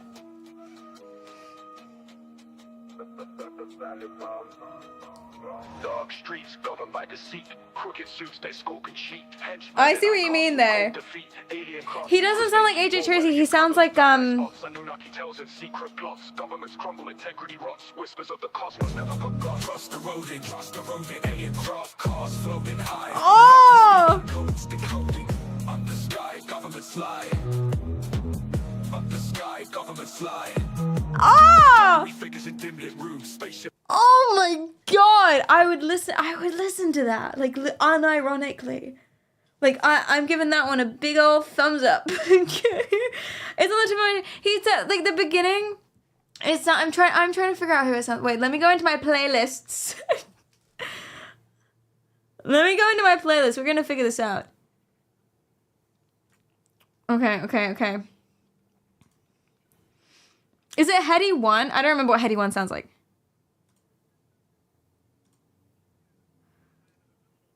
No. He doesn't sound like anyone.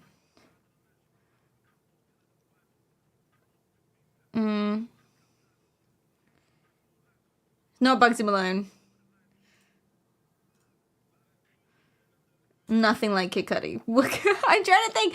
Does anyone know? He sounds so familiar. It's just generic. I mean, it's generic grime boy sound. It's generic grime. That's why it sounds familiar, chat. It's generic grime boy. You think they modeled him on Stormzy?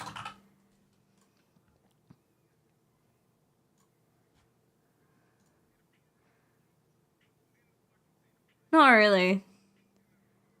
Is it UK drill day? Always. It's not really drill, it's grime.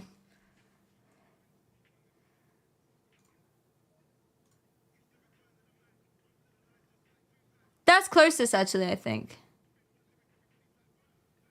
Maybe it's Skepta. Ships hover, quiet doom. History rewritten, prophecy looms. Fallen empires, conspiracies bloom. Lost archives, truth buried. That's the closest one. I don't know. It will only get better when the new quantum chips reach scale. Totally. Absolutely, totally. I totally agree with you. Okay. Sorry, got a little distracted there. We made an absolute banger in about 3.5 seconds. I'm very, very pleased with us. Okay, so if you want to know about this guy, and I recommend that you do, I think this is the best thing to watch. So he spirals. We only watched half of this. But he basically just spirals. He's completely, absolutely, like, gone. He's, like, actually completely... What's the word? Listen, I don't want to use, like... I don't want to use the big C word. You know? Crazy. He's off his heckin' rocker. Okay, we'll go with that. Yeah. Delulu is a cute way of saying it as well. Orbiting this way. And so as the Earth is, as the satellite's orbiting this way, it's taking swaths of data. Right. And it's scanning topography, it's scanning patterns, it's scanning everything you need, right? Barometric pressures and all that kind of stuff. You can scanning densities. You can scan for population densities. All that can come from one satellite orbiting the planet in a polar orbit. You can do that with other ways as well. And unfortunately, he was a pretty evil dude. According to ChatGPT. If humans were getting too outrageous in one area, overpopulating an area, this is in the tablets. Just kill them. 100,000, 200,000. Excuse me, your mic is cutting out. Crops out. Hello, He would spray stuff on their crops and to dry them out so they can starve to death. All this kind of crazy stuff. This guy was just ruthless. He saw us just as animals. If you don't know who he's talking about, he's talking about In or Lin or something, who was the ruler of the entire planet, the first ruler of the world, like tens of thousands of years ago. And he had this satellite and was like killing people from the satellite, like technology that's super, super advanced. Yeah, it sounds like he's talking about an Old Testament God. He basically is, yeah. It's on the tablets, guys. It's on the tablets. Real sentient beings. But this guy owned Botus. So I said, wait a minute. So and he thinks that is a hidden, cloaked civilization. This object that's still orbiting our planet right now. NASA, it's on NASA's server. They call it space junk. Space junk? Yeah, they call it space junk. They don't know what it is. It's been there. The STS-88 mission did a flyby and caught a great HD image of this thing. It's about estimated 15 tons. It's in our orbit. Oh yeah, it's in our orbit. So it's not far out. It's not outer space. No, it's at Lagrange point. It's a blanket, chat. And it's orbiting out there, and it's still there. They won't mess with it because it makes no sense to mess with it. You don't know what type of self-defense system or mechanism this thing may have. It's blanket. I think it's important based on. Listen, it might not be a blanket. It might be an alien spacecraft that's been there for 13,000 years, or it could be a thermal blanket. I think it's watching us. And I believe that it's using quantum entanglement. Thank you, Brain. I appreciate you. No way, everyone. Honestly. And that this could be the grabby everyone was so cool. that you're talking about, that is watching and making sure we don't get too crazy. It's my blanket. It's Chris's blanket. They don't want us to be a threat. They talked about us being a threat in the Sumerian tablets. In the myth of Adapa, they talked about it. They talked about it in the Atrahasis epic. They talked about it in the Epic of Gilgamesh. Well, if they've mentioned it in fictional stories, it must be real. It's a blanket. That's where my blanket went. It might not be a blanket. It might be a hidden alien Anunnaki spaceship left and still in function, but left from the remnants of the Lin dynasty, who was the ruler of the world 13,000 years ago with super advanced technology we no longer have, because he was a genocidal maniac who would kill a bunch of people by spraying things down from the sky. It could be that, or it could be a blanket, but hey, that's where my Anunnaki spaceship went. Did H.P. Lovecraft write this? He might as fucking well have. Very, very, very strange. Very strange. It was a very good talented category. Well, me not included, because that feels awkward to say. I agree. Everyone was amazing. It was such an honor to be included in the same category as people. Oh, I'm rocking back and forth like this because there's a dog by my feet. I'm rubbing the dog. Okay, that's why I'm petting the dog. Pet the dog. Oh, he's left. He's leaving now. Okay. If it was advanced technology, once that power in it died, wouldn't it fall from orbit? But I think it's still going. It's super, super advanced that it doesn't even need power. It's super advanced that it has its own infinite power, Eric. God, Eric, it's advanced technology, Eric. It's in the name.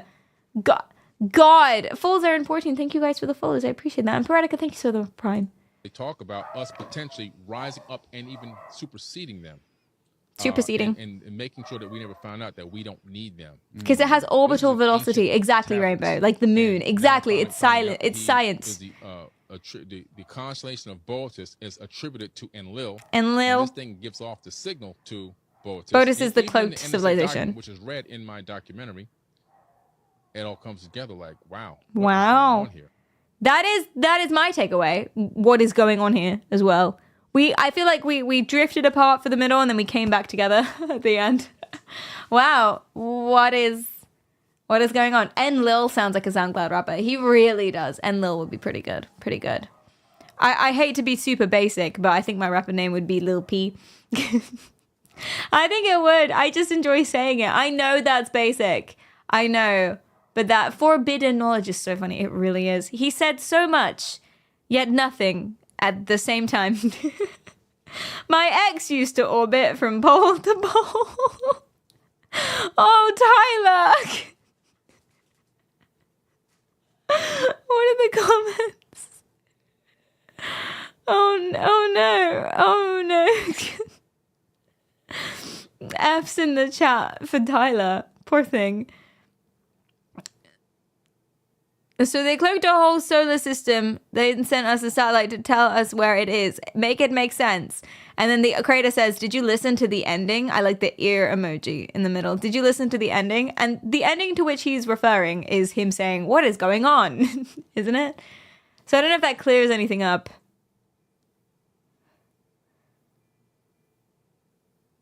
Uh-huh.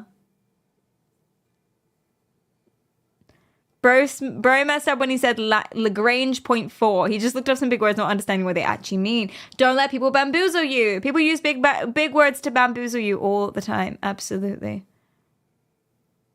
The James Webb just found over 10,000 galaxies in the void. Wait, is that the same void?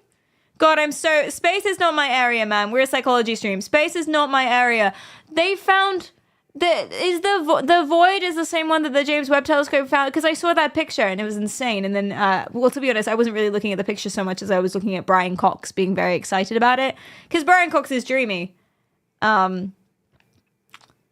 So, yeah, basically then, if that's the same void, galaxies in void, James Webb Telescope, right?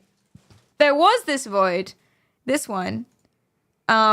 But I think things were just, I don't know. I just couldn't. It just couldn't. Our satellites just couldn't look in it, and then it did, and then now it sees things. I think. Is that what happened?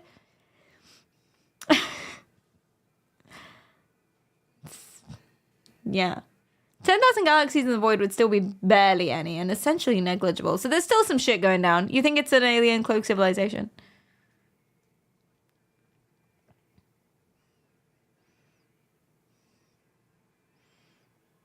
They were hiding. But I remember Brian Cox getting super jazzed up about the void. And he's dreamy. So I've just discovered one of the most unique hotels in London. I'm sorry. I did get premium and then my card declined because I accidentally told my bank I lost my card. It wasn't even true. I told my bank I lost it and they canceled it, and I'm too lazy to get a new one, and that was like 3 months ago. So all of my subscriptions have ended to everything. And I'm just so lazy. Its journey before we Brian Cox on Earth. So Yeah. in the time it took, and that's the nearest neighbouring. You had one job. I I do my job. You don't do that from your phone. Yeah. For over 13 Okay, here's what happened. So I ordered a new card, but I wanted it before I went to San Diego. When I say it was months ago, this was July. Yeah.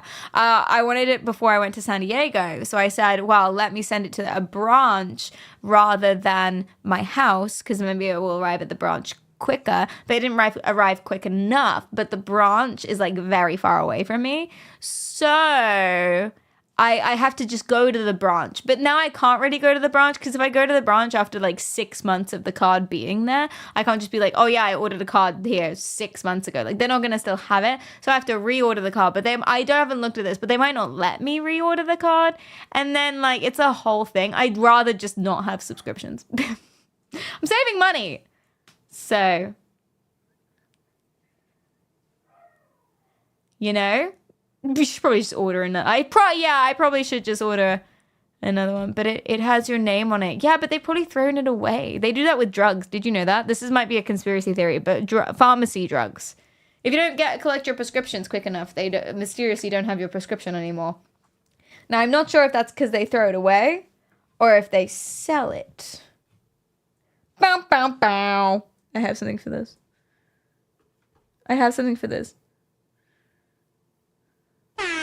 No, that's wrong. Sorry, that's wrong. I don't have something for this. My bad. I thought I did. But I did. Please just call. I'm not going to do that, I think. I think I'm not going to do that. You're literally their customer. They don't mind.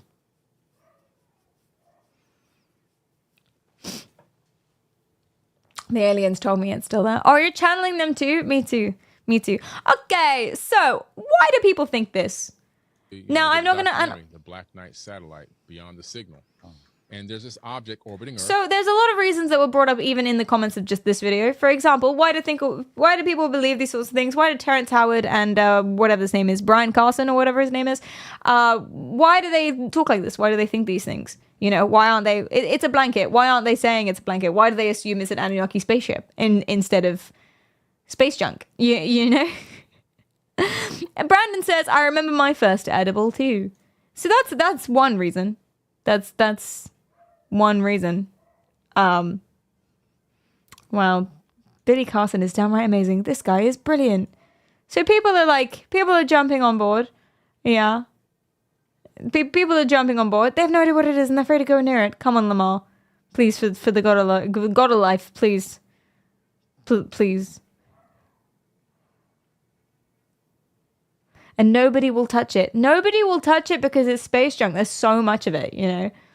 They should probably clean it up. Yeah. I don't think they're not touching it on purpose because they think it's an Anunnaki spaceship. I feel like that's not actually what it is.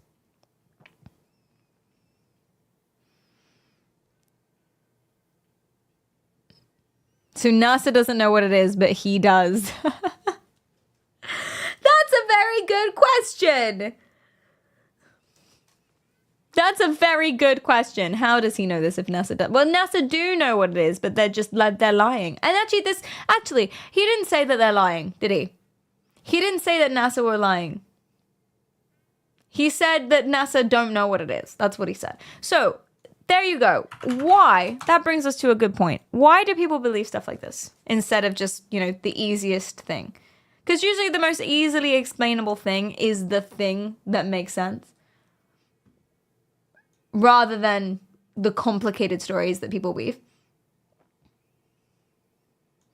It's cooler to know something that no one else knows, even if it's fake. Exactly.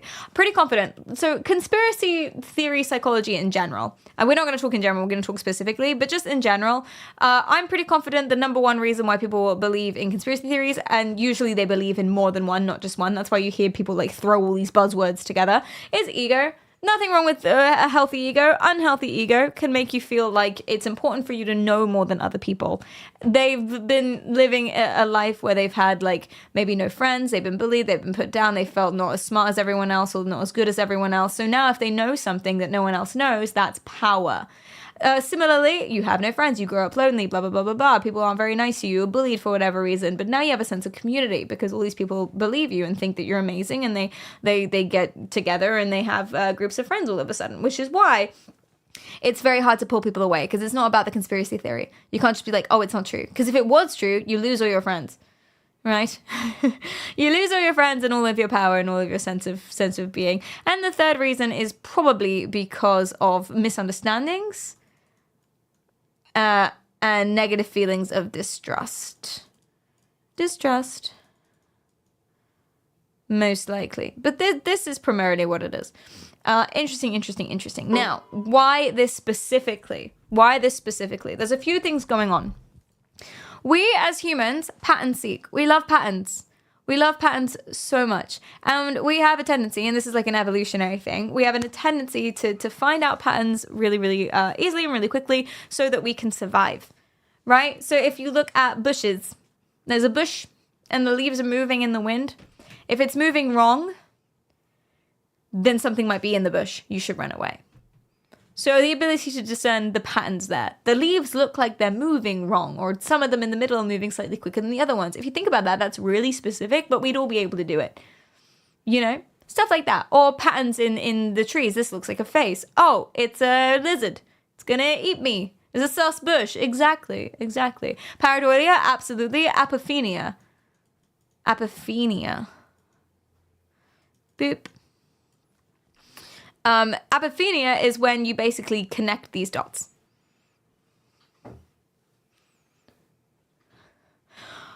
Oh my fucking god, that scared me so much. Oh my god, I thought I was gonna die. Can I tell them?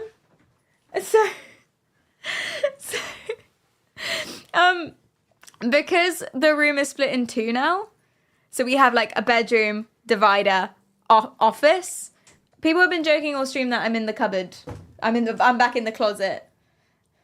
And I've been yelling that I'm actually in front of the closet, but they're not believing me. Anyway, I'm in front of the closet. But now that we have like office, barrier, bedroom, it means that Cleedum can be in the room. And he can go get in bed and, you know, chill and not kicked out and have to sit downstairs. Did I say closet? Wardrobe! Back in the wardrobe. You're right. I'm so sorry. And now Polo's on the bed. Concordo. Oh, can I tell you what he did? Okay, so he wanted attention, and instead of sitting in the bed, because the bed isn't, he can't see me from the bed anymore because of the bookshelf. He can't see me. So instead of lying in bed like he usually did on stream, like you saw him on my other VODs, he came and he lay behind me on the floor here. And then he hit me a bunch, and then he laid under the desk, and then he hit me a bunch, and then he sat here for like an hour. Oh, he's such a good boy. He's such a good boy. Anyway, I'm so sorry. Okay, so sorry, we tangented. Congratulations on coming out of the closet. Wardrobe and being in front of it instead. It's important to get ahead of these things. It's true. Thank you. I appreciate. No one's called me brave yet, actually. No one's called me brave, and I think that's rude. Can you call me brave in chat? Brave's in chat. I'm so brave. You're very brave. Thank you, Jem. That's so out of nowhere. I really appreciate that. That's made my day. Yeah, he hit me a bunch. Such a good boy. Yeah, problematic. I hear that, actually. Blame media. I think it's Pride and Prejudice's fault. You're so brave. So brave. Thank you. Guys, wow, overwhelming support. Just, don't know where this has come from. This is so lovely. 2024, coming out is not brave, it's expected. A joke that I like is calling it cringe when my friend talks about like, okay, this is just a joke. Okay, this is just, okay, prefacing, this is just a joke. I don't actually mean it. And also this friend that I say it to, she knows that I don't actually mean it and she laughs and therefore it's fine. But I find it funny when she talks about the hardship she had coming out of the closet as bi and all this stuff to be like, cringe, it's 2024. It's so cringe to be straight. Like, what are you doing? I say that to all my straight friends. It's like, what's the word? Boring. It's boring. Come on, man. Open your mind. I'm joking. I'm joking. In Minecraft. It's hip to be square. Is that true? It's fetch. Why are you throwing words at me? Your jokes are always borderline bullying. It's not bullying if they laugh.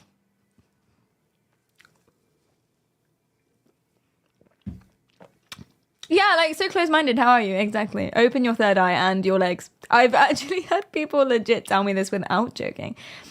Wait, which one? That it's cringe to be straight? Because that's pretty funny, not gonna lie. But if they weren't joking, wait, they bullying you for your experience coming? Oh, it is because it's cringe to be straight. That's quite funny.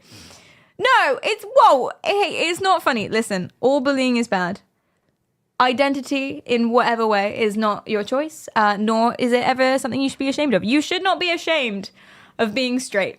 Sorry, I can't. That's funny. But I'm sorry that they've been mean to you. That's not funny. Being mean to people is not. They called you homophobic because you're straight. Who are these people? Why do you hang out with them?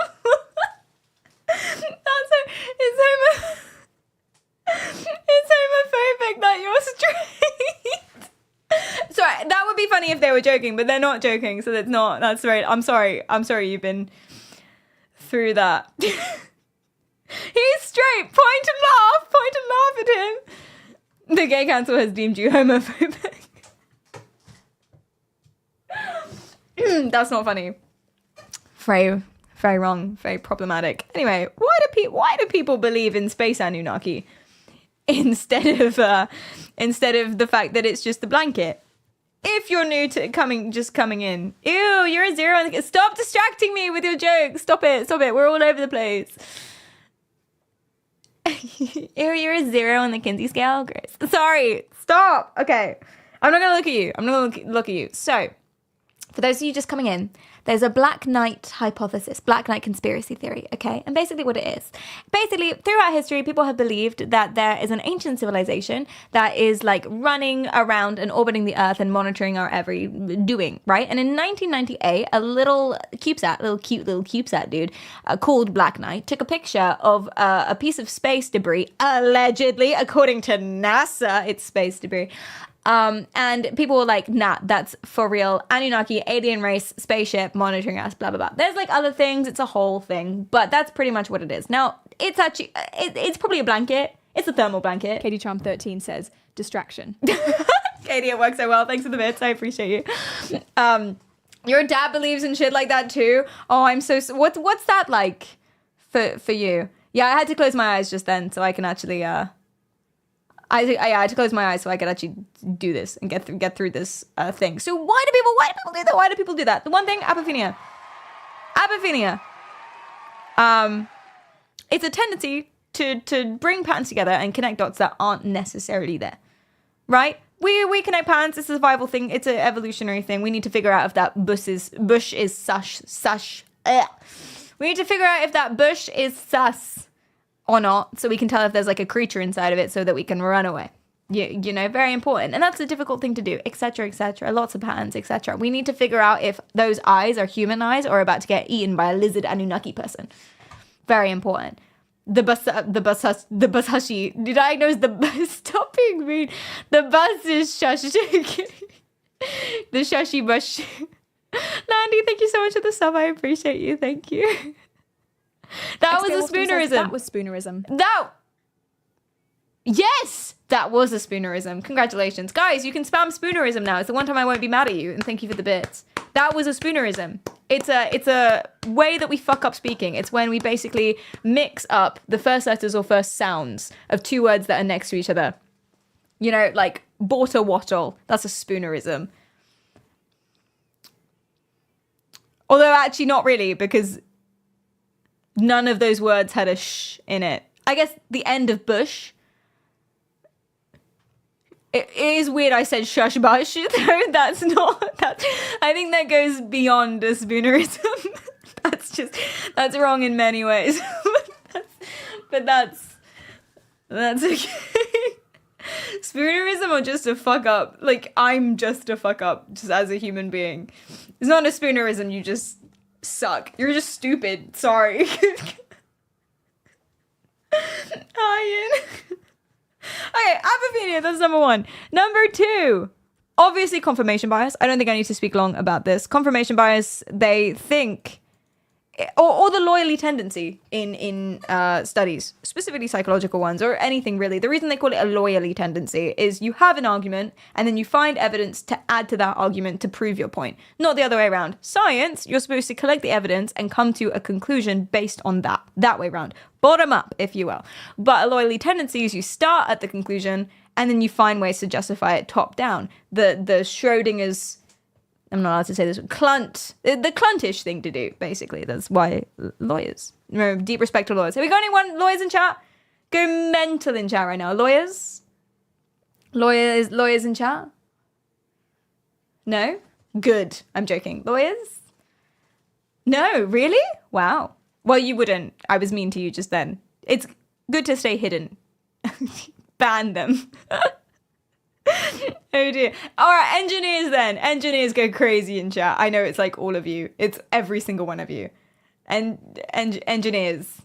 Not a lawyer, but I work with law. You're in the police, Dion. I don't know if that is the same. I guess, yeah, that's close, actually. Everyone go crazy. One's in chat. I work in retail. Does that count? Yeah, man, you're engineering dreams.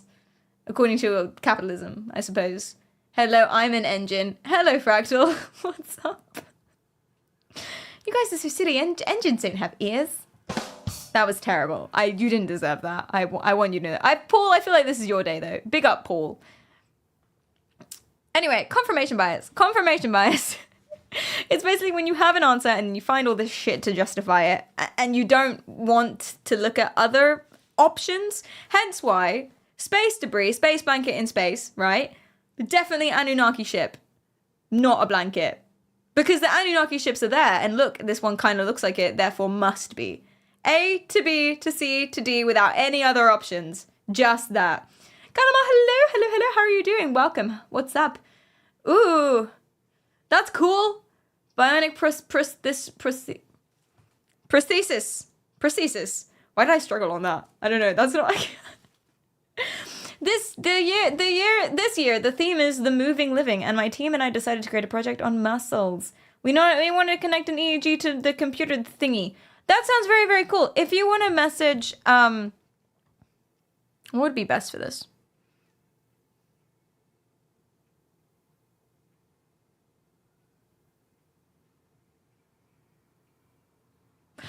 Probably stick this in an email. I have my email on my about page. Because otherwise I'm going to forget, and that'll be lame. But if you send it to the email, then we can, yeah, my people, and my team, send it through to my, that didn't work. My group.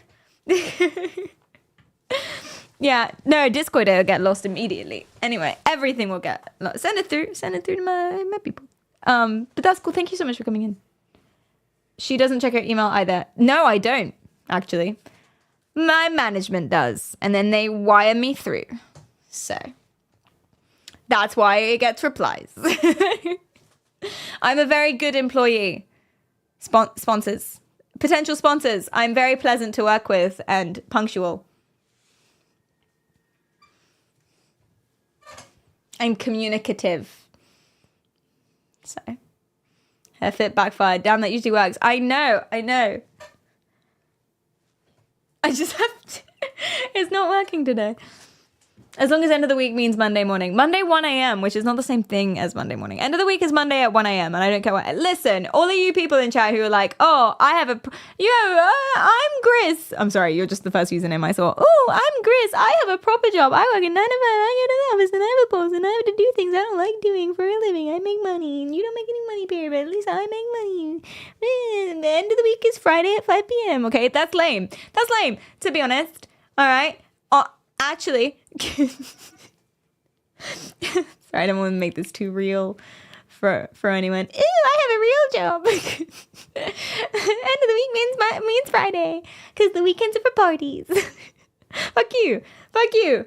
I go out with all my friends that I have. Shut up, Gris.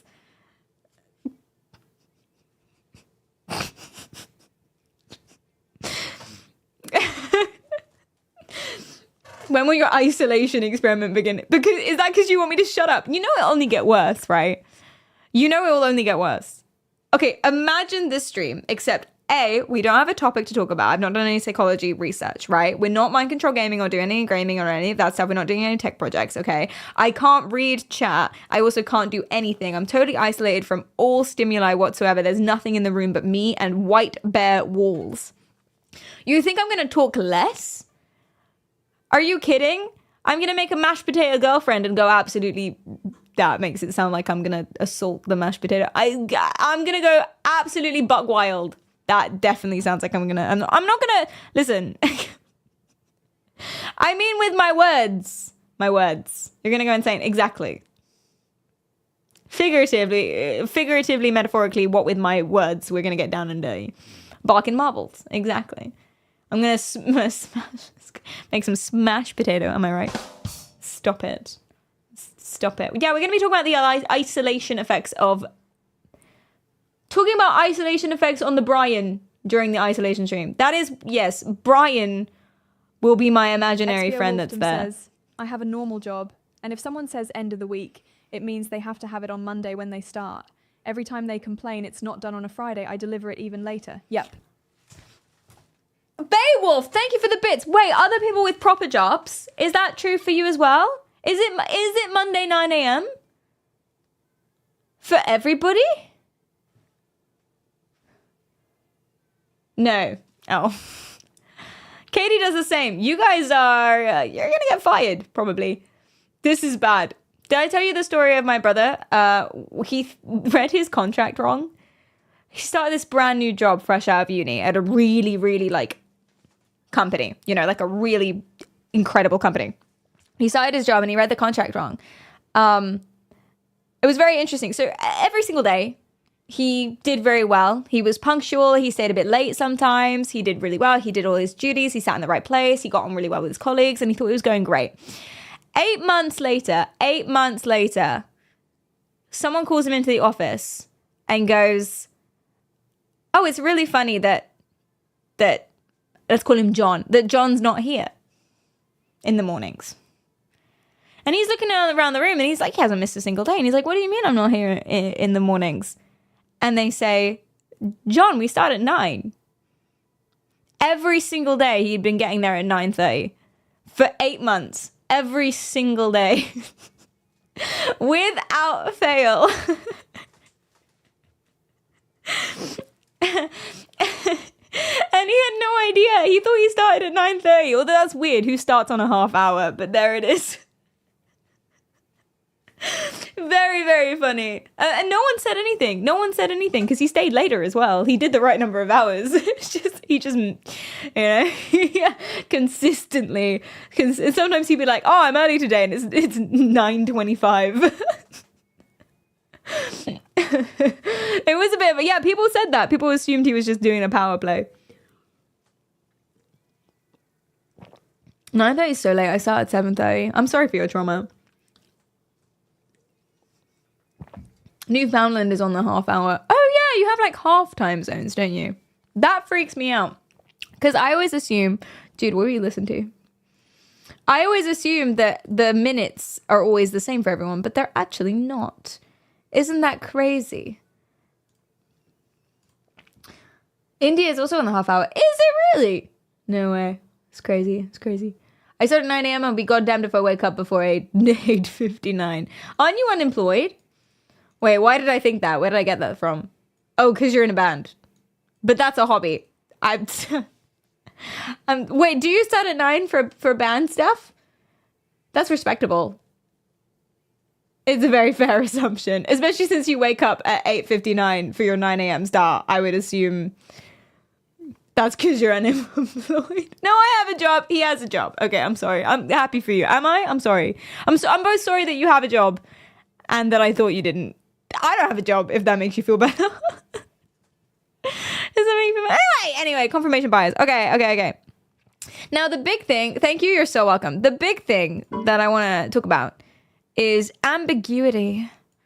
So just like it was ambiguous whether or not Drums had a job, if you don't know whether or not this is a space blanket or an Anunnaki ship, why not assume it's an Anunnaki ship, right? What, through confirmation bias and stuff like that. But there's lots of different things that are going on here.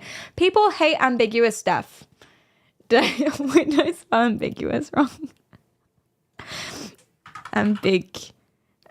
Oh yeah. What did I say? That's some. It's unbelievably wrong. Ambiguous. Wait, that doesn't seem right either. Ambiguous. In my defense, that's a tricky word. English isn't my first language. Sorry, chat. Ambiguous. See, that doesn't feel like that should be right, does it? I feel like no one knows how to spell ambiguous. I'm gonna do what my mum does, and if she doesn't know the answer to something, she just says no one knows. Mom, how do you spell pterodactyl? No one knows, darling. Wow, maybe I could be the first person to figure out how to spell pterodactyl. You could go to school. Real story. That's what I'm going to say. What's your first language?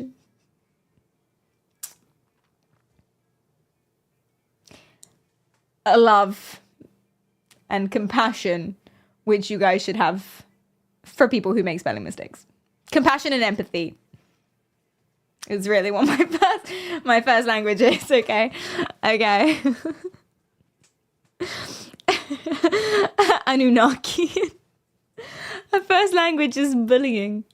Could have gone with French, but no, French isn't a real language.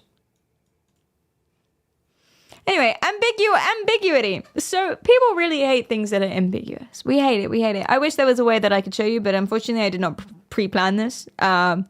But anyway, so there's a part of your brain called the salience network. Come here.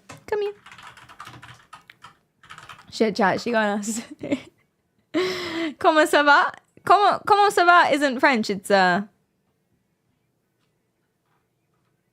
have nothing. Anyway, there's a part of your brain called the salience network. Now, in your brain holes, a bunch of different parts of your brain. They all work together.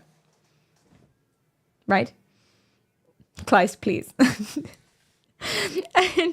And different parts of your brain work together. So obviously we know different parts of your brain do different things. That's very vaguely speaking. Lots of different parts of the brain cover multiple functions and do lots of different things. But there are also specific parts of the brain that work very, very well together. So they have really strong connections between each other, right? And these are called networks. So you've got a bunch of different networks here. You've got the default mode network, DMN.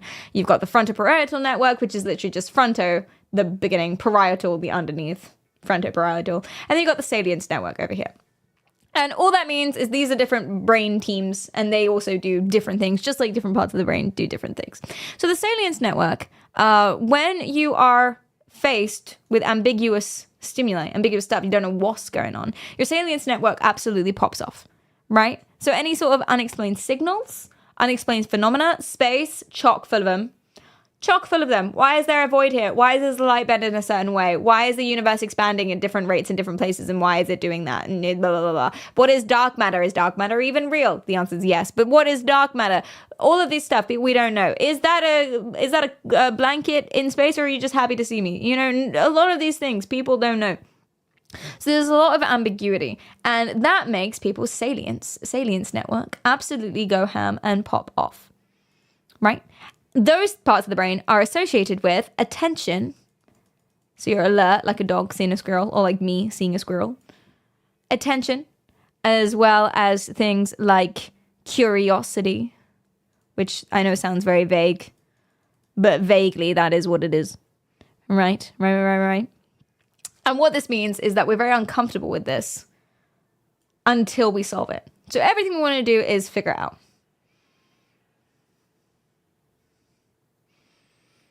So have you ever been like walking down the street and then you see something weird perched on a rooftop and you're like, the fuck is that? And so you stop, and even though you're cold and it's like the middle of December and you're fucking freezing and you want to go home, you have to like look at the roof and then get a good angle on it and crane your neck up to figure out what it is crouched on the ceiling, and then you realize you're hallucinating, so you go home, but this time with speed. That would be an example. Not based on a real example, but that would be an example of that. It's Batman.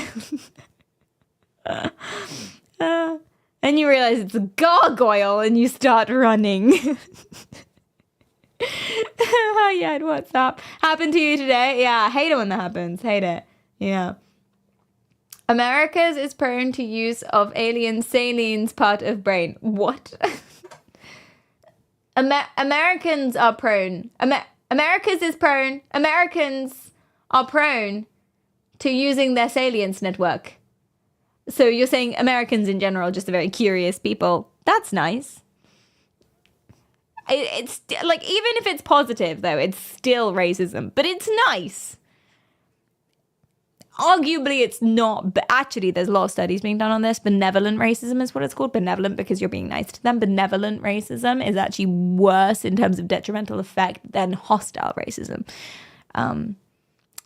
In like effect over time. So fortunately, Americans not really a race. I'm not touching this one. I'm moving on. Listen, I just want to talk to you about salience networks. I don't know what the rest of this means. It's prejudice. I'm sorry. It's benevolent prejudice. There you go. It's a country. It's benevolent xenophobia.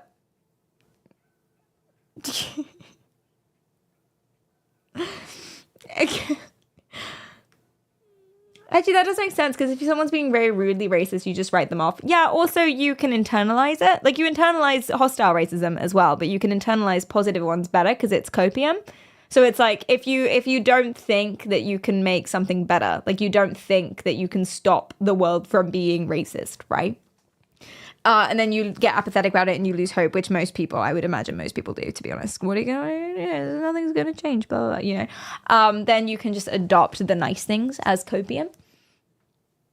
So I know a guy who's gay, and he said that he found himself acting up to stereotypes because he felt that way people would like accept him more.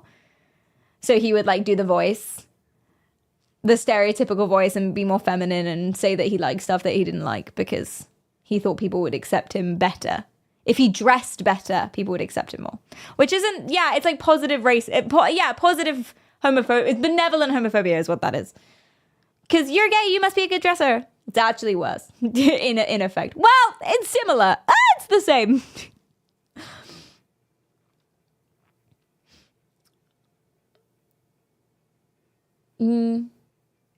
Oh yeah, we should do a stream on this. We should. We won't, because that's not today's stream, and it's like way too detailed, and I haven't done specific research on it. So my information is based on my memory from 3-year-old research, which isn't good enough for a stream. But yeah, we should do it. That would be fun. Would it be fun? Would it be I don't know. Would the TikTok boys come in and be weird about it?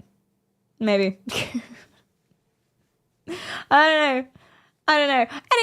Anyway. So yeah, your salience network pops off when something is unclear. So if you don't know what you're seeing, you don't know what you're looking at, the gargoyle on the roof, your salience network goes blah, your attention, your curiosity, you get kind of obsessed with it. You probably have some kind of serotonin drop, maybe. You definitely have a dopamine hit. Serotonin is your contentedness, your emotional regulation chemical.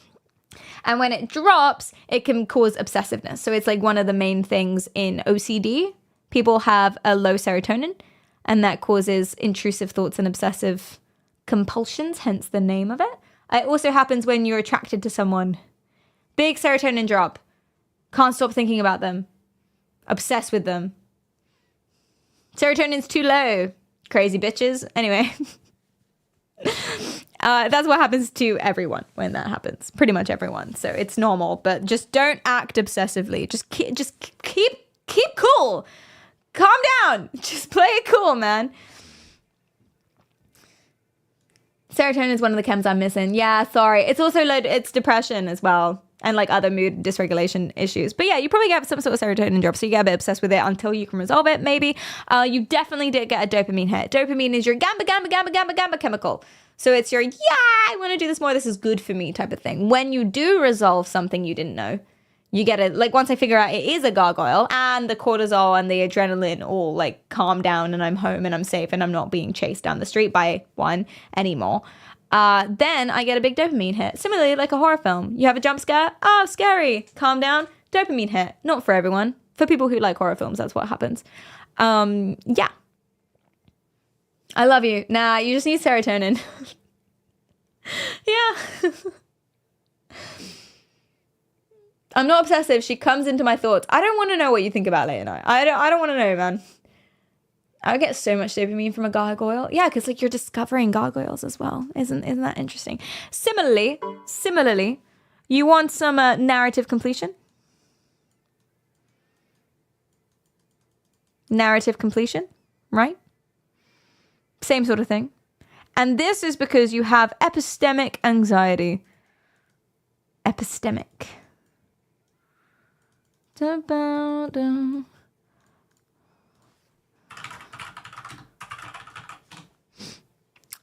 Yeah, basically, epistemic anxiety is when you I think it's when you want to verify the knowledge. You have anxiety about that something not being true. Right? So you read an article. Okay, an amazing example of this. The last time I felt epistemic anxiety was when I came across, hold on, let me show you. This is amazing. I can't believe I haven't shown you this yet. I actually cannot believe it. I can't believe I haven't put this on the Discord. I meant to. Wait. I gotta log into Facebook. Hold on. Hold on.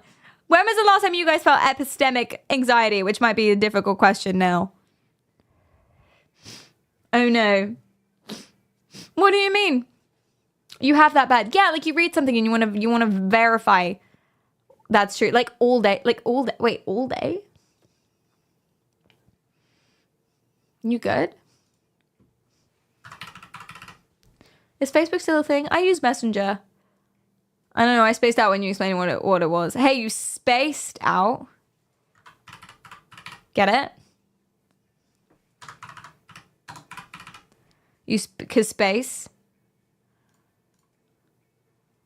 Do you get it? I've had enough of your attitude, Drums, honestly. Can you explain, please? I'm going to. Wait, I need to find something. Wait, I'm going to.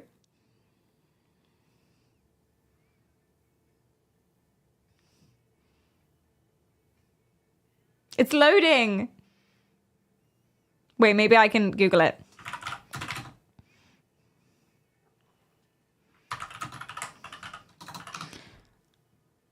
Yes.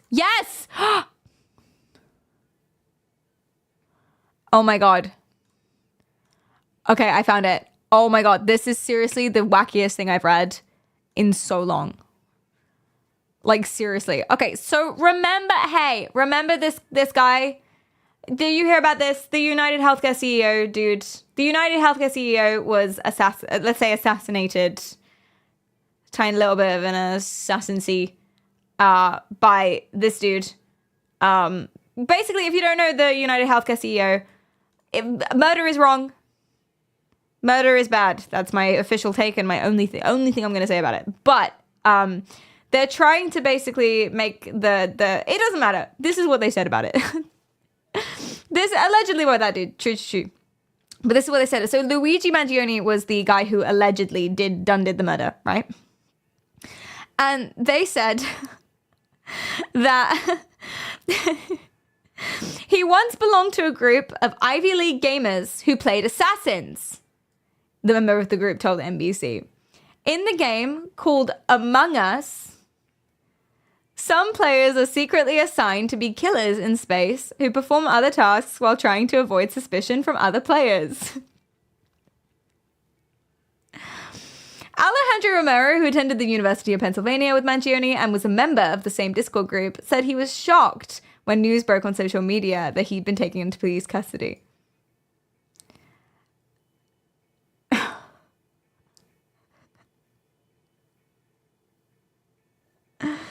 And then they go on to say, the intent of the game, one member is a killer and attempts to off the other crewmates. Why are they talking about Among Us?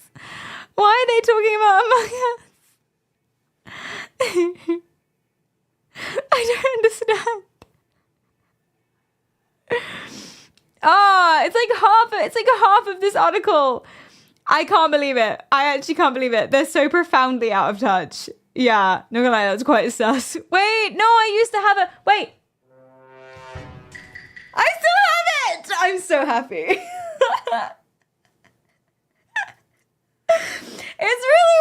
Yeah, wow. So that was the last time, because I just read like this paragraph on Reddit.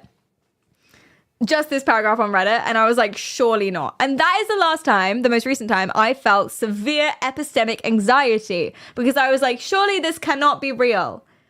And it is. So I basically got a bit obsessed with it, and I couldn't do anything until I figured out that it was real. And I was like quickly typing away, trying to figure it out. Epistemic anxiety, trying to verify information. And so when there's something that's super ambiguous happening, people get anxiety about it. They need to figure out what it is. Your salience network is all lit up. You get big dopamine hits. You get like probably a serotonin drop. I kind of made that up though, to be honest. So fact check that one. I'm just imagining based on the things that I know that you would. And all of this stuff. So you're trying to predict things. You have cultural scripts, like all of that, right? And so basically these people get absolutely freaking obsessed, coupled with the confirmation bias and the delulu and all of these things, and coupled with, as I said before, as I mentioned, so we're kind of compiling everything here, the mistrust of the government and big bodies like NASA, etc., because potentially these people live in, I'm saying these people, who are these people? Potentially they live in not a very nice situation, or they've had some sort of stresses, or they just have some mental illness that has led to various things. So a lot of the time, people who are big conspiracy theorists, they don't live very well. So they've suffered at the hands of government or of people or of bodies who are supposed to be trustworthy. They've had disappointments, and that's why they reject government and stuff like that.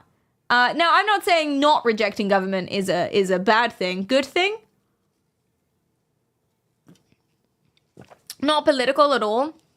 But when you're so inherently distrustful of everything that any sort of political, not necessarily political, but any body tells you, like NASA says it's a space blanket, and you're like, no, it's an Anunnaki spaceship, you know, that is an issue, right? Vervain, thanks for the follow, and Celtic, thanks for the follow, and Robbie, thank you for the follow too. It can be a trauma response.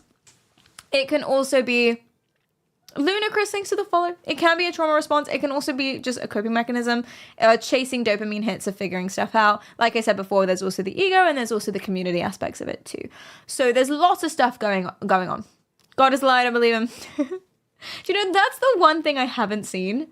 That's probably out there. But like, people mistrust governments and other humans because they think they're like aliens and stuff. I haven't seen anyone being like, no, hey, people go on rants about how God is a lie all the time. But usually they're met with based rather than, you're crazy. But there's probably a few of those guys who are crazy.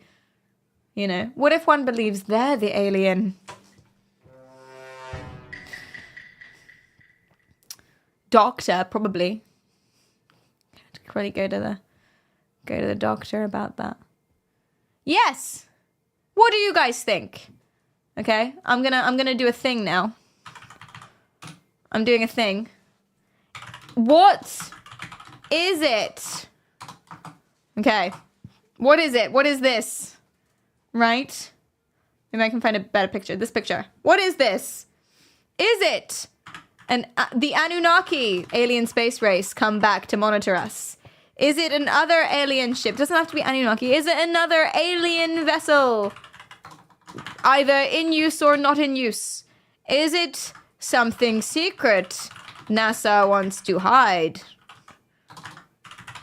but, you know, made by humans, like tech, like weapons or whatever. Is it a space blanket? Space blanket. Which is just a blanket in space, a blanket. That's what NASA says it is, but who can trust them? What do we reckon? Poll it. Wait, I'm in the wrong place.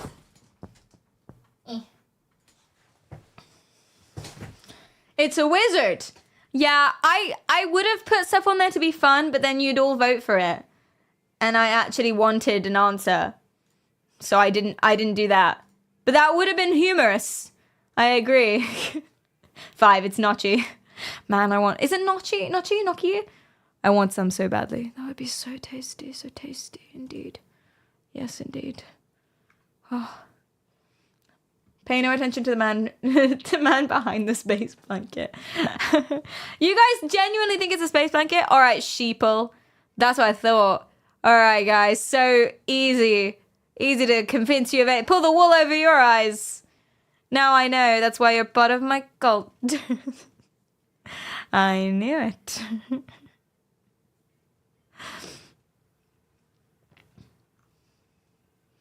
It's Optimus Prime.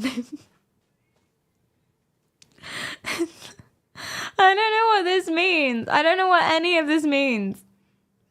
Guys, once again, okay? All of these jokes that I have made and all of these hypotheses that I've made throughout the stream. Wait, no, I need to wait to make this joke. I need to wait for the timing of this joke. So 64% of you have said that it is a space blanket. 13% of you, 14% of you say that it's something secret NASA wants to hide. 10% of you, equally, 10% say it's an alien vessel and 10% say Anunnaki. So that's actually 20%. 20% of you think it's an alien vessel. So you're beating out NASA. All right, let's go. It's a space blanket. Good job, everyone. Thank you so much. Thank you so much for that. Guys. Ludicrous high. Space does not need a blanket. That's just silly. So true. So based. I have something for this. To that take. I need to curate my sound alerts. Is what I need to do. I need to do some curation, I believe. Guys, all of my jokes and all of the things that I've made on the entire stream. Oh my god, cartoon therapy! Hello! Hello. How are you doing? What's up? It's so nice to see you. Oh, can we say congratulations, Cartoon Therapy? Cartoon Therapy won the Hidden Gem Award at the Streamer Awards, and it was very, very well deserved. It was a very, very tough category as well. Everyone in that category was so unbelievably amazing. I was so fortunate to meet. I don't think I met everyone, but I was so fortunate to meet everybody, as many people as I could, and honestly, so well deserved. He's so cool. Please go give him a follow. And congratulations on winning. That's sick. Yeah, but chat, as always, everything that I said in today's stream is allegedly and in Minecraft. Get it? That's a segue because Sam's playing Minecraft right now. Get it? That's why I had to wait for the joke. Did you get it? Did you get my joke? Do you like it? No. Oh.